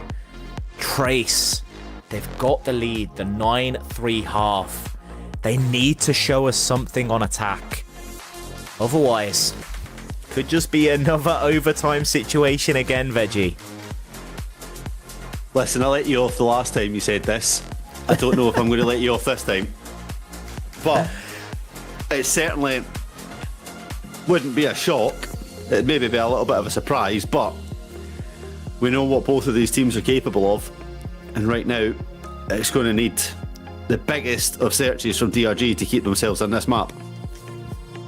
One thing we didn't get to talk about from Trace is the fact that the composition they've gone towards is the bog standard, old school, what people were calling the Solve Descent comp, where it was like the most played composition and there was no real variation. So you've got to think that that maybe benefits them, because the amount of experience the players would have on these agents, on this map, is really showcased on that defensive half. I mean, DRG did have that 3-1 lead at the start, and then it was all Trace after that. I think winning 8 rounds in a row. Yeah, I don't know, man. Everything I know, I'm chucking out the window right now. I'm looking at Kai going absolutely potentially nuclear as this attack round comes into it. You can see Trace not favoured in the pistol, but they've certainly not been favoured in this series, but they're somehow starting to make it work. And the first 2 kills, first 3 kills, fall in the way of Trace as they close in on double digits. They've got double digits. They've no longer closed in on it. They've reversed the truck in, not even used the sensors, and they've parked it. And that round lasted, what, 10 seconds? Just decimation of DRG, opting to fight towards mid, and Trace says, okay, you want to fight? We're the team that's hot right now. We will willingly take these aim duels against you. And what is that? An enemy remains. How incredible that it's on Catwalk, because it was a show that was being put on, a clinic of the highest order, as Trace now look to take advantage. DRG trying to create a bit of pressure towards AK, see if they can gain some of this space, but they are just quickly taken down, and off the back of that, Trace wastes no time at all getting onto site. It's an easy cleanup for them, and it is a long walk to the A site for these B players. Just call it here. Summit is a certainty. DRG really not finding much success. However, a weapon gained up towards heaven could be an avenue back in, but the life pool's on offer. Minimal, to say the least. They will think about dying to spike. Yeah. And that's no longer just a toy. That's a stress ball that's going to have to be seized. I was going to say, at this point in the game, DRG going to be starting to feel the pressure. I mean, this is their map pick. We were expecting Sunset to be closer, but Ascent, we thought it was all going to be going the way of DRG, and it's actually Trace. They've won the pistol round, converted the second round, the anti-eco, and have brought themselves up to 11. DRG, no room really at all for mistakes. This next round have such great importance for them. Yeah, I mean, not even just the next round, Snow. If they want to make a comeback, it's going to be perfection from here on out. Only 2 rounds. Trace find themselves away from sealing the deal and head into this map of Summit, the unknown for both sides. Kai, obviously still feeling the heat themselves, brings in the Vandal. Could be the hero that is needed to seal this one out if anyone goes exploding, but Kai is happy just to sit and wait on the angle for now. The utility can clear it. They don't need to cause any unnecessary missteps, and that they will do. They've already made their way forwards towards site. It's Vukashu and Life that have to anchor down here. They've made themselves crunch towards this backside. And not much utility left for Trace. They used a lot of it in that opening salvo to get themselves towards Switch. They are just being slowly picked off. They've had to back away right here. Ooh, 5 members of DRG actually holding towards B, which means A site is free. Spike will go down. Delby feels like they can go exploring, knows that they have to make some kind of hero play if they are to win this round. Certainly wouldn't count them out, Snow, that's for sure, but it's a difficult one. At least they have the time on their side, though. Not really at this point. It's dwindling down. But DRG's fast to get here. They know where one player is. They know it's Jen, and with the other taken out, Lure King all alone. It's an easy pickup for DRG. 4th round on the board for them, but still a lot more to go if they are to make this comeback. Yeah, potential danger if the fight in Garden goes the other way. But for DRG's side, it's it's flawless to that D. They get the kills that they needed to secure it.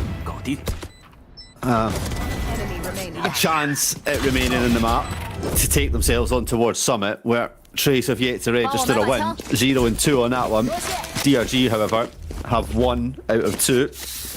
So not any by stretch imagination either of their favourite maps, but Summit was supposed to be the favourite map for Trace, and DRG's was supposed to be Ascent. So what do we know? Yeah, true. It's completely flipped on its head this series so far, but DRG now gonna have to stop a very fast push from Trace, who are just looking to move in, are just looking to take these angles, take these fights. Kai peeking out as well, looking for potential plays. Lil King gets 2 as well. Make that a 3rd. And Trace bringing themselves on towards map point right here. 1 round is all it's going to take. And you have to imagine they're certainly going to have the ways to do it.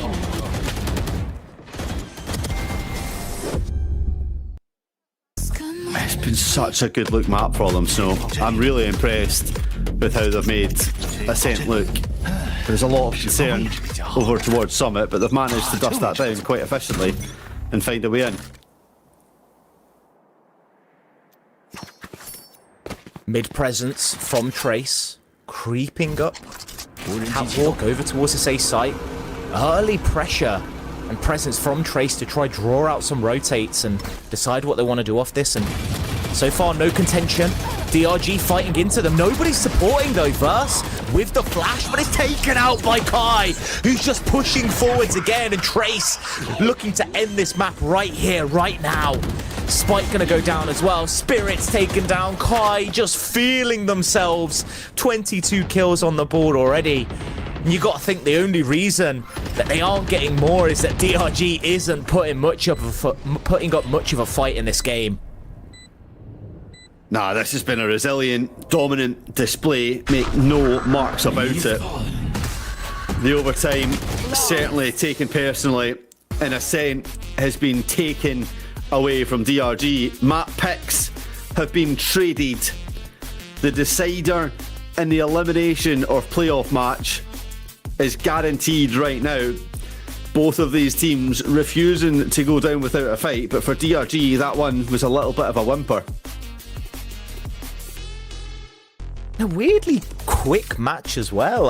I don't know the exact time that it took, but I feel like we were in and out of that one so fast, especially obviously comparative to Sunset, which went to, I think, triple overtime. But Trace really picking up momentum here, and you got to credit it to starting on that defensive half. They picked up that momentum as soon as they won that pistol round. They just did not let go, and DRG could not find an avenue into this game.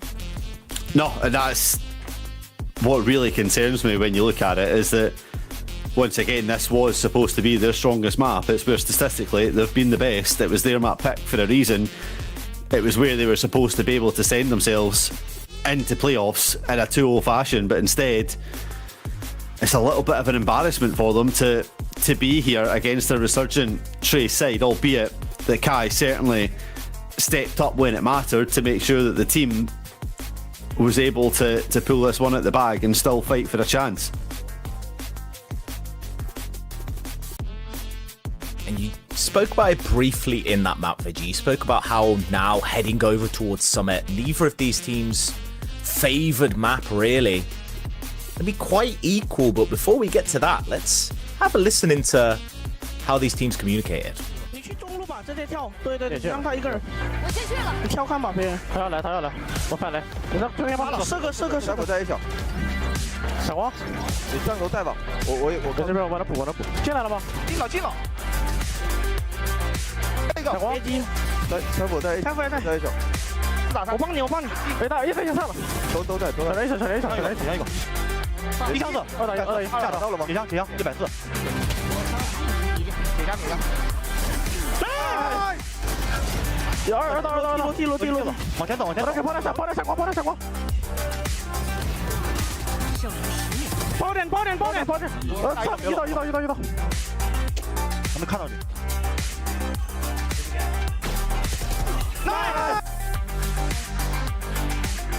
站一下，兄弟，好久没站了。可以开战。Time.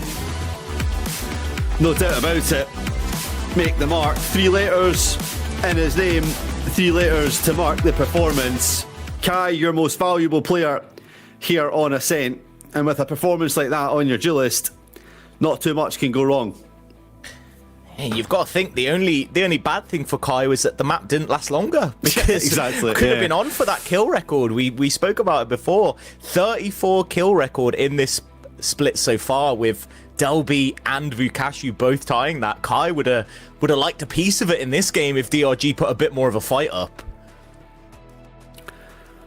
Yeah, it'll be maybe ruin the chances, but it doesn't really matter. What really counts is getting themselves on towards Summit, still having a chance at saving this year's performances, making sure it's not all for now. Because make no doubt about it, going 0-5 in group stages opens you up for a lot of danger in the off-season as teams look to change things up and find a recipe for success. And Kai on this map, they'll be on the last, certainly doing their best to keep this team together for as long as possible. It's one that's underperformed for a number of stages now, but really when it comes down to it, when the chips are on the table, they're starting to stack up. And yet again, to the surprise of no one, Vukashu topping the scoreboard for DRG. Not quite the performance that their team needed to bring them a couple more rounds. We didn't quite see those Vukashu clutches come out, but look at that storyline, completely different to Sunset. 15-2 in First Bloods. It's mental. 2 flawlesses as well. It's pretty impressive. Making sure that the whole team were thoroughly succinct. It was just, there's no other words to describe it other than real dominance from Trace. Yeah. To be honest, you're being harsh if you're starting to think of anything else. And I think the other crucial part to point out was everyone for Trace was shooting. It wasn't just that one person of Delby. Yeah. That's why you're getting to see Feng Feng here. Kai was obviously the MVP. It felt like the confidence had leaked back into the squad despite how the last map went, which I think is most encouraging. Yeah, and that was the thing. You saw Kai playing with that confidence and being able to. I feel like that change-up of having an initiator that can set Kai up allows Kai to be aggressive and allows Kai to have that backup of the utility to take these opening fights. And it was a joy to watch. Yeah, it was. And it sets up this third map as an absolute beauty to be through. One for the history books, one for the records, to be seen as one of these teams, remember, will be eliminated and the other will make their way to playoffs where their opponent is waiting. So don't go anywhere, because we'll be right back after this break.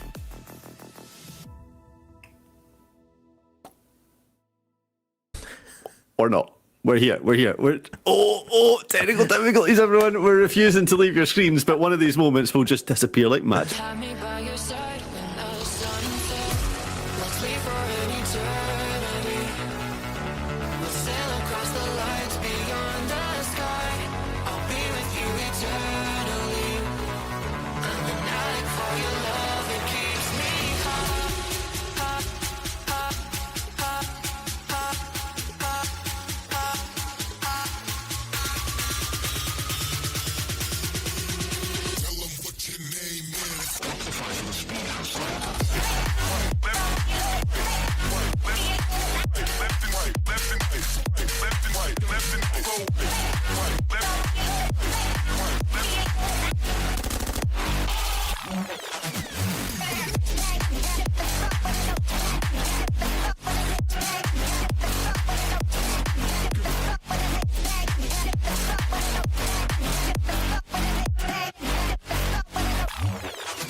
Fill my soul with light the day we met.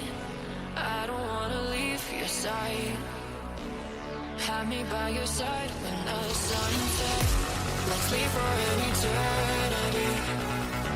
We'll sail across the lights beyond the sky. I'll be with you eternally. I'm an addict for your love, it keeps me high.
welcome back. You might have got baited with the time, but what you haven't got baited with is a third map is coming up right here and right now. As we have a look at Agent Select, as a reminder, so we are here on Summit, which is neither a favourable map for either side, but it's elimination or playoffs guaranteed for each one.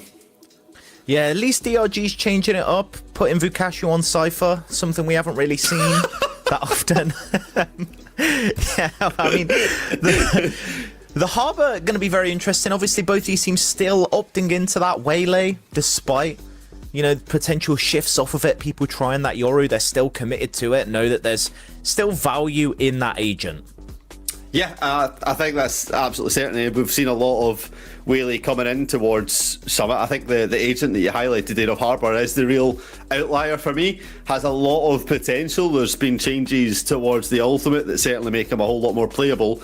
And I'm looking forward to see how it works for this DRG squad. They've had mixed success with it so far, having that 1-1 on this map. But they need to manage to dust down that last map off very quickly. They need to find a way back into this and not let the confidence really be at the all-time low.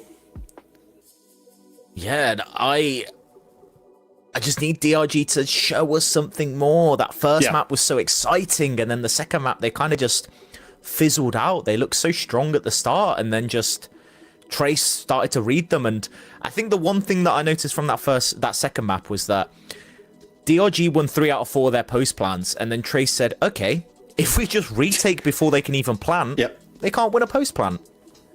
Yep, fight before the spike is certainly a viable winning strategy and one that they can make work. However, Trace didn't get much of an attacking side on Ascent. Well, they're going to get the whole half here to attack as they're opening up this attacking display. DRG on the defence, see if they can make a better go of it than on Ascent. Opening engagements, so far just some warning shots, both teams respecting the issue. Mid pressure gained, Trace potentially looking to split over towards B. They found that first kill onto Verse. Gonna be able to shut the door if they so want to, but a Spirit's creeping up behind them in mid. It's just gonna be able to back away as well. We see the usefulness of that Waylay. Able to just shift back whenever they want. Now Kai creeping forward as well. Bit of a cross-map play. Neither of these players really playing together right now from Trace, and this is a worrying start because that is what we saw a lot of in Sunset, where they really struggled on attack to combine together for these plays. Yeah, it's a really unfortunate situation Kai finds himself in. After having a heater of a map, he's going to have a heater of a round, but that's not to come as Vukashu holds the position and secures the round win. Off to a winning start, but they need to keep that one going, and they will, of course, have momentum in their favour. I think it is just a sign of concern, maybe, that you raise up with Trace being a little bit more spread out, but a lot of this comes down from the pressure that Spirits did apply in mid, taking away any presence that Trace could have. Something to address as we go later and later into the round, into the map, is how they want to deal with the pressure that DRG can apply. And it's what Waylay can offer, right? You can take these really aggressive angles and just pop back if it isn't looking favourable for you. But now, Trace creating some pressure towards A and deciding to back off again. It's a fake that's come through, but so far DRG aren't deterred. They have one player so deep up life with this Marshall, just waiting for these rotates, is going to spot out the first member, and that being the initiator knows it's going to be a push. Kai trying to create issues for them. The double duelist combo running through onto site. Verse getting thrown, so much utility is pushed forwards onto them. But it's just a killing ground on this site. Lurking has found their way towards backside as well, and while they've netted themselves 3 kills, it is going to be a round win over to DRG, and in the chaos, this team seems to thrive. Yeah, there was a lot of potential there for Trace, having survived the opening warning shots that life was firing their way. Duck diving and dodging. All 5 Ds, I forget the rest of them, but certainly showed that they could dodge the wrench. Unfortunately, they couldn't dodge the flashes that were thrown at them from the hands of Verse, making that site an impossible hold, and now VukaShu's decided to claim this side as their own. But weapons in hand for Trace now. They will start to navigate the map a little bit differently. But look at the disrespect that DRG are showing once again, just taking all the control of mid, and that makes this really difficult to hold on to. They'll be taken out instantly. That mid pressure is going to create a lot of question marks for Trace, who feel like they have to go and re-clear out all this space. Spirit's in such a deep angle. Just look to your left. Spirit's just turned left. And has spotted the player. Kai taken down as well. Was trying to reclaim this space, but it is going to be for naught. As now on their bonus round, DRG is so far ahead of the curve. We had to suffer through Ascent for this. Trace, come on. You put on such a strong display. Show us it again. That kill might be an avenue into it, but it's still 2 times the amount of defenders that you have on the attack.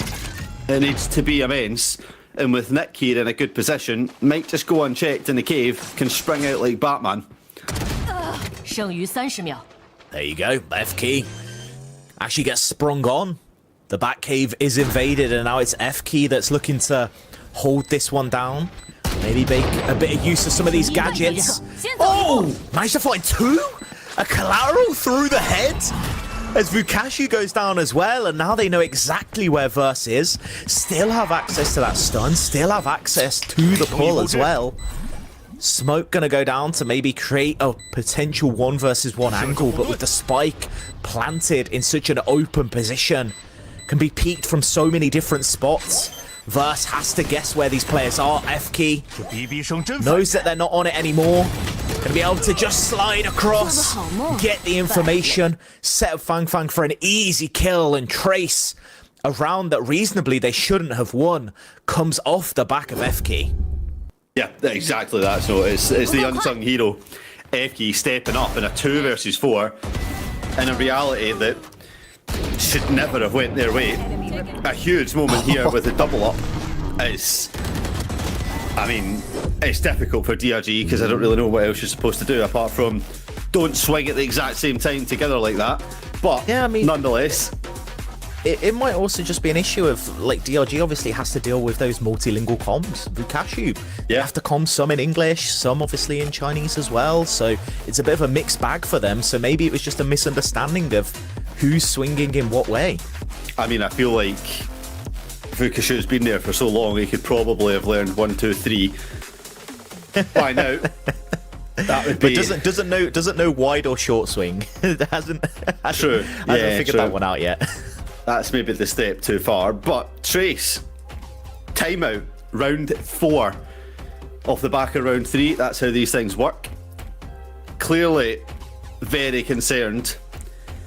I'd imagine it was probably called before that miraculous 2 versus 4 got turned around, and wanted to stop the rot as quickly as possible. However, now they get the chance to just set themselves up for a little bit of success to springboard off of that round to try and see if they can keep emulating the success, but just make it a little bit easier than having to beat the whole lobby with 1 player. Yeah, and I'm again a little bit concerned for Kai. So far 0-3, not much success, and we're seeing it again, that lack of supporting utility to set this player up, and they seem to struggle without it. But if F-Key's having a performance by themselves, then maybe they can be the one to pick up the slack from Kai. Really push Trace through to some winning rounds.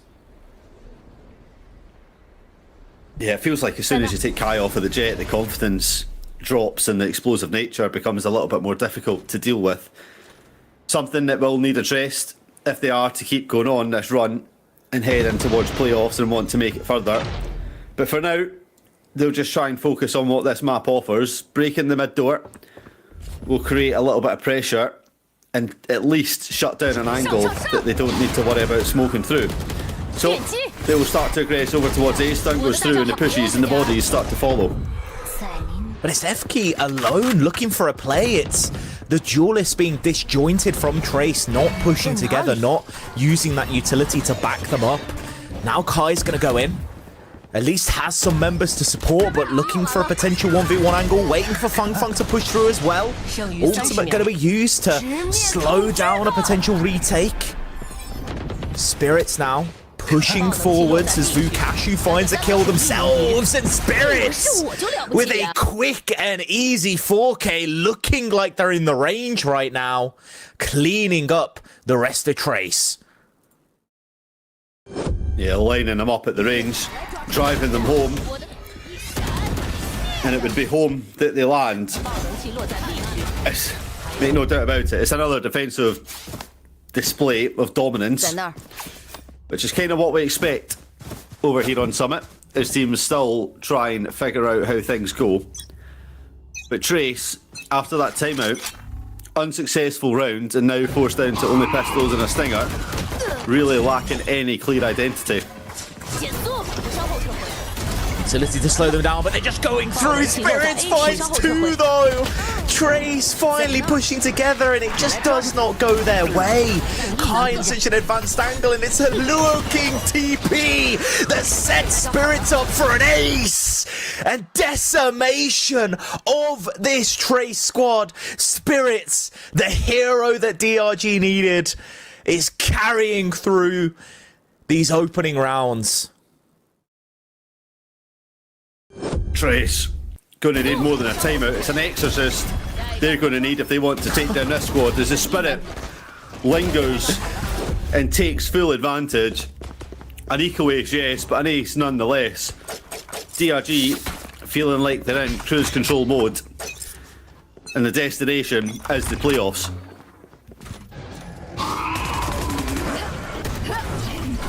See here now, push together, finally, maybe for once, pure relenting aggression, both duelists on site together. They can finally play off each other, but no! DRG's just ready and waiting, and every time it's one member picking up multiple. This time, Verse gets to be the hero, but Luo King, we spoke about their risky TPs. Finally, they can maybe make something work. Spirits has forced them to back away. A minute left on the clock. Trying to be a bit cheeky here. Faking the information, faking the back away from B. Maybe they can find this timing.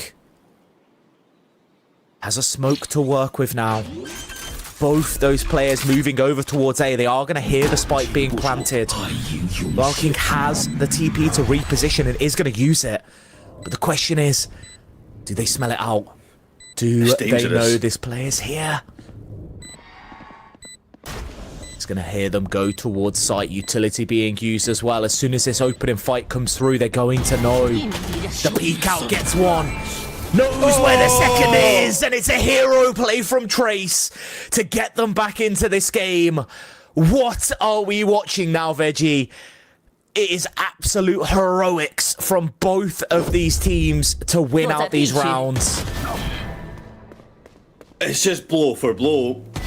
Both teams showing they have the firepower to make this one on. And it's Luo King that, if we're being pretty frank, has been pretty quiet this whole series. Mistakes aplenty. Back over to Sunset. Starting to maybe make up for them right as the full-time whistle is close to be blown. However, they get a lifeline as the additional minutes now added on with that round stacking up. Can they take advantage and apply some real pressure? It's difficult. Spirits, the hot hand right now. That is not a player you want to push into. Knowing they are playing towards this link position. It can be a risky one for Trace to push into. Have a little bit of utility in the form of this fade to gain some information if they want to do so. But using it to clear out A main instead. Set up this possible crunch. Smokes coming through now as well from this DRG side to slow them down. Trace, as the time dwindles down, needs to make this push. The convergent path's used to push forwards. F-Key, the stun is great, but there's multiple members here to battle towards. Nick has taken one down. Life is here to support two. It's an operator in a close range angle. It's not a situation you want to be in, but Life somehow makes it work. The quick scopes are just that bit better. Don't peek this one. The paranoia used. Luo King trying to find any angle for a kill, has been the hero before. Needs to be it again. A TP behind them, but it is checked by Vukashu. You will not catch us again. A 1 versus 2 was enough. You're not going to make it a 1 versus 3. And DRG restores some normality into the game. And Trace just can't seem to piece together a side take. Both the rounds they've won have been off hero plays. And it's not something you can rely on to win a map. No, it's not sustainable. That's for sure. Starting to look a little bit like fossil fuel. It's running out. And it's only causing more damage to them than it's worth. Second timeout. Starting to really feel like we're back on Ascent, but just roles reverse now. Defense seems to be the name of the game for both these squads. Get that defense side first. You can give yourself a great advantage. Trace feels like they're always going into multiple crossfires. Maybe it's the smokes that need to be addressed, maybe cutting off a few better angles, the roots of the duelists. Not quite sure. There seems to be quite a lot going wrong, but off the back end of it, it's DRG being so quick to react to any play that Trace makes. Yeah, and it just feels so painful that this is the way that the series potentially draws out, right? We've had that banger of a back-to-back defensive display on Sunset. We had Trace coming back from adversity and showing that they really are a capable team on Ascent. And I guess maybe it's fitting that we get to see the third map and DRG get to show that they're capable of destroying teams. Maybe it is the right way round, just in the wrong order. But Trace, as they come down to Sheriffs, will once again try and aggress in towards mid door. Vitally is still open. Verse not able to shut it, so that opens up some avenues for the attackers to go into, which, surprise, surprise, Luo King does TP into. Oh, but DRG so confident right now. Look at them, they're just taking every fight they can. And it's a verse 3k again. Then that's DRG another round. And how can you even play when DRG are just disrespecting every piece of utility you throw? They just seem to be so willing to swing into it and make the play. I mean, are they disrespecting it, or are Trace just misplaying it? That's the real question. Because the stuns, you can just be a step behind them and play off the back of it. There's no real follow-up. You have one paranoia, one flash for the whole util to clear all the angles. And what, a Prowler to be your only sense of recon? Starting to see some flaws. It has to be the bodies to collect, and it's only being the side of DRG that seems to be finding the bodies right now. Now, will not be surprised if the first blood ratio in this map very much skewed towards DRG. Have Trace even had one? I mean, they must have, surely.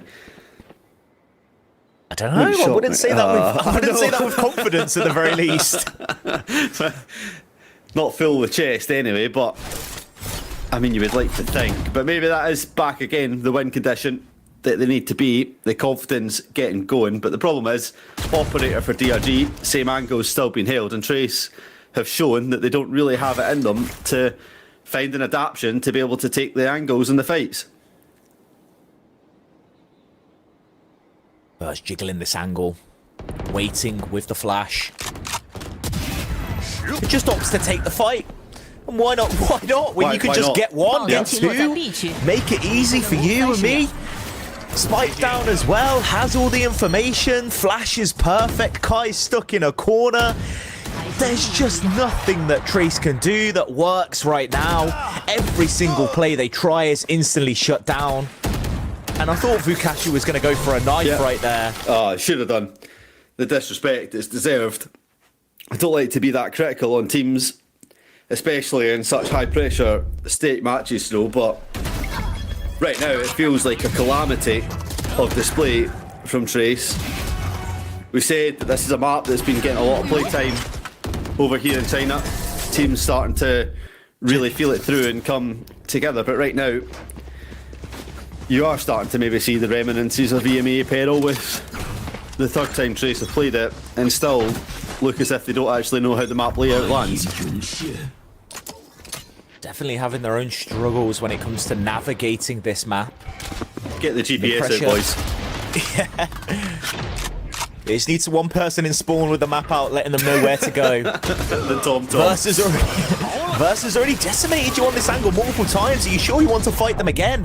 Has the backup of VCT as well, but they are opting to put more utility into this angle this time. It's a pure onslaught of players. Verse has been caught. FK being used as the human drone to get all this space. Life, a rare miss from them, but they will not miss twice. Life is what will be taken away from the Trace squad. There's now a player down, numbers up still, and we're at a standpoint. A Mexican standoff from both these teams. No one wants to make the first move, but it's DRG that pushes out first. Shots being missed from both these sides, but DRG cleans it up in the end. It's 8-2 so far, and Trace might just be disappearing without their namesake.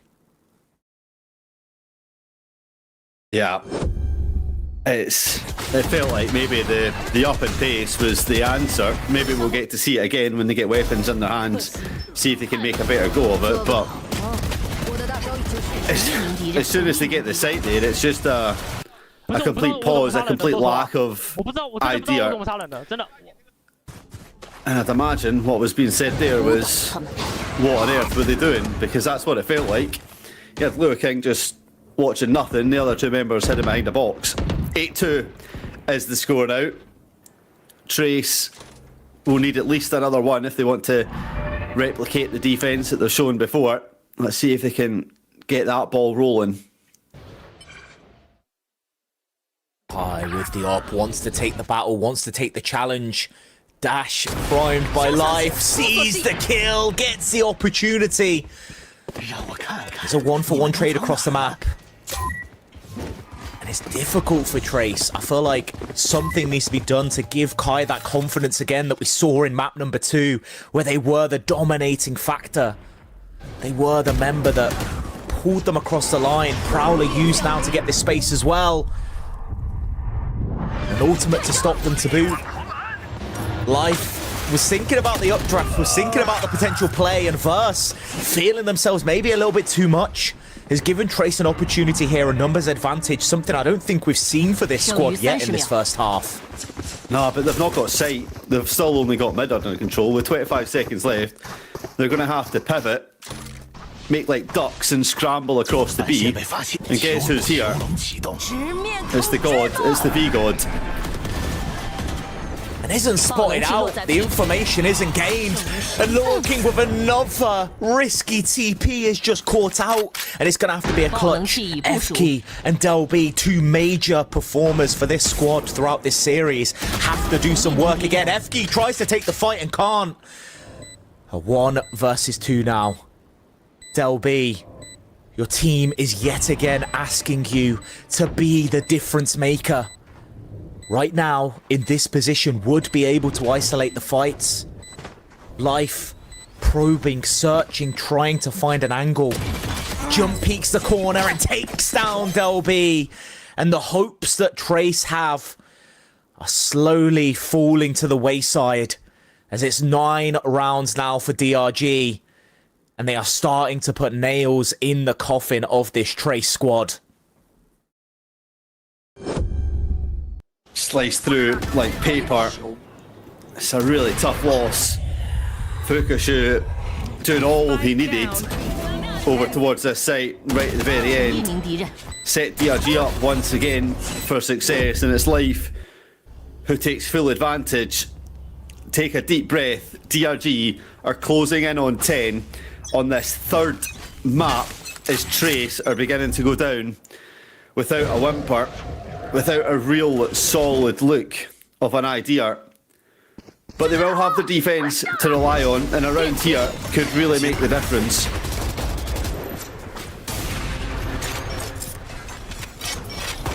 Op shot doesn't hit anything. The smoke is good to slow them down, but it's VCT again. The cam spots everything. They know the players are here. They're just going to flood through. They're just going to take the fights. And Trace has to run away with their tail between their legs, but the spike is gone. And there's nothing to be done as Kai is just left alone. and with the sole task of winning an unwinnable round, of finding a way to push through all these players. Smoke's just refreshed, has to wait it out, and there is a firing squad on the other side of it just waiting for Kai to peek out. The only advantage is time is on his side, can cause some confusion if he doesn't put any steps up, but this smoke will dissipate and he will come to the harsh reality that has been Summit. DRG in full control as they take the half 10-2. Which ironically, Snow, is almost the time here in the UK. Yeah, the scoreline, matching the time. It's fate. But on the back end of this, I don't think we've seen a more important pistol round for Trace. Yeah, I think it's an understatement to call it important, crucial, mandatory. It's their lifeline, isn't it? Yep. You say lifeline, it's CPR that's going to be needed to bring this squad back to life. Full-blown pack of energy. And this is the hug cam for the power of friendship. It's going to be more than the power of friendship that's going to bring this squad of Trace back together. The Avengers needed. Big step up from all the players that we know are more than capable of, right? That's the harshest reality to this. Yeah. As we've seen the performances throughout the series. We've seen Delby stand out. We've seen Kai stand out. We've seen FK be an absolute crucial segment to this team. It's just not getting put together here on this final puzzle. Missing the final piece. Many final pieces. But the other shoe of DRG, 3 rounds away from getting themselves back to natural order in that playoffs where they would have thought and planned to be at the beginning of this stage. It's just took a different way to get there. Trace now, the all-important round. The door not quite yet closed, or at least it's closed but not yet locked. There is still an opportunity to open that door up again, but it has to be on this first round. For TRG, deposit being paid, it's just in the lawyer's hands, it feels like, to get the mortgage deed signed, handed into there. And I think just to bring it back to what you said, this pistol really is everything. It sets the tone for how fast we expect this half to end, or if there's going to be an ever-learning lifeline for Trace to fall back on. They will make a stand here over towards B, which is where DRG look to try and prod themselves. 3 players ready and willing to wait, but DRG just explode in. 2 members onto site. Delby finally awake though. 2 kills to them. Are we starting to see the return to prominence from this player? Performance was needed. They've shut down that quick attack, both duelists down as well. The site take going to be a lot harder from here. DRG needs to search for a pick and trying to spam through the smoke right now, hoping that they can maybe find something. 4 players on this site waiting. Delby gets another, but DRG fighting back into them. But the health pools are low. But so is Kai's. A single bullet would do it, but Vukashu manages to find that bullet first. A 1 versus 1 now. The communication has to be there, Nick. A right click, a single shot, anything would do it. A flick on the ear would be enough. And they found the timing, they found the kill, and Trace, in the all-important round, has managed to give themselves that slight lifeline. Yeah, it's such a fast judgment call for Leo King to make the rotation to come through spawn side. No hesitation, just fully commits to it, gets them the timing to look out, and finally secure the round. We asked for it, for Trace to give us some signs of life. Well, we have the pulse. We just need to see it continue to rise. Not going to call it a comeback just about yet. We need to see probably the next 2 minimum fall into Trace's favour. So, more litmus tests to be done, more answers to be found, but a positive start.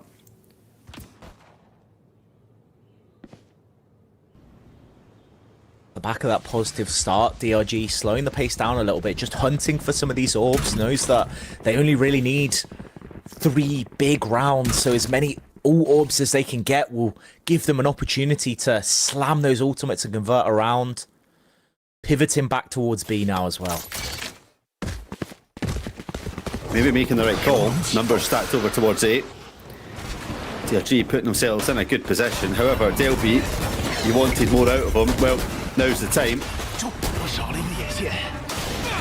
Gets information that there's a player gone towards drop, and with the one Marshall in the hands of Vukashu, damage has been done. Makes it a little bit easier for them. FK's found a kill on the back end though, and as the chaos ensues, DRG trying to find an angle to find any kind of fight, but it's FK going huge. As I say that, kills on the back end. Vukashu has managed to make it a 1 versus 1. Larking tempted by the TP yet again. Vukashu knows now the spike's not been stuck, just peeks out, does land the shot, but it is not enough damage. The armor keeps Larking alive, and the spike will be defused. But it is a difficult one for Trace. No real weaponry going into this bonus round. Yeah, and you feel like Delby maybe overstayed his welcome up in that heaven spot after getting spotted out. Tried to be a hero and try and find a kill while the team are entering out, but gets chip damage taken down, so when it comes to a retake, just quite easily handed off by Nick with the pistol. And a rare overstep from Vukashu. Unlucky that the armour maybe plays off there. Lua King thought about trying to throw the round away with another misguided step. However, they fight to live another day. Another round added to the comeback. 6 rounds now separate them. We'd like to see this one converted to really start believing. But the weapons in hand make that a difficult one to see.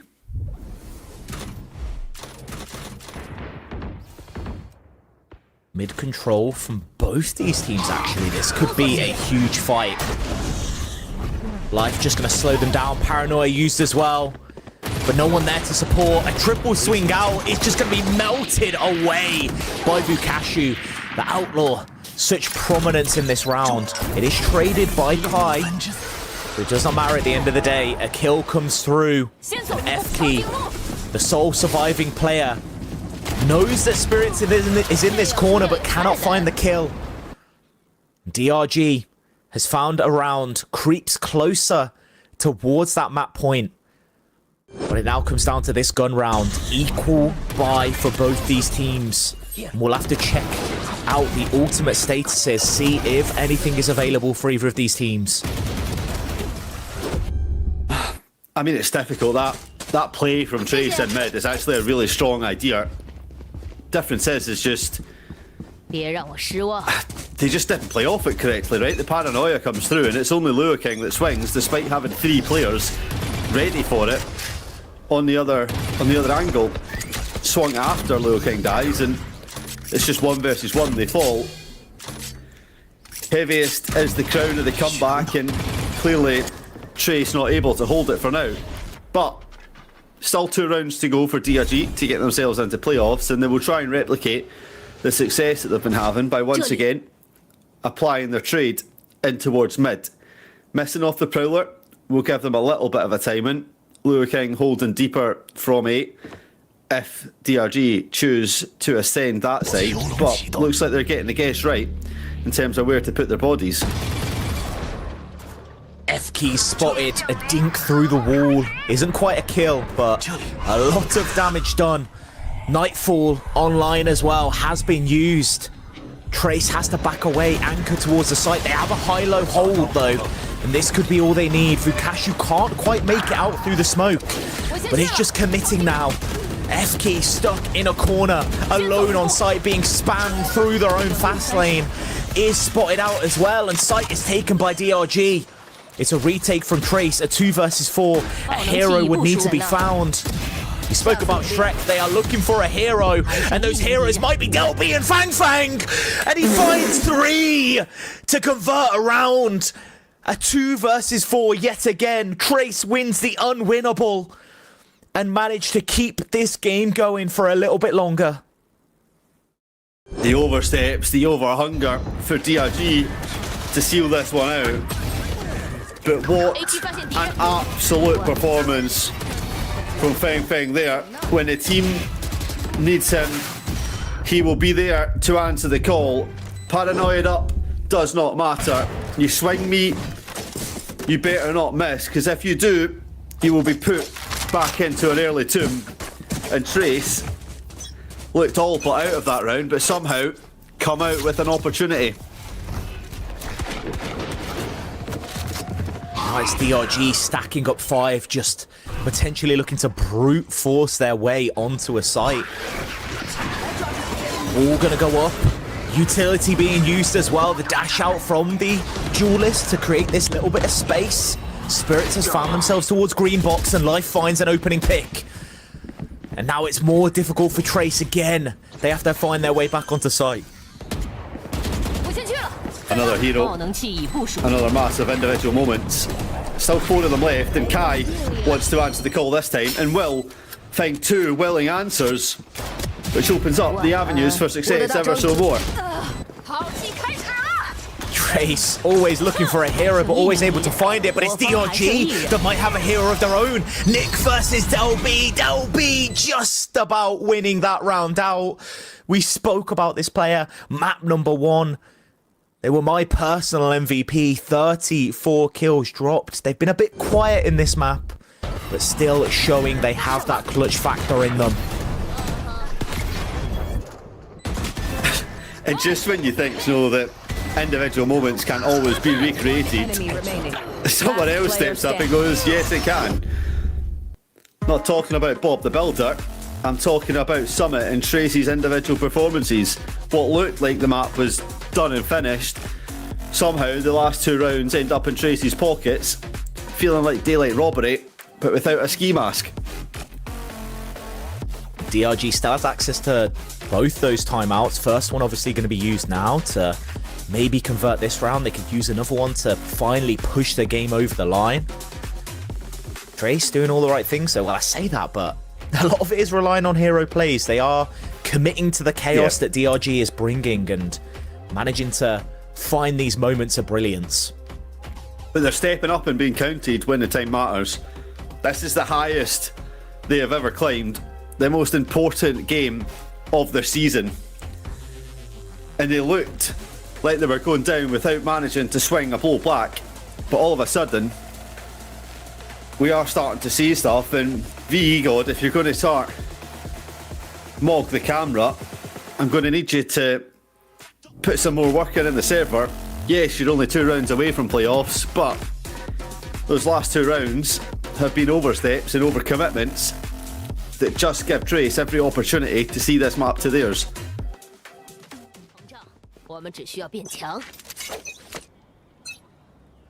DRG again, another 4-1 split, the classic, leave Vukashu on an island alone, but actually, after that initial presence has been pushed over towards A, Vukashu is just going to regroup with the team, looking like they potentially want to brute force. They have this tidal wave to push the site if they want to use it, but Life's going to be caught by a trip and taken out. Kai starting to come back to prominence, feeling a little bit more of that confidence right as Trace needed it. Neural Theft used as well to get this information, and Trace just battling back into the site, not giving up an inch of space to DRG. And this game is eking ever closer and closer.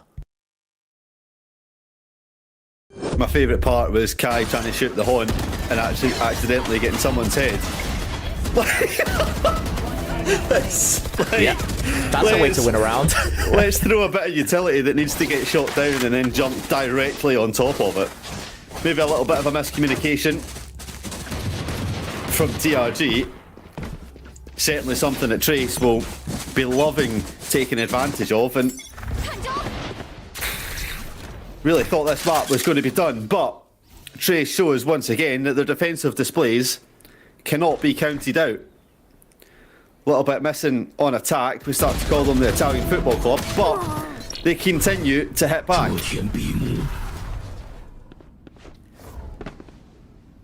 Life getting that pressure, dashes away. Looking not too concerned. That one-way gives them everything they need. That access to Link, it's slowing down the DRG potential push. And has read this well. They're guessing it's a pivot towards A. They would be correct in their assumption. Yeah, they've rolled the dice note. And the two willing, ready members will be happy to receive. Problem is, the first shot misses. Harbour ult goes in, closes the space. Oh, it's difficult.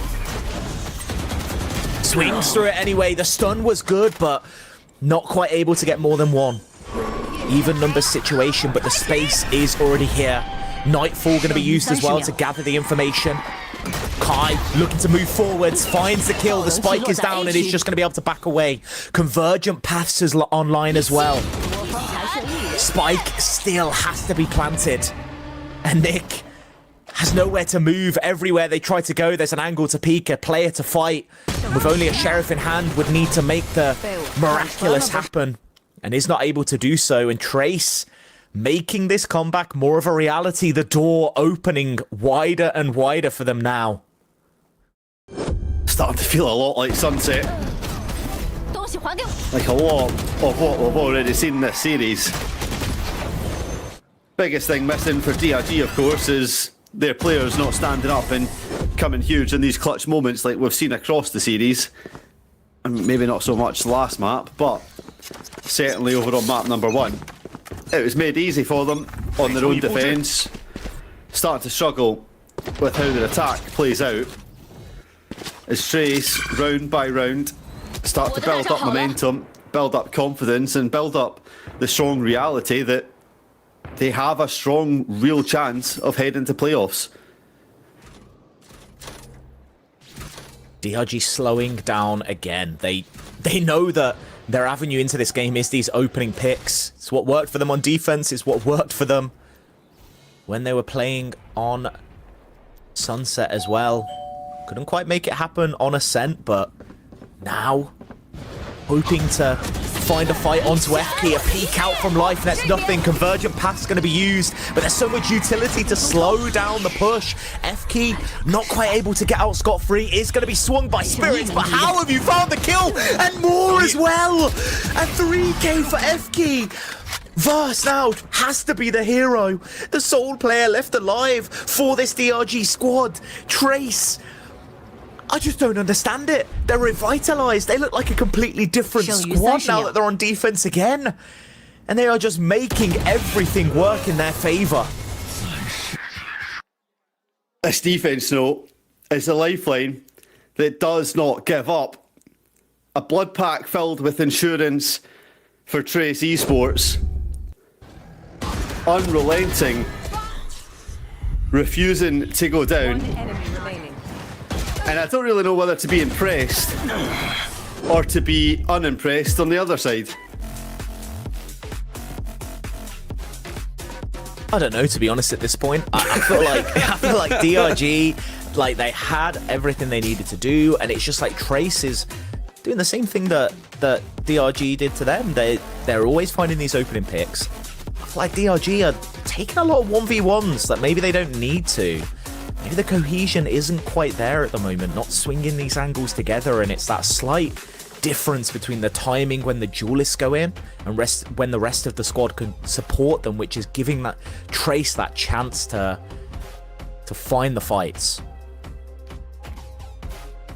Yeah, I mean, I'm just trying to reflect back slightly to what that defense looked like for DRG, and it was a lot of Trace just trying to push through that one angle in mid to hit over towards B, right, which set Verse up for quite a lot of multi-frags and real control of the map. Trace have at least managed to navigate DRG into different spots, and they've handled it really well. Been a little bit more of a one-dimensional attack, albeit the rounds are very one-dimensional, ending up in the same place. If you're looking at this scoreboard and you were playing roulette, you'd be pretty raging unless you were taking that 0. All green for Trace on defence, and they'll be hoping that green is the outcome with the money that follows along with the victory.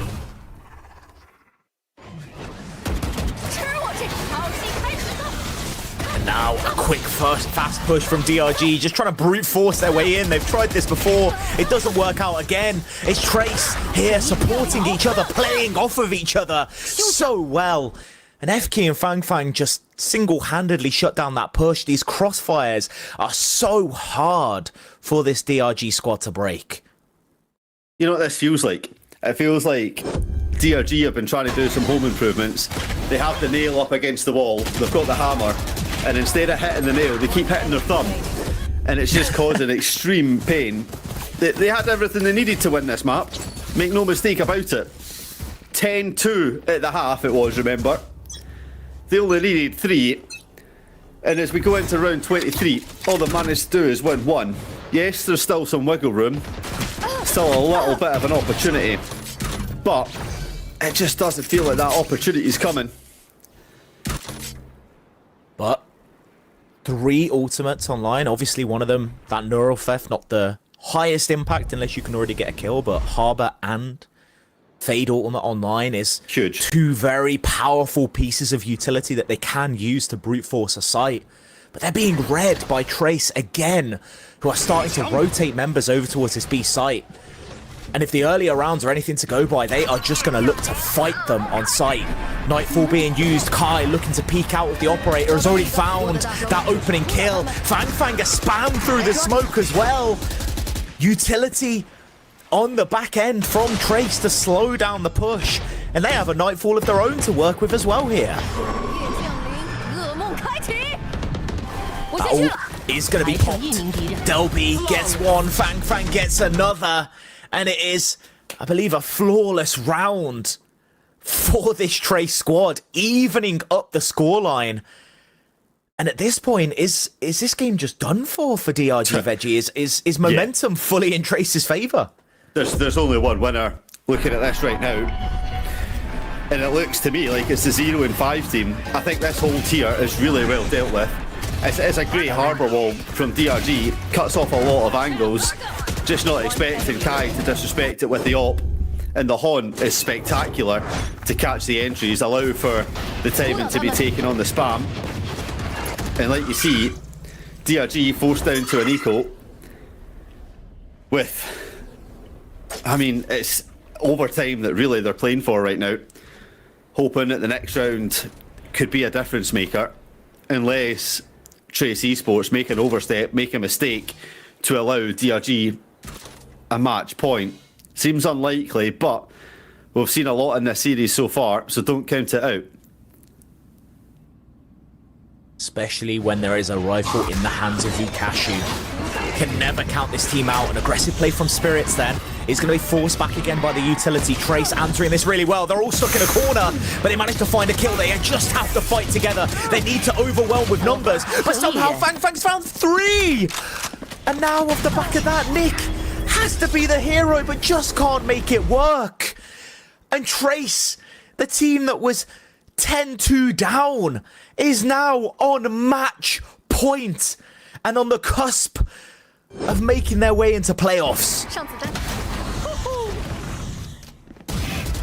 Make no mistake about it, we are witnessing something spectacular from either team. A potential calamitous fall apart, and Vukashu, having forced into that hero rifle, will have nothing but a sheriff, hoping to pick up a lost gun from either a fallen comrade or an enemy team of the head he might take, of the bodies that he could claim. But he's been quiet on this attacking display. It has all been one-way traffic. It's going to take the lollipop man to come out and stop this one. And even then, I feel like Trace might just disrespect it. You've already seen smokes mean nothing to them at all. They're just willing to fight through it. A harbour wall being used to get access onto site. Finally, DRG playing off of each other, managing to convert some kills, get themselves into this round. A 2 versus 5 now. Delby and Kai, 2 players that we highlighted, have had some monstrous performances within this match so far. But as the time ticks down, we're going to need to see something special from them. creeping forward now. The operator hoping to find a fight, to find an angle to play through. No one in that corner. It has been checked. Delby's found the first. But there's so many more angles to clear, so many more fights to take. VuKaShu gets one, gets the second, and Veggie, we are in overtime yet again. If someone lined up Summit and accidentally pressed play on Sunset, the repeat of map 1, what a fitting end to what this series could be. It looked like we were going to be disappointed, but instead we have been taken to regulation and forced to play extra time. DRG took them forever to figure out this attack, but when it came down to it, the final round was all they needed to get ourselves here, and we are once again finding ourselves with both teams tied up with it all to play for. And in our 4th overtime of Summit, the most of any map so far in China, we're a reminder that one team will be eliminated and one will go to the playoffs. All the pressure is on right here. DRG momentum not in their favor, but their defense side was so strong. Trace knowing they potentially only need one round, just brute forcing their way onto site. But it's a TP from Lower King that's caught out again. Nick trying to be the hero, but it's Trace that have found their way onto site, and F-Key will be that hero that Trace needed. Spike goes down. DRG, 2 players left alive to retake. Verse and VuKaShu, 2 of the top performers from this map. But they need to find some magic here. They need to find a way to isolate fights. VuKaShu in such a rough position. And Trace has put themselves onto match point yet again. And DRG has to go onto that dreaded attack side and find a miracle. One opportunity is what they had in regulation, and they will restore that opportunity right here and right now. And like you said, Snow, it's on the favoured side, the side where they managed to recover the masses of fumbles that were made. It's a Hail Mary that will be called in from DRG to try and rescue this one. Whereas for the side of Trace, they're a victory formation away from sealing out this map in this series and claiming the sweetest prize of all, to keep this champions run more than just a dream, starting to become the slither of reality. And one thing we haven't seen too much of, we saw a couple rounds of it, but that defensive aggression. And I'm wondering if Trace is maybe concocting a plan here to maybe just force a trap onto DRG and potentially look to catch them off guard, especially with their setups of leaving VuKaShu alone. If you can catch VuKaShu on that lurk, the round becomes so much easier to play. It's really difficult though, because you don't want to break anything that's been working for you, right? But you know DRG are going to be trying to change something up. But ultimately, you've had all the answers in your own pocket. A change-up could be your doom, but it might also be exactly what's needed. It's a mid-play from DRG once again. Their favoured spot to go through on attack, despite having won the explosion over towards A to get them into overtime. They will try and split this defence right in the middle. Door not dealt with. Not too much on the side of B, really. It's only going to be Kai and Delby, both held up in the same position. An operator in one, a Vandal in the other. It's going to be a difficult hold. We know Kai doesn't care about these smokes. They have to expect it now, and Life, finally anticipating the aggressive peek from Kai, manages to take them down. But it's F-Key on the flank, picking up 2. Is going to be traded out. It's the lifeline for DRG that they needed, but all the members of Trace have converged onto this position. They've got the crossfire set up, they've got the positions they need, and I don't think there's any way for DRG to back out of this site. They are full committed now, looking for a fight. Nick looking for the angle, looking for the peak, but now VuKaShu has to be the hero, has to be the player that these team needs. One bullet left in the chamber. Is is not enough, as Fang Fang will be the hero, will be the difference maker, and Trace shuts down DRG and will make their way through towards the playoffs. What an absolute Cinderella story. As midnight has hit, the shoe was lost, but Trace have managed to make it fit. Pure defensive demolition from Trace Esports. DRG tried to do it themselves. Weirdly, the D stands for dragon, which is usually an offensive creature, but instead it was quite defensive today. Lacking in its shelter in its cave, tried to protect its gold to see its way into playoffs, but lacked the bite and the fire that it usually contains, and that's what Trace took advantage of to send themselves into this playoff picture. By no means is the story done, but it's certainly one to watch and to keep an eye on as this story just continues to unfold.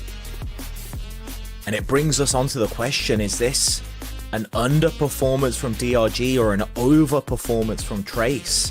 Felt like that series so back and forth, and quite a few mishaps from both these teams, a lot of cracks showing in the armour.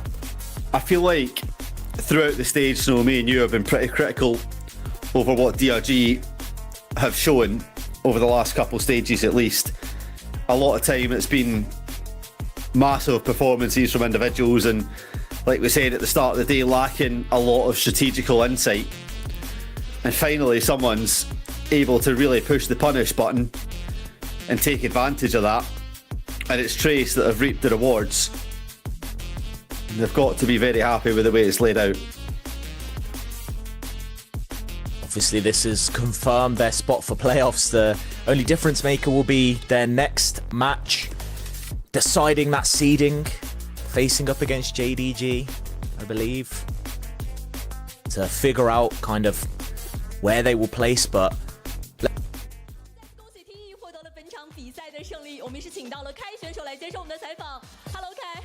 Hello， 大家好，我是 T 的凯。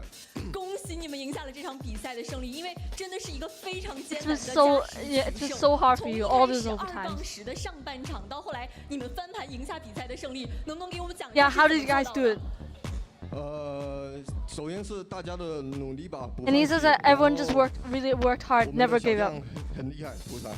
是 VK 今天的发挥简直是太超模了，非常厉害，而且可以看到属于你们整个队伍的韧性。因为今天其实有非常多个加时，从第一张地图的加时，当时是遗憾失利了，那个时候进入到 Yeah, so what was like the mental, what was the pressure going into map 2, knowing that you lost the 有 overtime? 一点吧，但我觉得我们的韧性还有互相的 Yeah, he 信 says 任。 that definitely was, but like our resilience really carried us over. 昨天 DRG 13-1的一张地图，他们打的是非常好的。 DRG played very well on the sand yesterday. 以来一直非常擅长的一张地图，来到这张地图会不会让你们想起过去 Yeah, 的 so you were also historically really good at sand. Did this like kind of make you like think about you guys before? 昨天你们的官号发了一条视频，你有看到吗？说的是下一个要迎战的对手是2024年的自己。And they're talking about like a video where they said that your next opponent to face is the 2024 version of yourself. Like your thoughts on that? 是如何互相打气的？是的，不怀念之前的自己吧，然后现在的自己会越来 And 越 he 好。 says that like the most important part is to like not hold on to the past version of yourself too much. You really gotta move forward. You gotta improve. 就一直训练嘛，然后。 Yeah, and he says most important is just like believing in ourselves, believing in yourself. 最后一张门票，现在你们成功拿到了。 Yeah, now that you've qualified to playoffs. 特别替你们的开心。有没有 Anything to say to the audience? 谢谢大家的支持吧，然后非常 Yeah, thank you everyone for support. I'm very moved. You 激 know. 动的，再一次感谢开选手。那接下来让我们 And that's it for the interview. It's time for a selfie and prize draw for the audience.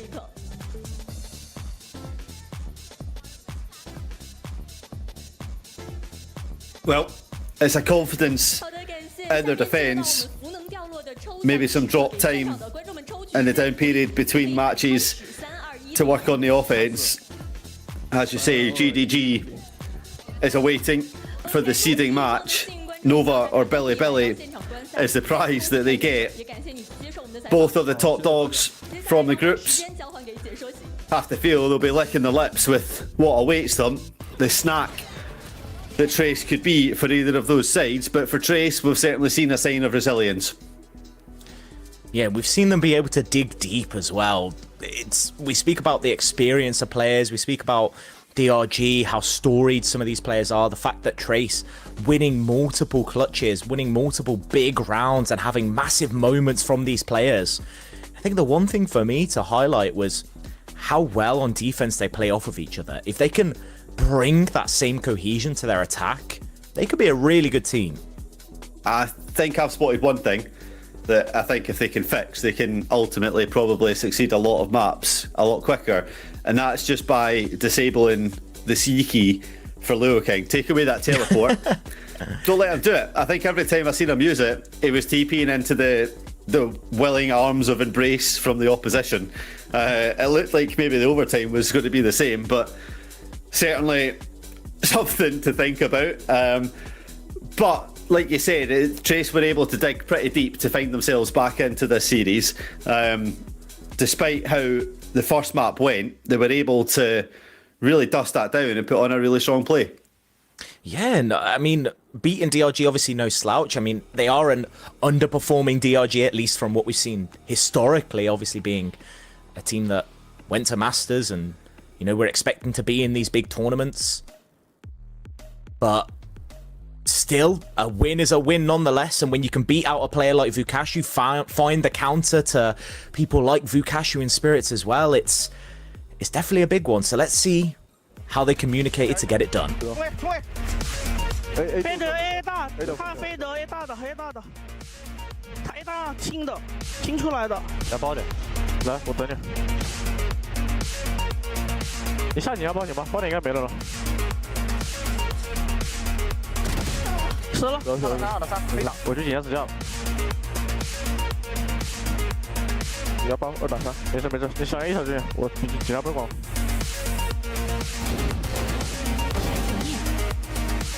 缩了，缩了，缩了，缩。缩吧，我来等着。我也正。说。我有口。冷静，申哥，冷静。我待会看到他，我就正了。你们等扣个双掰吧。不用，来，退出来，他没球了。我下这边。让他下地包，别弄个包点，他地包给这。对，赢了。包点。这包点。没菜，冷静。我待会划他在地包，来，跟我。 没事。有线，他过不去我这里。帮他。三打一，被黑了，被狗咬了。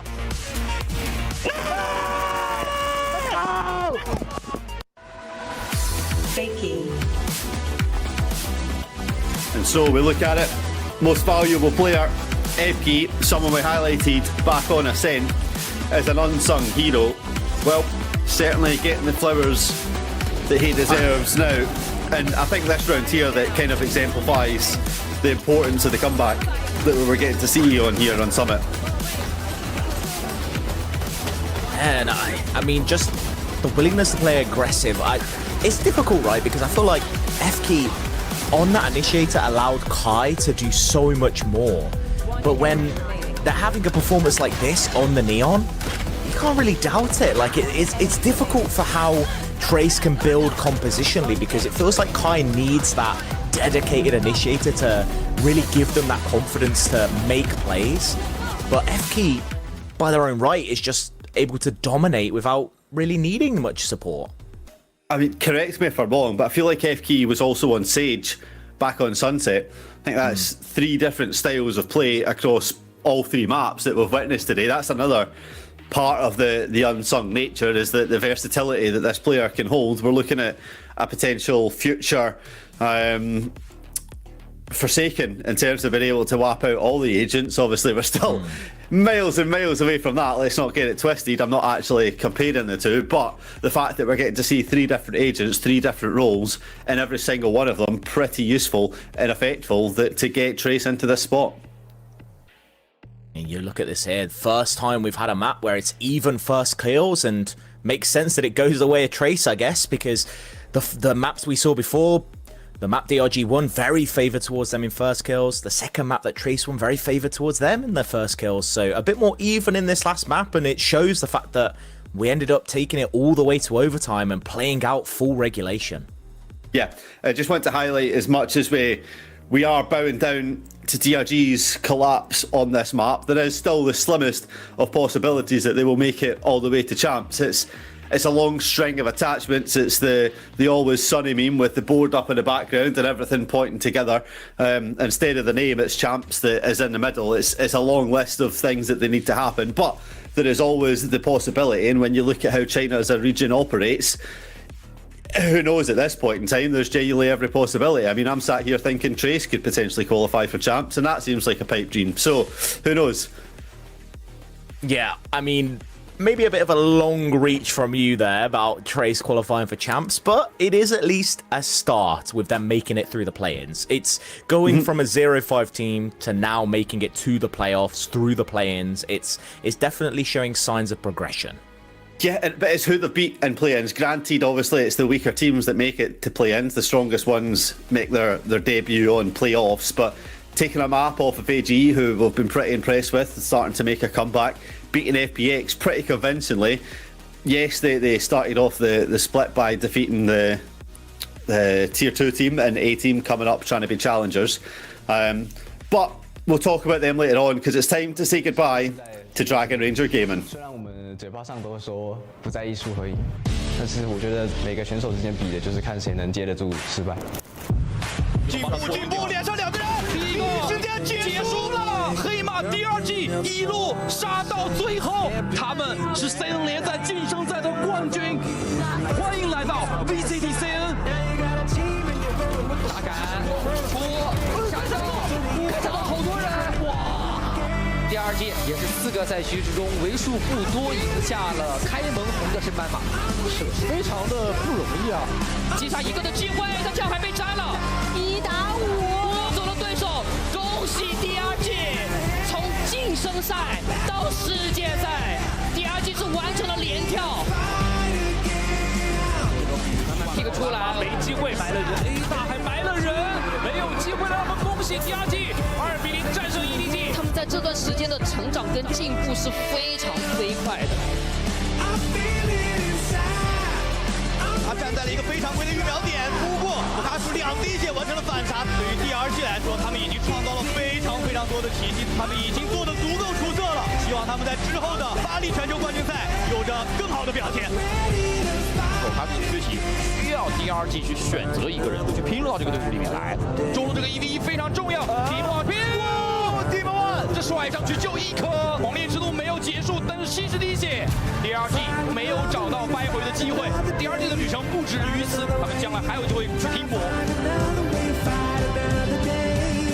DRG 锁定了最终的胜利，他们可能没那么成熟，他们可能不是那么的完美，但 DRG 从来都不缺乏卷土重来的决心。点后通过一个眼睛眼前 Spirit Z1 完成了双杀。 我希望我们DRG能够通过这段时间的比赛，能够比之前打得更好。其实我真的很喜欢站在舞台上的那种感觉，感谢大家，也感谢 VCT 给我这个舞台，还需要更激情、更努力，好好的把握每一场比赛。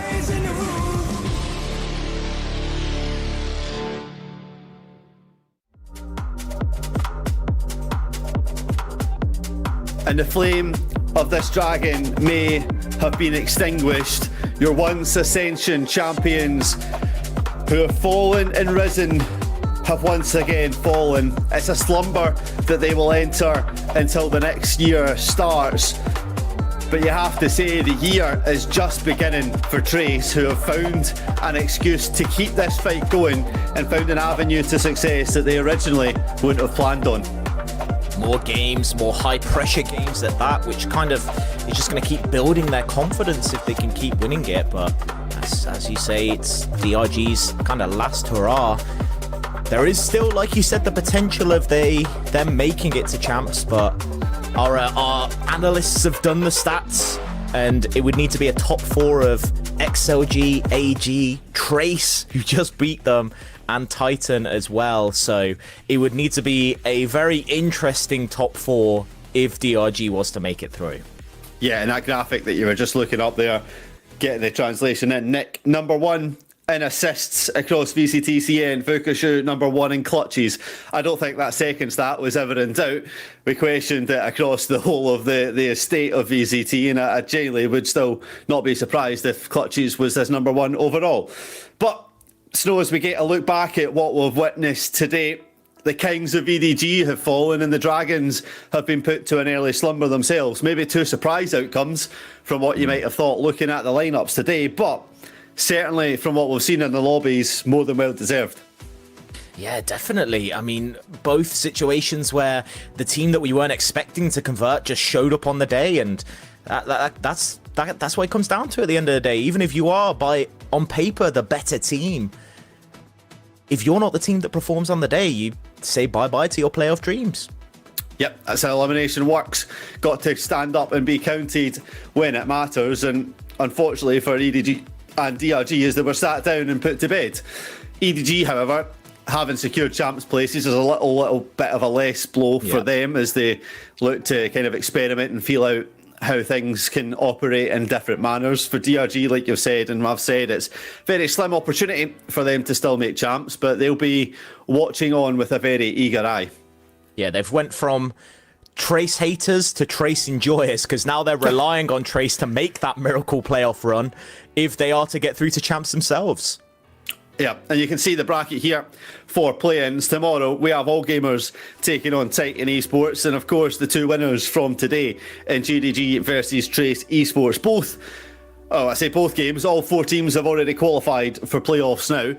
It's just about seedings in terms of who they'll be matching up against. For the lower bracket, it's Billy or Nova that's waiting for them. For the other side, the names skip me. I think one's Tyloo, and I forget who the other one is, so please have it on standby. Please have it on standby. It's G-Light Gaming.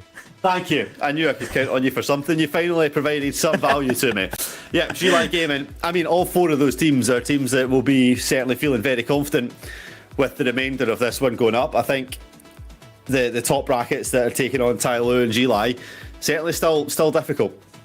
Yeah, I was talking about this in the green room, that it's almost like you don't want to win tomorrow if you are in the top bracket, because Tyloo has been no slouch during the group stage. They have looked so strong, man. Then you get G-Light as your reward for that one. It's really tough. I don't think there is an easy path left, and I think if anything that just stands to prove the improvements that have been made across VCTCA, and especially this year, right? A lot of the time before, you're talking about maybe 1 or 2 teams that typically have been EDG and G-Light Gaming as the only 2 real contenders, but now you're looking at the 4 that are already into playoffs going, ooh,